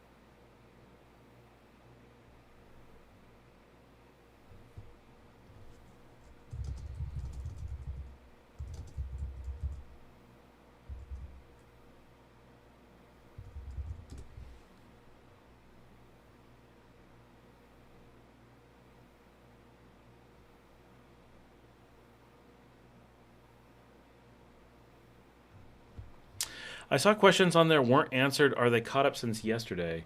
I mean, okay, so you got to define really what you're looking for when you say answered, right? Like, okay, someone posted Spanish lessons and needs an answer, but it's not a question, it's an ad. And no place is going to have every single question answered. Right, like that's one of the reasons that we moved to this is because the WhatsApp and Facebook groups are just missing answers, but no one notices, right? Because it's just a conversation that flies by. These stay, but not everything is a question, and not everything can have an answer, right?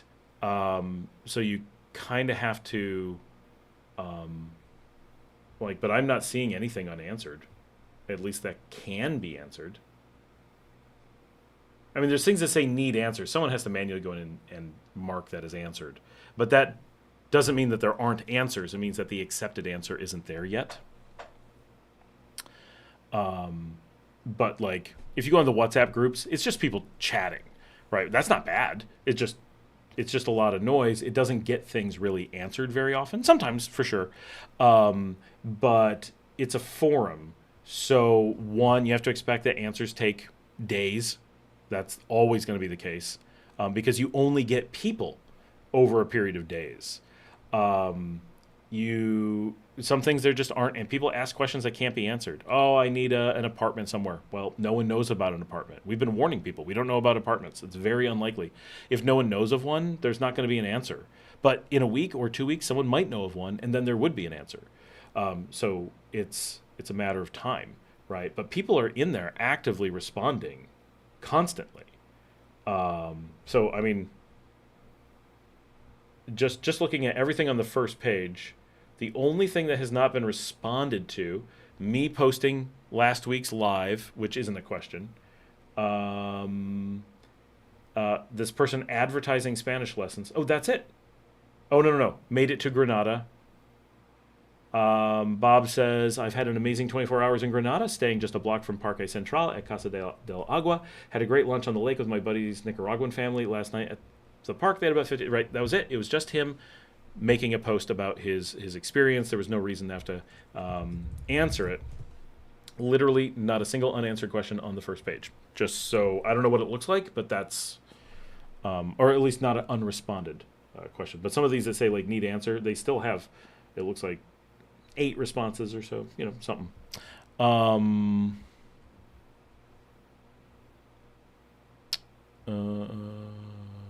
Pet peeve, nice quality. Sakura, technology has been really off with me recently. Billy says, I don't care much if others are doing the same thing. I'm not trying to make people unhappy. I just know the structure I would need in my life, and it seems like there's no good place to go looking. Well, I guess that's what I'm trying to say, Billy, is I understand that it would be harder to explain in Nicaragua, and it's not going to be the default or de facto, for sure. But if that's the structure you need in your life, that's fine. And if that structure is more important than an individual potential relationship, that's fine too. I would say it's unusual, but it's fine. I don't think that that's the best way to approach it, but hey, you know you, and it's a very personal thing, right? So that's absolutely fine. If you had a country where everyone was doing that, and it was the only thing available, what I'm saying is I don't think that that's greatly going to change your scenario. All of the challenge, 99.9% of the challenge, anywhere, is finding the right person to have that relationship with, even if for you that structure is a certain thing you need and it has to come first. That's okay. It's I would describe it like getting citizenship in Nicaragua, which I always say is people talk about, oh, there's this process you follow. You do this, then you do this, and then you do this, and then you have to win the lottery, right? Well, at the end of the day, the only thing that matters is winning the lottery, right? Everything else is ridiculous. And it's not really winning the lottery. It's getting the president or the National Assembly to vote on you or the president to decide on you, right? Do you know how hard it is to call up the president and be like, I'd really like citizenship. Can you make that happen for me?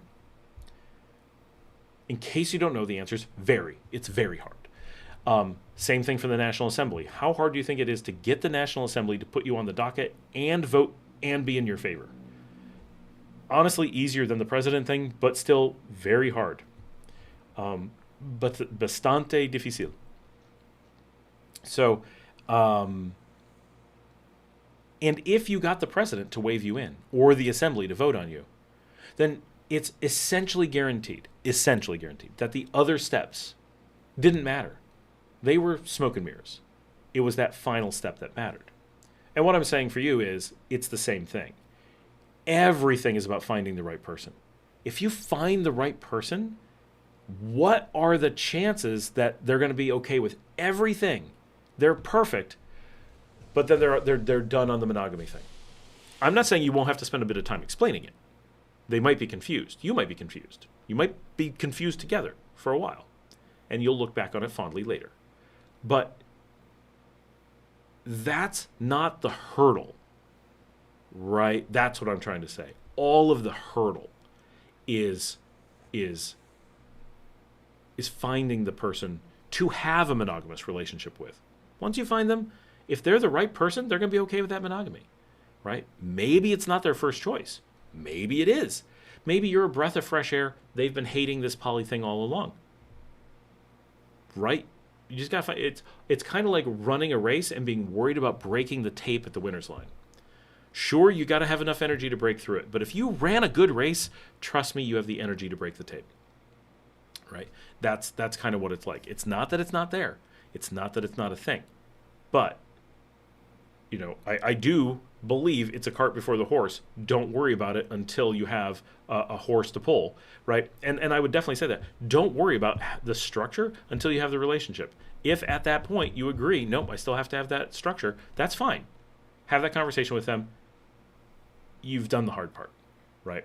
And none of the things we discuss about different countries plays a role. Or in other words, everything is lollipops, rainbows, and unicorns, and it's all good. The thing that you're worried about isn't the thing to worry about. We're Carrying Signs says, I'm having trouble logging into Expats of Nicaragua. What should I try? Just bounces to an error page. What's the error page? Can you actually give me the link to the error page? I'll go check it out. Richard says, there were small guanacaste trees right on the fence line. There's no way they would get away with big ones. Yeah. Other people's question. Blah, blah, blah. I haven't jumped in on the WhatsApp, been watching. Janet says, click on the ones that say need answer. There'll be answers. Thank you, Janet. You're welcome. My computer won't type underscores, so sorry about that. Maybe you'd like island life, Billy. There are American islands in the Caribbean and Asia. Just tossing that out there. Puerto Rico, if a bigger island for more amenities. Positive vibe, lol. No worries, Janet.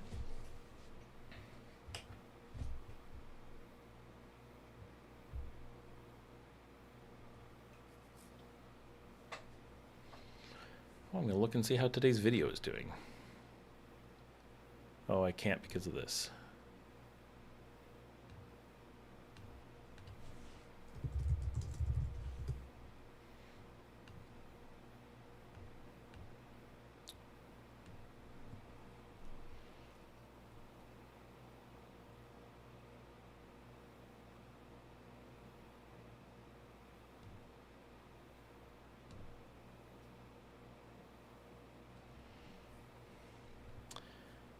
Definitely having a good day for the show today.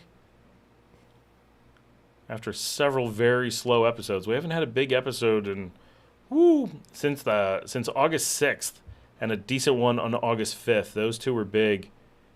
Other than that, August has been very slow. But then today's is already... No, yeah, I'm pretty sure it's already the biggest video for the entire month, and it's still in the first 12 hours? Plus, today's live has got to be the biggest live in a while. We are just about to pass last week's, but last week's took 11 hours, and tonight we're at like 5. Oh, no, I guess the week before, but this is weeks later, right? They keep gaining momentum in the future. Oh, actually, okay, so August... regular shows have been slow, but August live streams have been huge. Huge. The last time we had one come close was May 7th. Everything in August is twice as busy as everything the rest of the year, pretty much. So the live stream is really taking off. That's interesting. Interesting. Janet says, Billy, so that you know, my husband here was always confused about why his brothers had so many relationships with different women and lots of kids. Nobody's the same, honest. Are there any electronics people have trouble ordering? Drones, obviously, you can't. But no, I mean, I can't think of anything. Just order. For a blip of a second, I can see my login info, then gone. All right. I didn't have a chance to watch today's regular show because of this live stream. It was actually yesterday's show that was really late because of computer problems. So, but definitely go watch it because apparently it's doing really well. Positive vibe. We're running for the border. Oh, Larry's here. I just woke up. This would have been a perfect show to run a GoFundMe for my truck painting. Sorry, Larry. Oh, I need to find out if my kids are looking to hang out tonight or what's going on. The only electronics I have had issues ordering is stuff for my security camera system. No idea why, but they just never seem to arrive. How are you ordering them? Is that through a freight carrier? Freight forwarder? Sorry.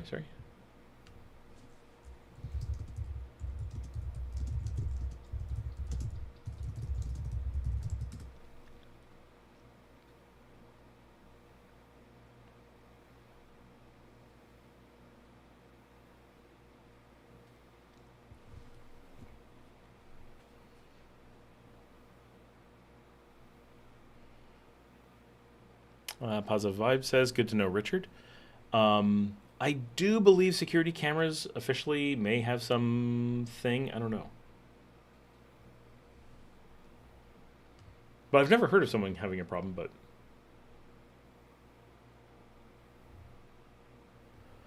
Did the link show up to comments ago? Can I... Oh, no, you cannot post links here. You have to mail it to me. I'm sorry.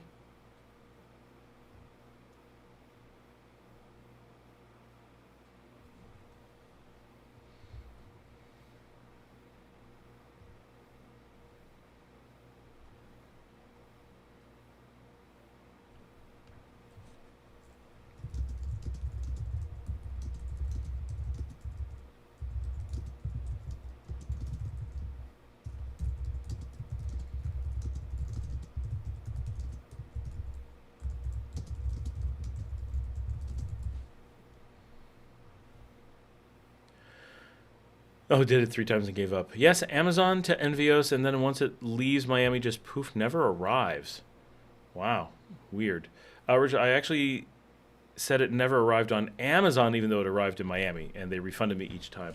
Never. Oh. I said you told Amazon that it never arrived, and they refunded you. Okay.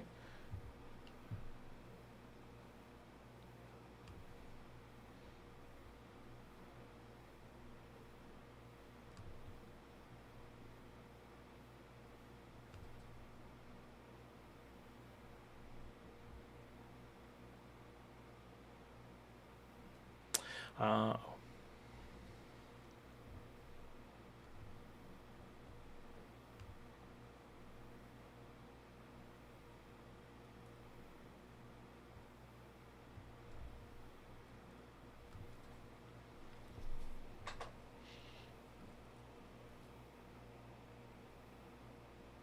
Maybe I should change needs answer into question. That might be smarter.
Oh, now everybody's quiet. But we did just cross midnight locally, so that's pretty late.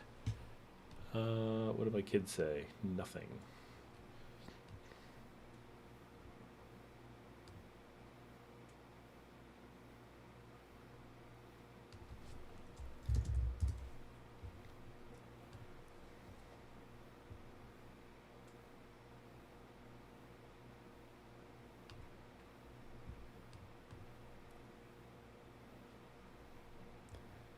We magically got super quiet.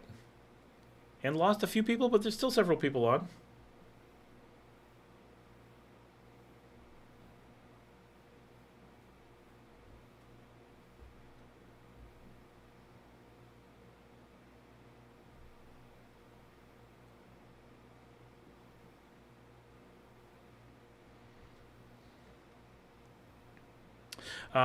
Just sent an email. All right. I'm probably way behind on emails too. I should probably be looking at that. And there, I got it. All right. I will look into that.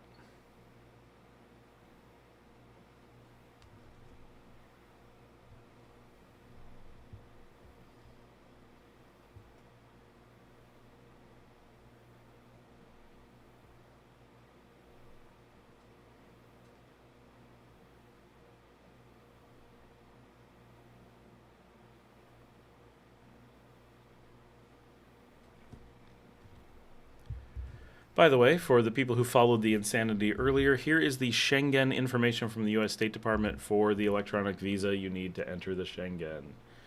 Just in case anyone was confused and thought we didn't actually know. What's it like building a new home in Nicaragua? Do things take a lot longer than they promise? I don't find that. A little longer than they promise, yes. But a lot longer, no. I'm used to the U.S. where things are a lot longer and often never get done. Here things move pretty quickly, but if they promise a time, it's definitely not going to be shorter than that.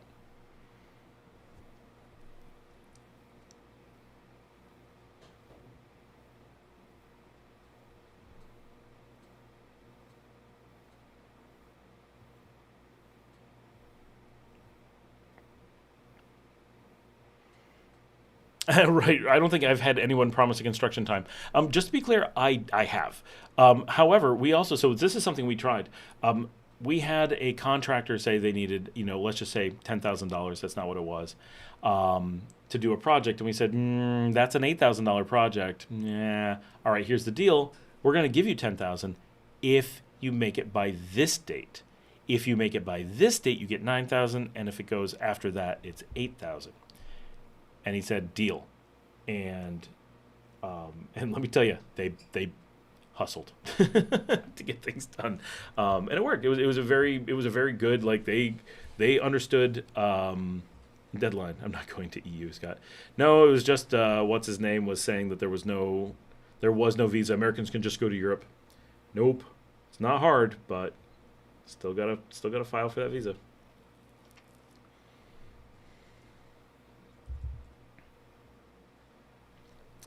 Thank you for that answer. I'm from Hawaii, and in Hawaii, we call everything Hawaii time because it takes longer than promised. It's probably similar. So, I don't think so. So the difference, though, is here, and this is a lot my opinion, but I've been here for a long time, and it's consistently this. People say, oh, it's Nicaragua time.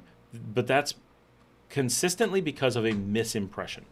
So here's what happens in the U.S., and I'm not saying this is bad. This is just a cultural difference.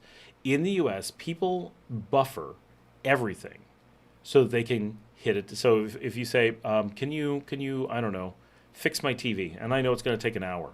I go, yep, I'll have it done on Tuesday. I say, okay. And they expect it to be done on Tuesday. And I expect to have it done on Tuesday. And I will. Right? So you come into my shop on Tuesday, I give you the TV. It's done. In Nicaragua, you say, how long is it going to take to fix this? They say, I don't know, I'll get to it now. And in an hour, they go, it's done, and they hand it to you. The cats are hungry. The cats are what? Hungry. Which cats? Outside. But I just fed them. Then I'm going to put my food down and see what they want. They just had me follow them. Oh, I mean, they take the flashlight back and see if, I do want to know, are they eating it all really quickly? You can feed them again if you need to, but I mean, I just fed them, and if I give them any more, it's often still there the next day. So are we going to watch The Office in a little bit? Maybe. I'll go get my own phone. It's after midnight, so Or what? it's after midnight. Okay. Sorry, that was my daughter. So if you look at that from the American perspective, Americans go, well, the American got it done exactly at the time that they said, but the Nicaraguan took an hour that I had to wait. And the Nicaraguans will look at it and say, well, I'm told in America it's done exactly when they expected, but here I had to wait an hour. So both perceive Nicaragua time as taking a long time. One, because they have this expectation of a budget for the time, and the other because they hear the story from abroad without being able to experience it. But if I actually am being autistic, I tend to look at things this way. When I want something done in America, I get told a ridiculously long time, and then it gets done easily because they gave me a ridiculously long time. In Nicaragua, they won't give me that time, but they get it done right away. So plumbing is a great example. I have a semi-major plumbing issue at my house in the U.S., and they'll tell me they'll come in a week, but they'll tell me exactly when they're going to come in a week, right? And in Nicaragua, the guy rolls out of bed in the middle of the night, jumps in his car, drives down, doesn't give me any time. I don't know when he's going to get there. He's there in 15 minutes, has it fixed in 3 hours. The Nicaraguan didn't give me planning capability, but he got the job done a week before the American. So it's all perspective. And different people want different things. Some people don't care about how long it takes. They just want to be able to plan. Other people don't care about planning as long as it gets done. So it's all about what you want. Lots of the time with construction jobs, it's the material sourcing that seemed to be the difficult part. Not all stores have everything like in the USA and Canada. You have to go all over to find what you need. That's totally true. We're constantly, because we do construction all the time, constantly on a search for parts and stuff. And yeah, we know, for example, one of the things we were trying to get done really quickly on that thing where we gave an incentive, it was not their fault. There was no way to get it done on time. We didn't hold them to the time. We gave them a few extra days because of that stuff. We were paying attention to the fact that the stores didn't have the parts or the weather didn't allow work on those days or whatever, and that was fine. But that's how some of that stuff happens. Things that they have in their control, very fast. The things that they don't, they don't. Say hi to my daughter. She ran away. This is why we're only allowed to do 2 things in a 2-week sprint that really take 2 days only. Yes, exactly, Steve. That's, oh my gosh, when I worked for the hospitals, they would have me make a change that I could do during the conversation and be like, okay, can you come back next week and show us? And I'm like, are you insane? I need something to work on Already. It's done. Look, I'm already waiting for you. Um,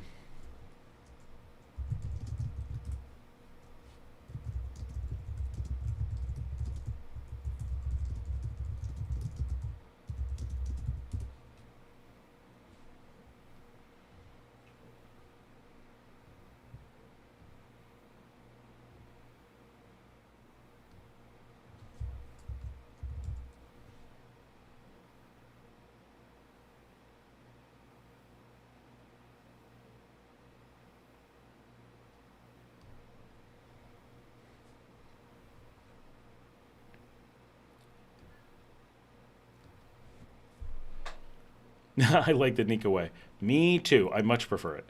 And being autistic, I don't plan. These are two separate things. I'm autistic and I'm not a planner.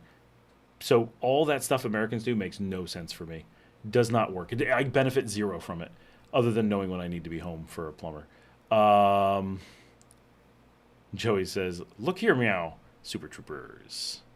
What's planning?" Richard says, "And sometimes material delivery. Sometimes the drivers don't want to read a map, like they have maps."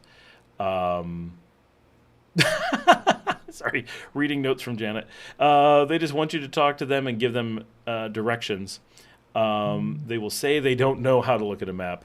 They definitely say they don't know how to look at a map.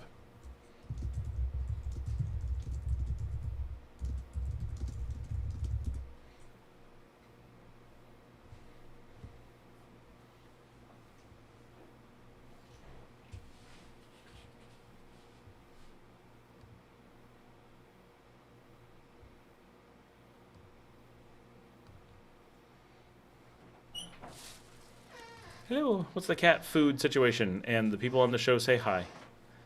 Hi. She says hi. Food's completely gone. Oh, okay. Do they drink from this too? They do. It's awfully dirty. It is. It's hard to keep it clean out there. Especially because the tree stuff falls into it. And they're cats, they put their faces into it. So if you want to clean it up and fill it with food, they can have that refilled in food. And I'm with Minerva though, and she's sad that she's alone. I mean, it'll only take a minute. She can handle it. It She's takes a. a long time to walk down there, but That's true. She is a big cat. She can do it.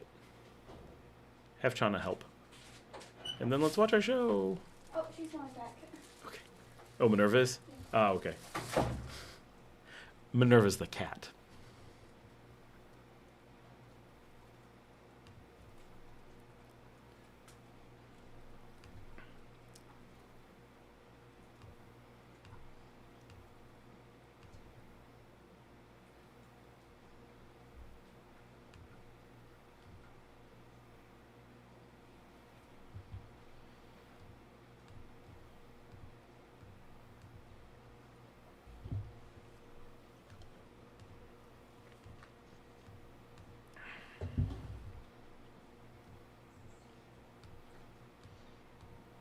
Oh, I just heard one of the kittens. All the dogs just looked up.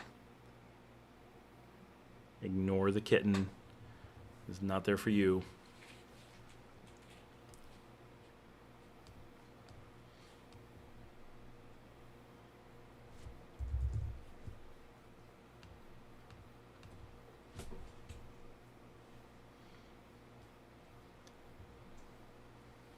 We have two itty bitty baby kittens. And then lots of big ones. We have so many cats. Who wants cats? Come and get cats.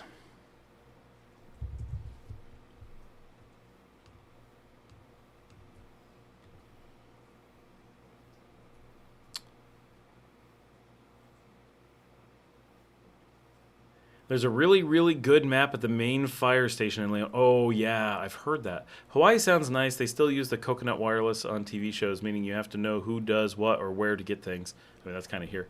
2 miles up, turn left after the Rocco Passengers, blah, blah, blah. Richard says, I mean, even a Google Map screenshot with me drawing what roads to come down, they will, for some reason, refuse to even look at it. Just blows my mind. Marcella's exactly the same way. Like, she just, and like, you bring up Google Maps and like directions, she'll be like, nope. Like it tells you left, right, nope. Won't say left, right under any conditions. Oh my gosh. Hawaii is beautiful, but definitely has become out of our price range. So we have just purchased land in Nicaragua that we're going to be building our home, where we're just going to be building our home. To retire, my husband is from there. Ah, nice. They don't see the world at the angle you do. Plus, there will be more kittens in the future at La Colonia. Richard, you haven't framed then. Haven't farmed then. The effort to have no more kittens has failed. Oh, no.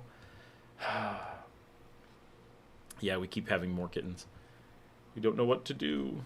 But they're all so sweet. We love them all. But our house is full of cats. Our outside is full of cats. Everything's full of cats.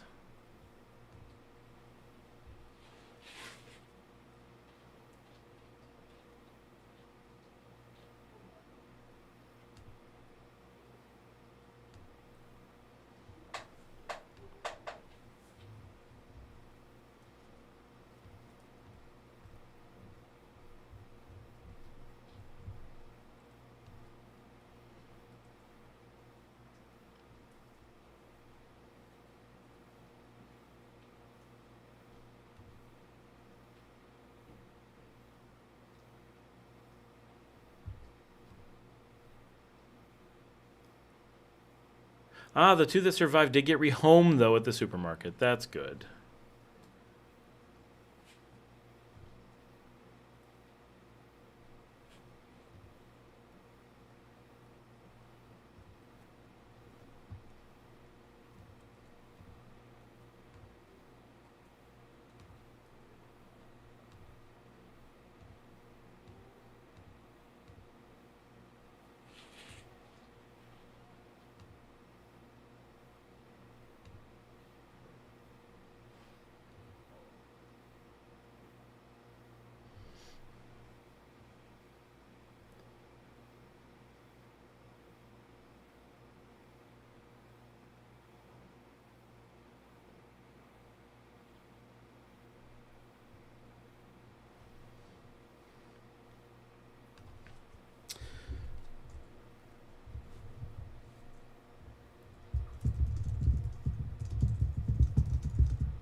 I was amazed how pretty and unique all the cats in Nicaragua are. We do have a lot of nice cats. What's the process in bringing your animals from the U.S. to Nicaragua with you?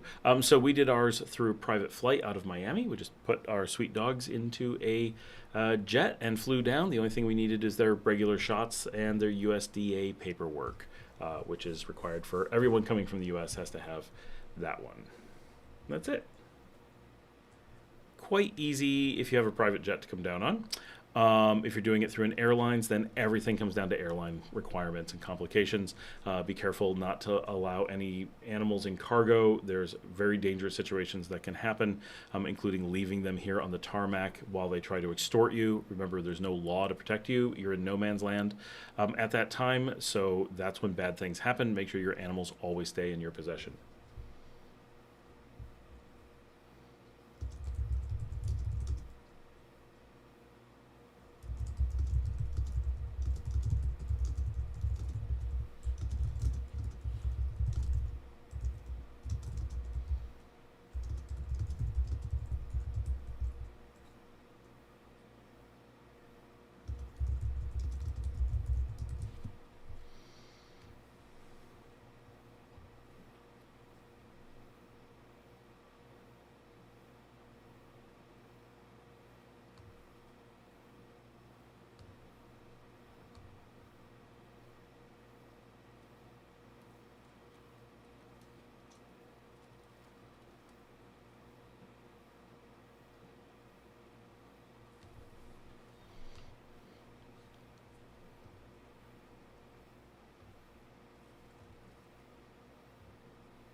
Are you driving or flying? I have the driving with dog situation. I would like the answer as well. Seems hot tarmac is dangerous down there. Very much. I have an early morning. Good night to all. See you next Thursday. And don't forget to hit that like if you haven't already. Thanks again, Scott. Thanks, Joey. Have a good one. Positive Vibe says good night.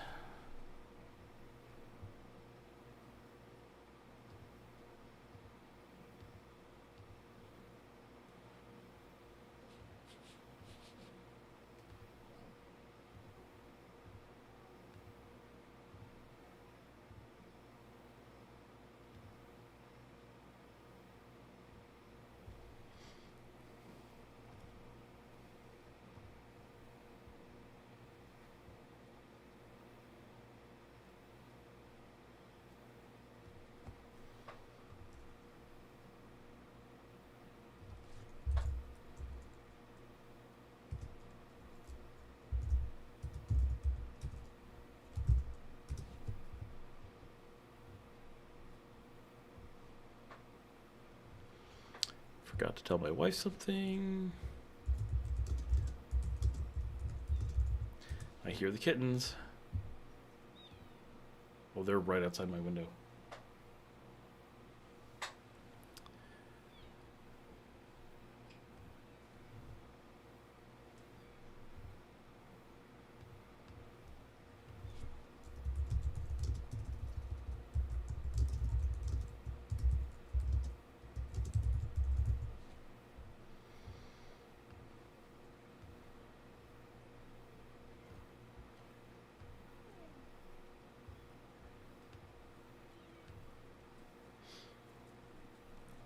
The girls just got to the cats.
Richard says, another thing with maps that's weird is when you ask to look at a place for sale, sometimes they don't want to tell you or show you where it is. I've mentioned that. I've had that happen a lot. Obviously, I tend to look at a lot of houses or help people look at a lot of houses. It's a good 1 out of 3. Almost every other one, they will refuse to tell you where the house is. They'll kind of send you in a general direction, and still you'll just get there and be like, so where's the house? Where do I go? And they'll never tell you. And sometimes you never get there. Most of the time you eventually get there, but there are definitely times that you do not. And you're just like, what was this? Why did this happen? Like, the whole thing really is like, it feels like a big joke. Like, it's really frustrating. A positive vibe. Good night. I'm turning into a pumpkin. See you next week. Have a good night. Thanks for being here. Richard says, or they give you wrong directions on purpose, it seems like. I haven't really noticed that, but I could see it. I had a guy approach me that has property out by one farm asking if I would buy his land from him. I know roughly where it is, but he wanted me to buy it before he would show me in person where it was. Yeah. Some of this stuff gets pretty ridiculous. The expectations. And I mean, some of it's expats. Like, it's not just Nicaraguans. Like, I don't know. There's some insanity down here. In weird ways. Different than in other places.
have all these sleepy dogs. Sleepy dogs. You like them when they're sleepy. Yeah, you're so sweet. Oh, you gotta come say hi. Okay. Yeah, you can come say hi. There he is. Oh, now the other one's getting up. You said hi. She's got to say hi too while she laid back down. Oh, you're a sweetie. Yeah. You're the big galoob. You're the big galoob. Yeah, that's my phone. I know there's food up there. You can't have it. I know.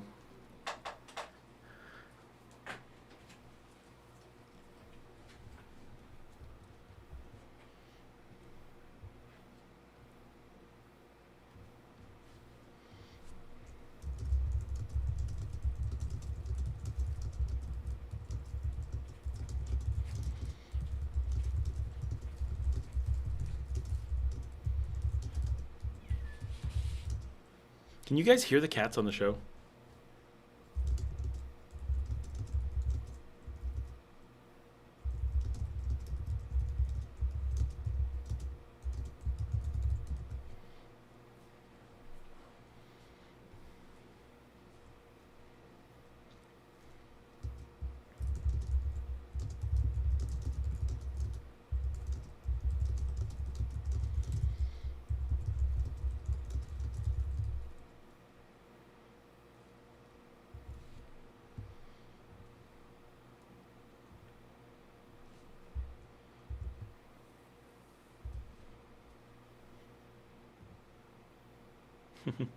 They're very high pitched kittens. Their mother has the saddest, highest pitched meow. She's like, meow, meow. She sounds so sad, but all of her kittens are healthy.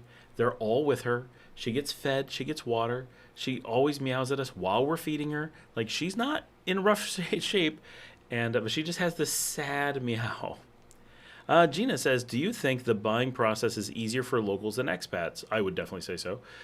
Being that my husband is from there, his family has helped us with the whole buying process. It seems to have been easier for them doing it. I mean, definitely the easiest thing is simply that they know how to do it, right? They can speak in exactly the local Spanish and ask the questions that they know how to do. And definitely the thing that makes it easiest is having someone else do it. But I mean, I've bought a number of times and it's super easy. So I'm not sure it actually gets like easier other than, oh, somebody who's been here for a while said I'm getting bored in Nicaragua. And I said I think boring can only come from within, and someone just liked it. It just popped up. I do believe in that heavily though. Like, how does someone get bored in a country? Like, do you need the country to entertain you? Do you have no interest, no hobbies? Like, you could put me anywhere, middle of the desert, as long as I have like. If I had a computer, can't be bored. If I have a book, can't be bored. I got movies, can't be bored. Need to escape the desert I'm trapped in, can't be bored. Like, there's always something interesting to do. I have never in my life, since I was a little kid and had access to anything, been in a situation where I could imagine experiencing boredom. Boredom, not possible. All I have is different levels of overwhelming amounts of things I wish I could do. Because the world's an interesting place. There's never a time that I'd be like, nothing interesting to do. What? My life is an eternity of backlogged projects that I wish I could do. You know, sometimes, this is Janet, I think the person who wants to show you someplace doesn't want you to go there without them, so they don't tell you all the directions at the minimum. You would think that, except I've tested that theory, and maybe that's true sometimes, but it's not been true when I've tested it. They'll be there, and they still won't take us.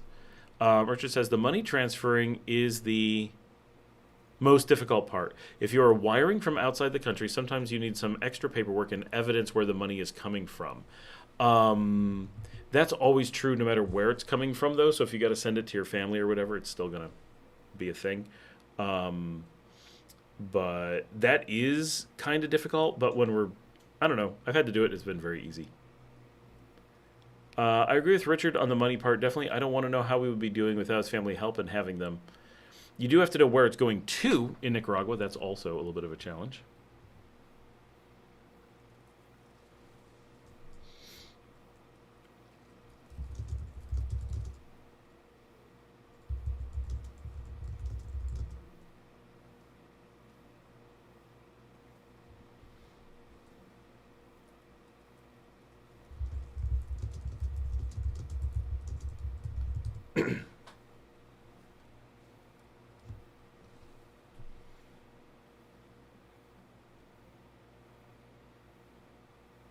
I mean, even for the person you are wiring to because of the deposit limits and stuff like that. So, yeah, so it's on normally. Now, I guess I wired to myself most. I don't know.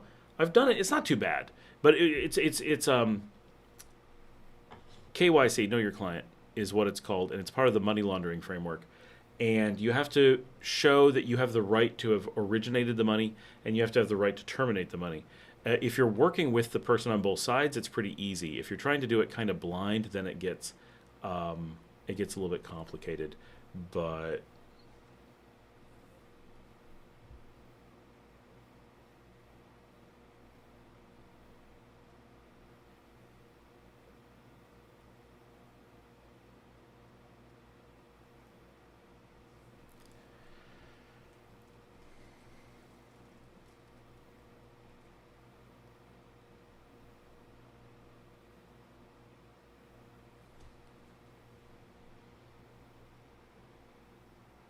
that one time we went to see a place in Fatima was like that. I've had it in Fatima too. He would only tell us directions to a split in the road, then told us how to walk to the right house. Yeah, and they'll make you park somewhere that isn't the right place. And then you're like, okay, I'm here. And then it's like, okay, but you're not. And you're like, but I just parked. I went through all this effort because I arrived. Generally, at that point, I drive away. Like, for real. I'm like, I arrived, you didn't show me the house, so bye.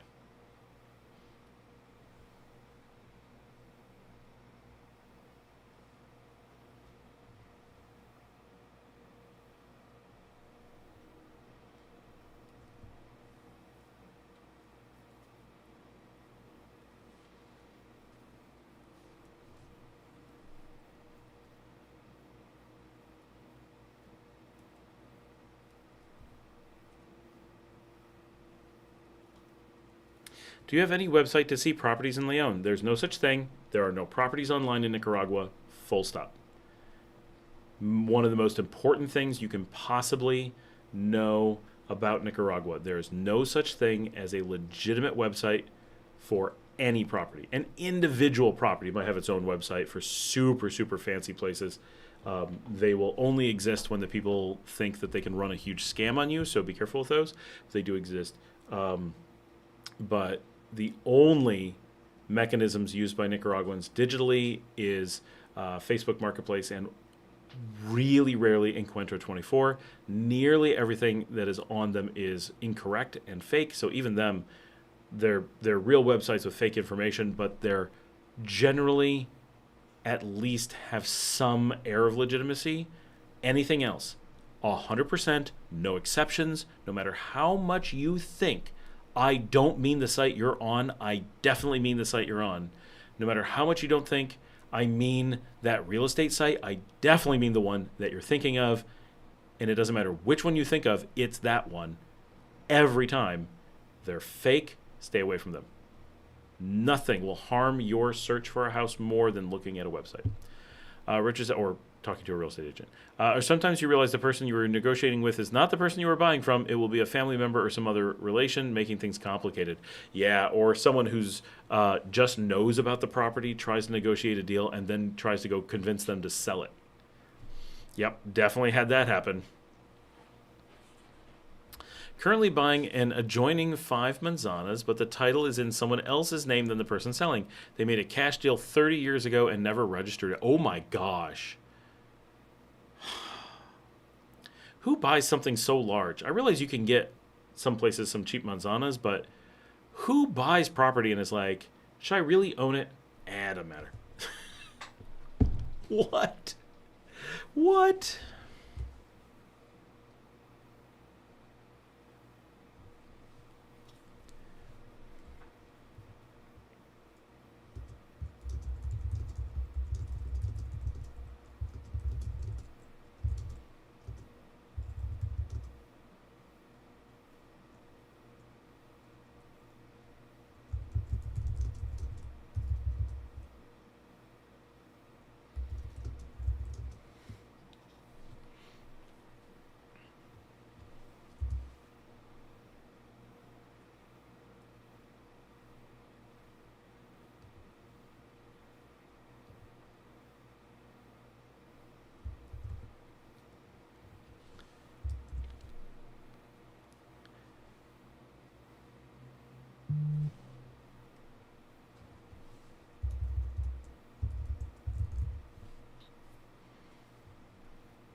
I'm finding that it is more and more common that locals just do cash deals in rural areas and never actually do get the legal thing done. Wow. There is a really interesting property in the center of Leon. It was a relative of our dentist house. He said, "Oh yeah, they sold that." Well, someone is flipping it. It's not selling either. Yeah, they're stuck for 20 years. Kind of like the vehicle and utility registrations. Those aren't so bad because those wear out and disappear. Like, it doesn't take too long, but property's for forever. You don't leave vehicles to your kids and grandkids, but property you do. And if it's not registered, you don't.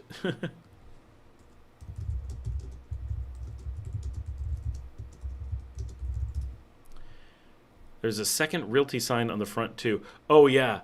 People just start slapping realty signs. Like, real estate agents will just come up and slap their signs on. It does not mean they represent the property. Sometimes they do. Often they don't. Often they did once upon a time or hope to in the future. It's all over the place. Like, seriously. How long have we been on? My food is 6 hours old. That's okay. This is Nicaragua. You don't have to worry about salmonella. That's an American problem.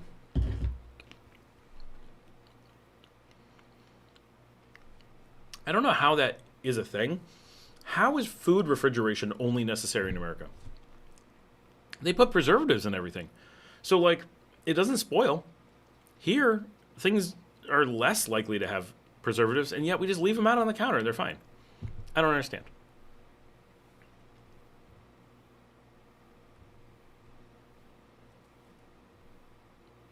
We have more people on. Nice.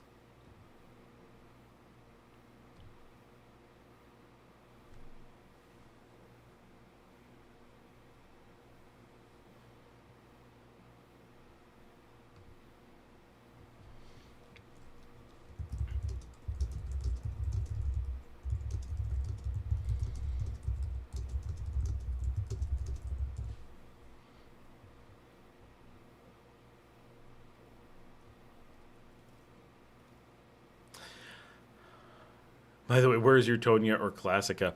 I actually often do not have a beer on the show. Maybe only once out of every 4 weeks or so. Uh, okay, so I think this is Leo Gaines. The best way to look for property is to drive around and look. No online sites, correct? Thanks. You are correct in all things. Best way is to drive around and look or walk around, talk to locals.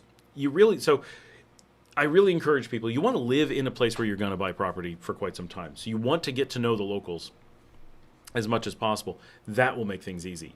If I try to buy in some place I'm not living, it gets real hard, except for, Managua. That's a little bit different. But in most of the country, here in Leon, I don't know how you do it if you don't know the neighbors and stuff. Every time we've had 3 places in San Mateo. How did we get 3? By hanging out, getting to know the people with the first one, and then it led to the second. Eventually, it led to the third.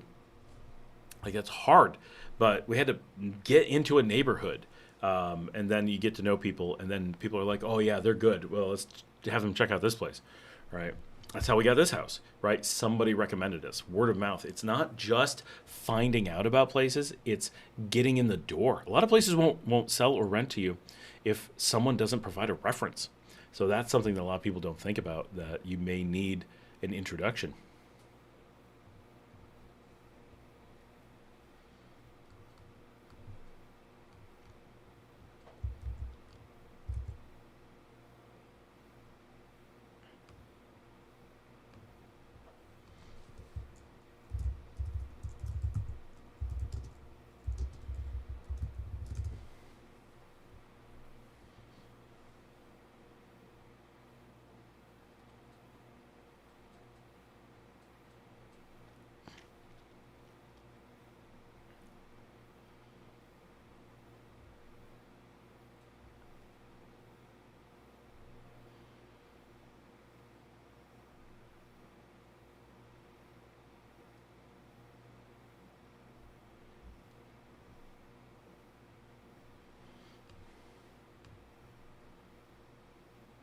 Oh, we have several more people on. Why are people hopping on at this time? It's so late. I mean, thanks for hopping on.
Best way probably. Yeah. Gina says, "Are the locals very welcoming to newcomers?" I think extremely so.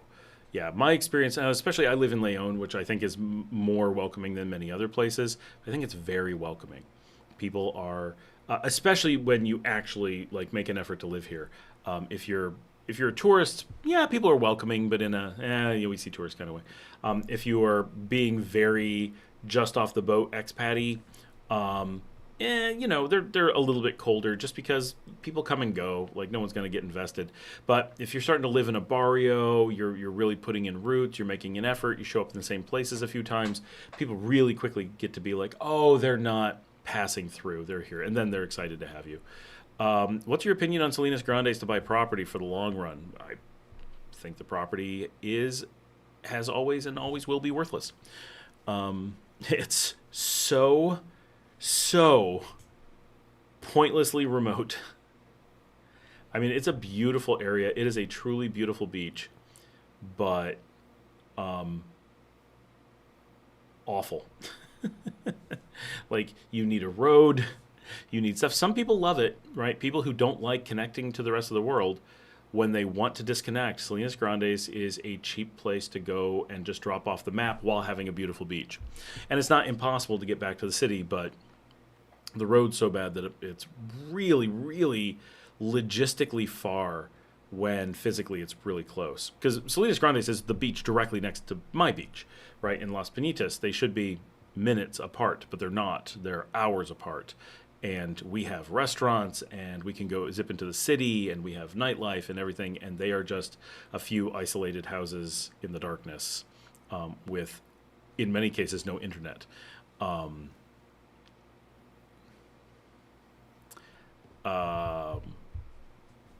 don't think that I think they're probably going to stop losing value on the properties, but I don't see anything that's going to make them go up in any way, because they are what they are. Gina says, even though my husband is from there and has a huge family that I love so much and they love me, I do worry about moving to a country and if they'll be welcoming. I bet they'll be more welcoming than being in Hawaii. Ben from Hawaii, it's where the locals aren't always welcome to outsiders. Oh, yeah, there we go. Yeah, so one we think of as not being welcoming and one we think of as being welcoming. Hawaii is a tourist location that was brutally colonized by the U.S., and is still colonized by the U.S. So they're not expected to like Americans who go there, and they probably shouldn't. Nicaragua was colonized by the U.S., that is true, but its independence was 47 years ago. They're over it, more or less. And it's not a tourist place. So Americans who are going there are not Americans, by and large, coming to colonize, the obvious vanilla guy notwithstanding. But the rest of us are the opposite. We're the people who are here, whether because we feel bad or because we want to be on the other side. We are not here to support the colonization of the country one way or another.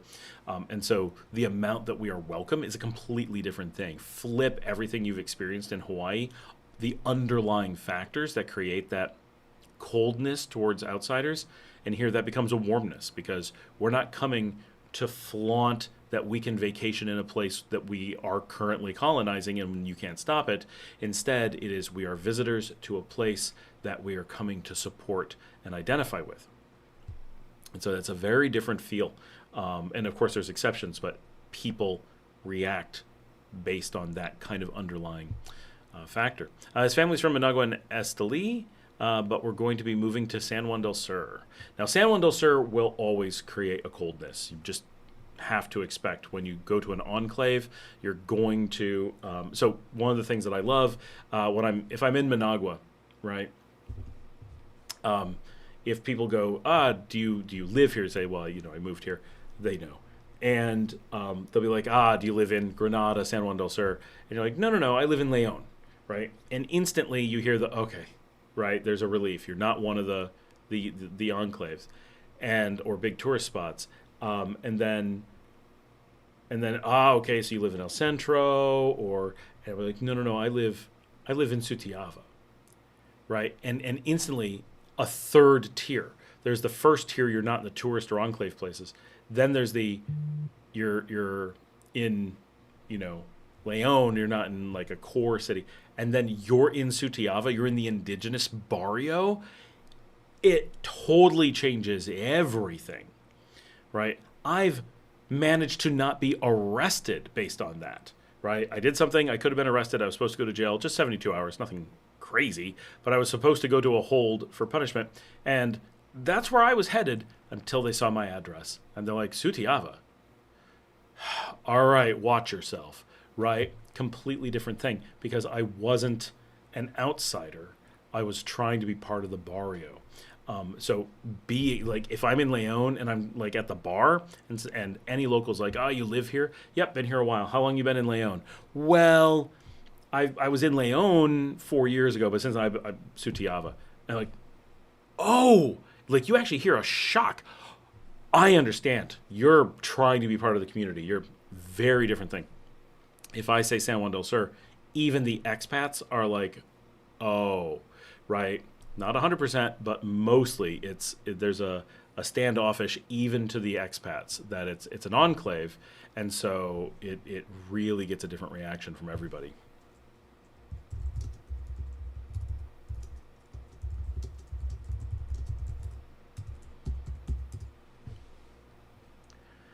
Right, Janet's got Mancho's wife because her husband is extremely well known in town, so she can go anywhere, and she's with Mancho, and it's just. And I go places, and I'm like, well, I know Mancho. It's good. It's funny, but that actually works.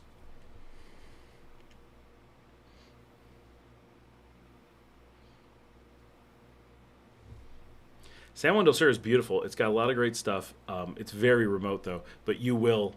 I think you'll find that watch people, right? Have conversations where you're talking about um,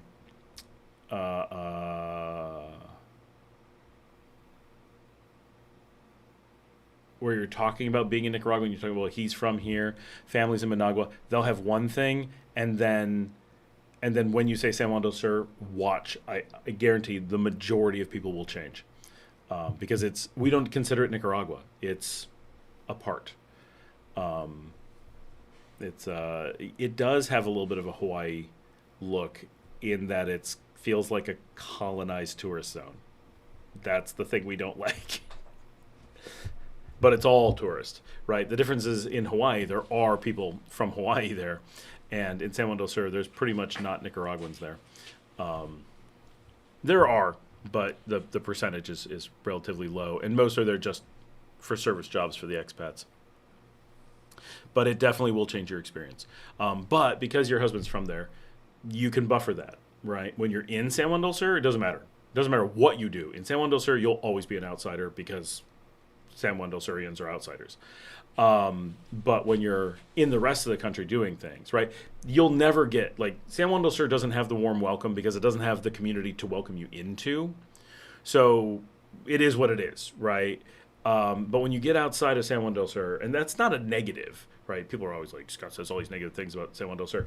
It's an enclave, right? There isn't someone to welcome you somewhere. But when you go to other places, really lean into where his family's from. Talk about Esteli. You could talk about visiting San Juan del Sur. You like to stay down there. That stuff works. Just don't present yourself as that's where you're from. You'll probably get a pretty warm welcome everywhere. You won't have the advantage of a barrio like Sutiava, like for me. Which, let me tell you, I appreciate so much. I would never move into El Centro just because of that. It really makes a difference for me. My Nicaraguan experience is very different than other people's because I live in a very different community. But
When I went to San Juan, it was nice, but I felt like I wasn't in Nicaragua. That's exactly right. Absolutely.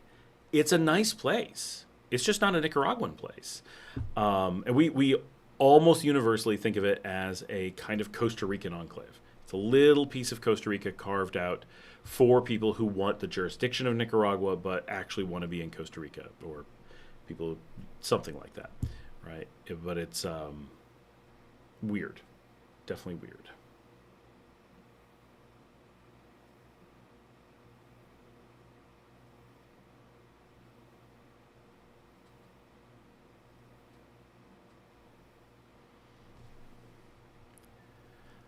We're at 6 hours. Give me just a second. I'm going to check with my kids. They said we were going to watch TV, but they haven't said anything, so I'm not sure what's going on. Hold on.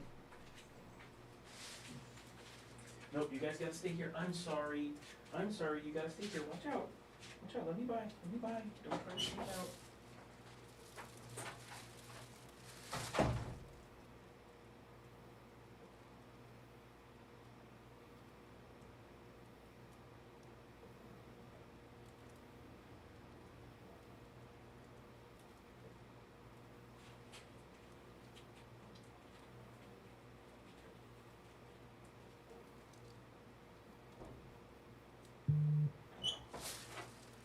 All right, guys. Sorry, but my kids are ready to watch The Office. We're watching The Office. We've never seen it. Obviously, my kids are younger, so there's a lot of things that they have not seen, shows and stuff. So we just watched all of Friends recently, which was cool. They really enjoyed that. And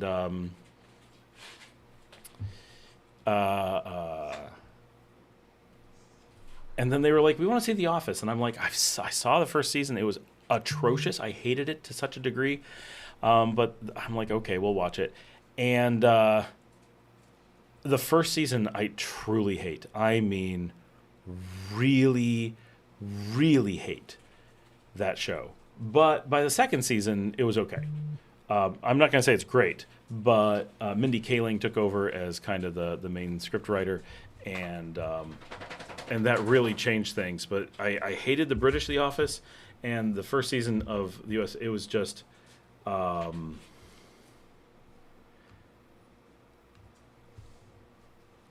cannot believe how bad it was.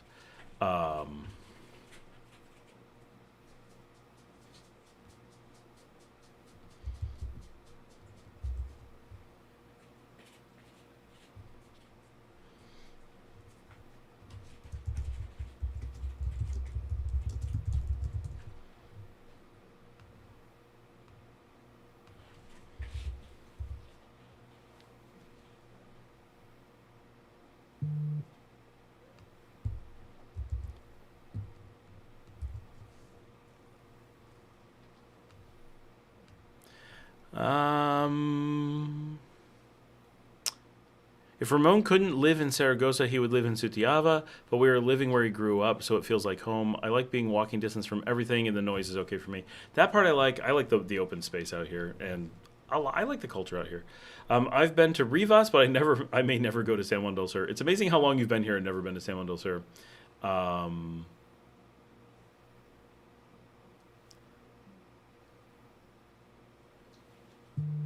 Gene says, enjoy, love The Office. Well, that's good. Good to know. Good to know about The Office. I've never seen it either. Yeah, definitely the first. I mean, I might even skip the first 6 episodes. I mean, they're actually offensive. But by the second season, and the first season is only 6 episodes, and it's a copy of the British Office. Other than establishing the characters a little bit, it's actually a different show. It's filmed differently. The set changes a little bit. The writing is completely different. In the second season, I'm not yet at a point where I like it. I still find the characters offensive and uncomfortable, and I don't like it. I don't enjoy just watching just for discomfort as entertainment. But it's getting quite a bit better, and I'm starting to get a grasp of it. So we'll see.